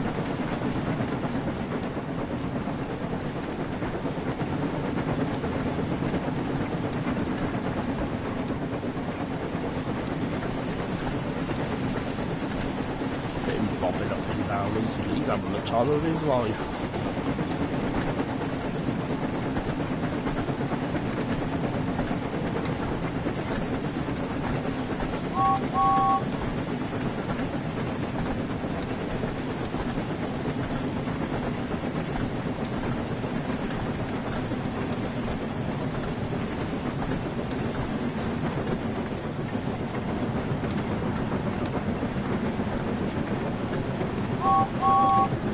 I mean, if you didn't have the James expansion pack from the deluxe edition, although you can buy it separately, this game would be very short. That's the only real criticism I have of this game at the moment.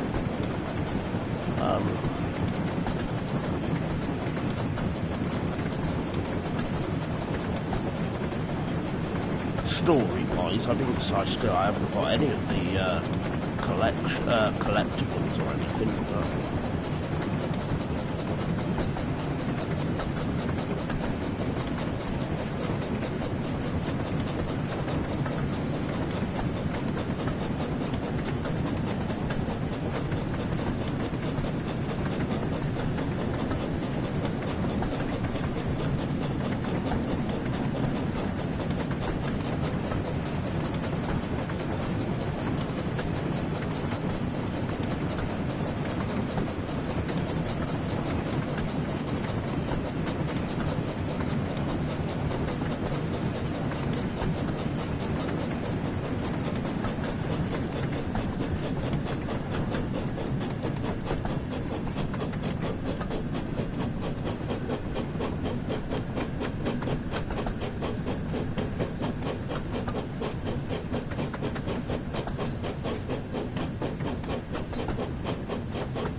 Perfect. Come along, get in.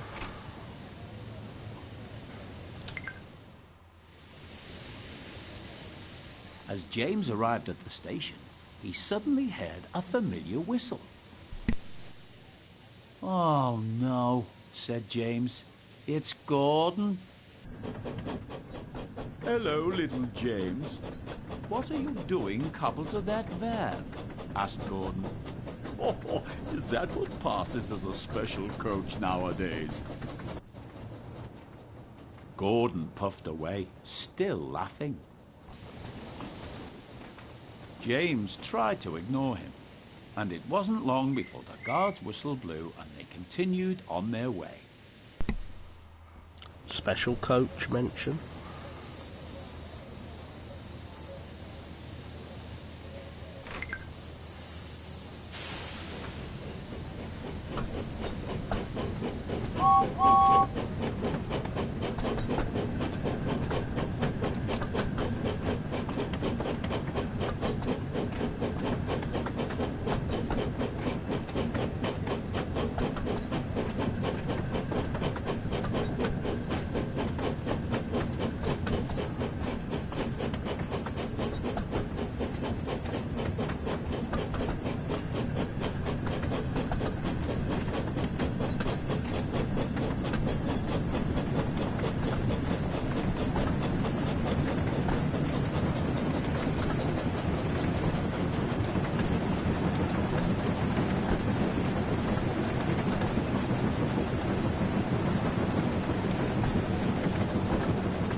Try and make him happy.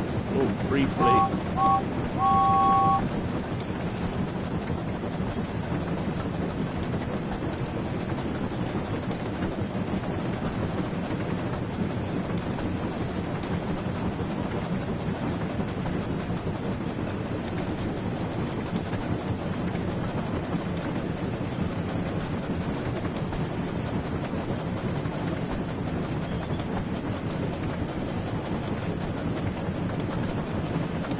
Forest, I assume.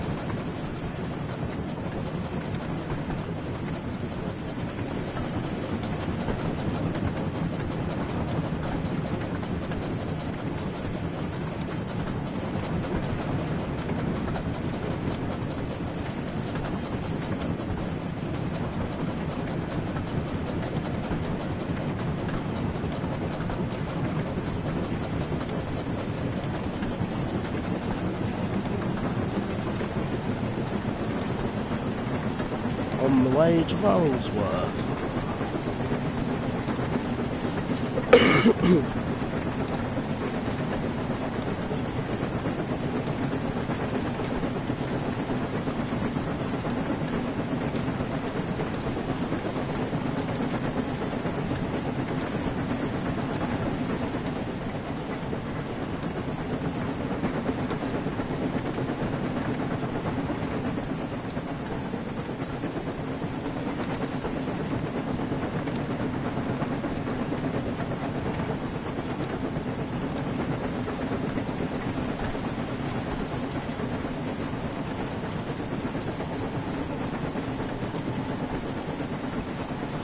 Start slowing down.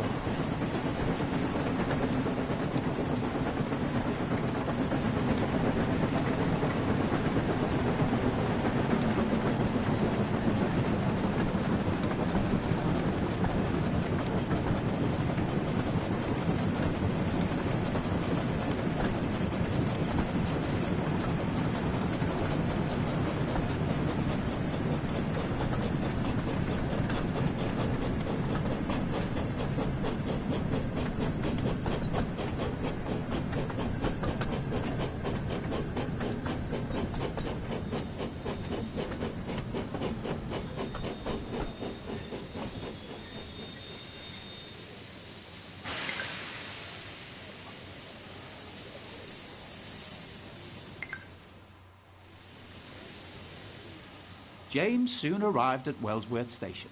As the passengers began to board, he suddenly noticed a station master talking to someone with a large wooden box.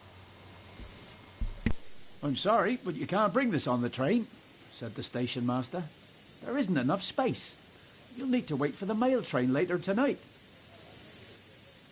But I'm performing in an important concert, explained the passenger, and I must get myself and my piano there on time. James listened carefully, and suddenly an idea came to him. "Excuse me," he called, "but you could try putting your piano into my van. I'm sure it would fit, and it would mean you could get to your concert on time." The passenger was delighted. "That's a wonderful idea, James," said the passenger. "What a clever engine you are." James felt rather pleased with himself.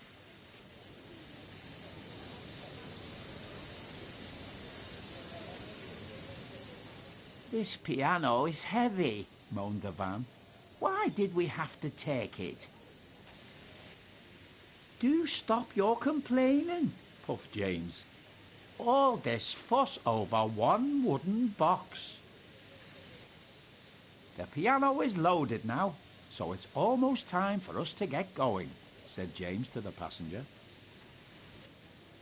So the passenger hurried quickly to their carriage, and moments later the guard blew his whistle, and James knew it was time to leave.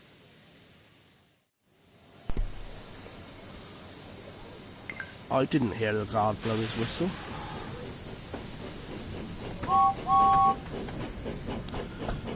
No, I'd like to think that passenger with the piano is Phil Collins. Looks like an older Phil Collins.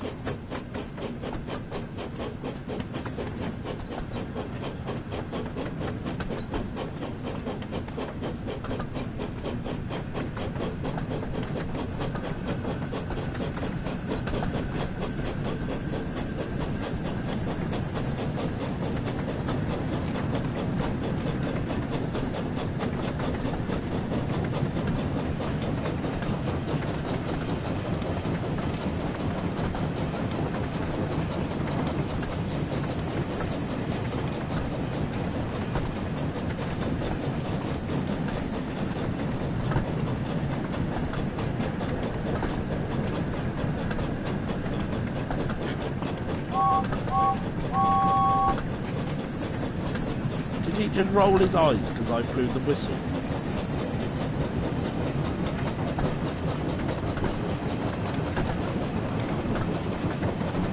That was a good angle as well. Sat in my teddy though.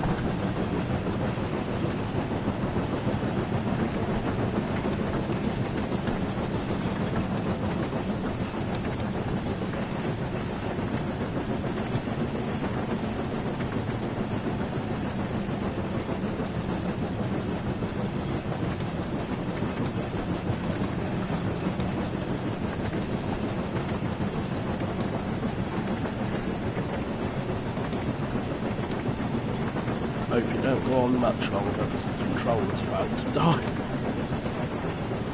Don't have enough to get to the next station.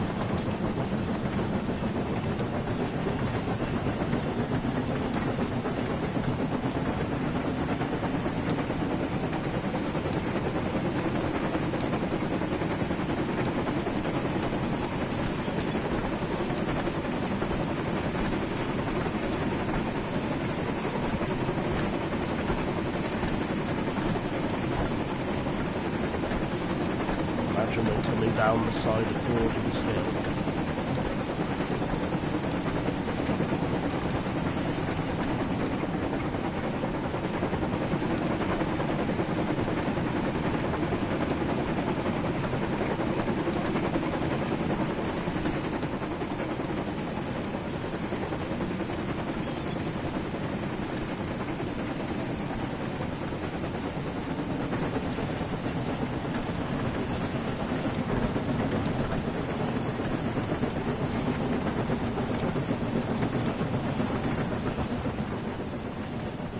There's the little bridge.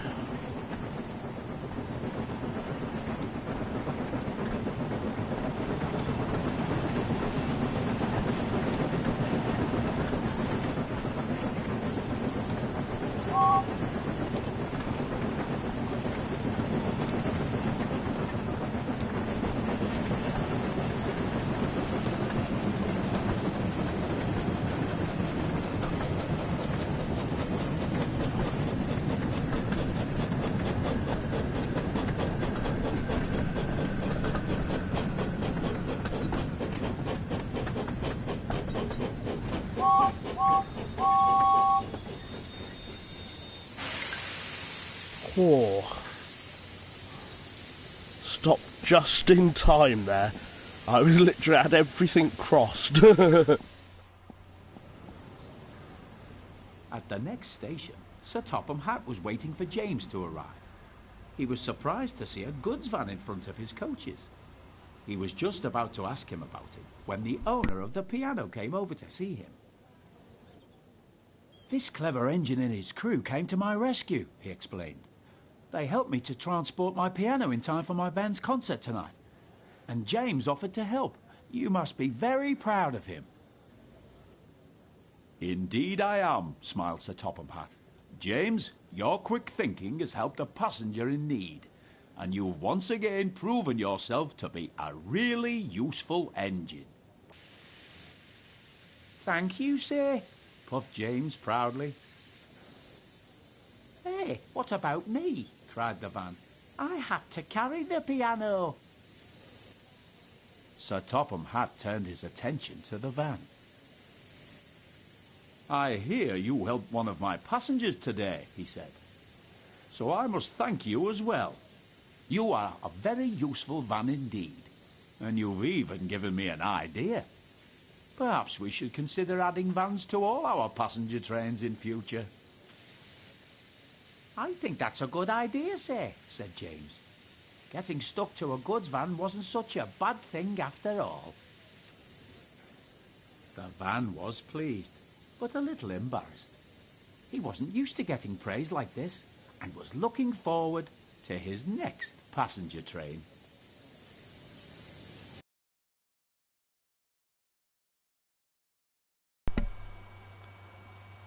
There's another one.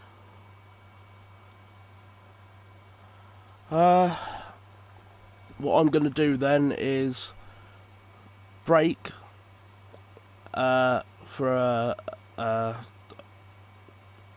half hour, and I'll come back and I'll have to stream this because I've got to go and do my post and that.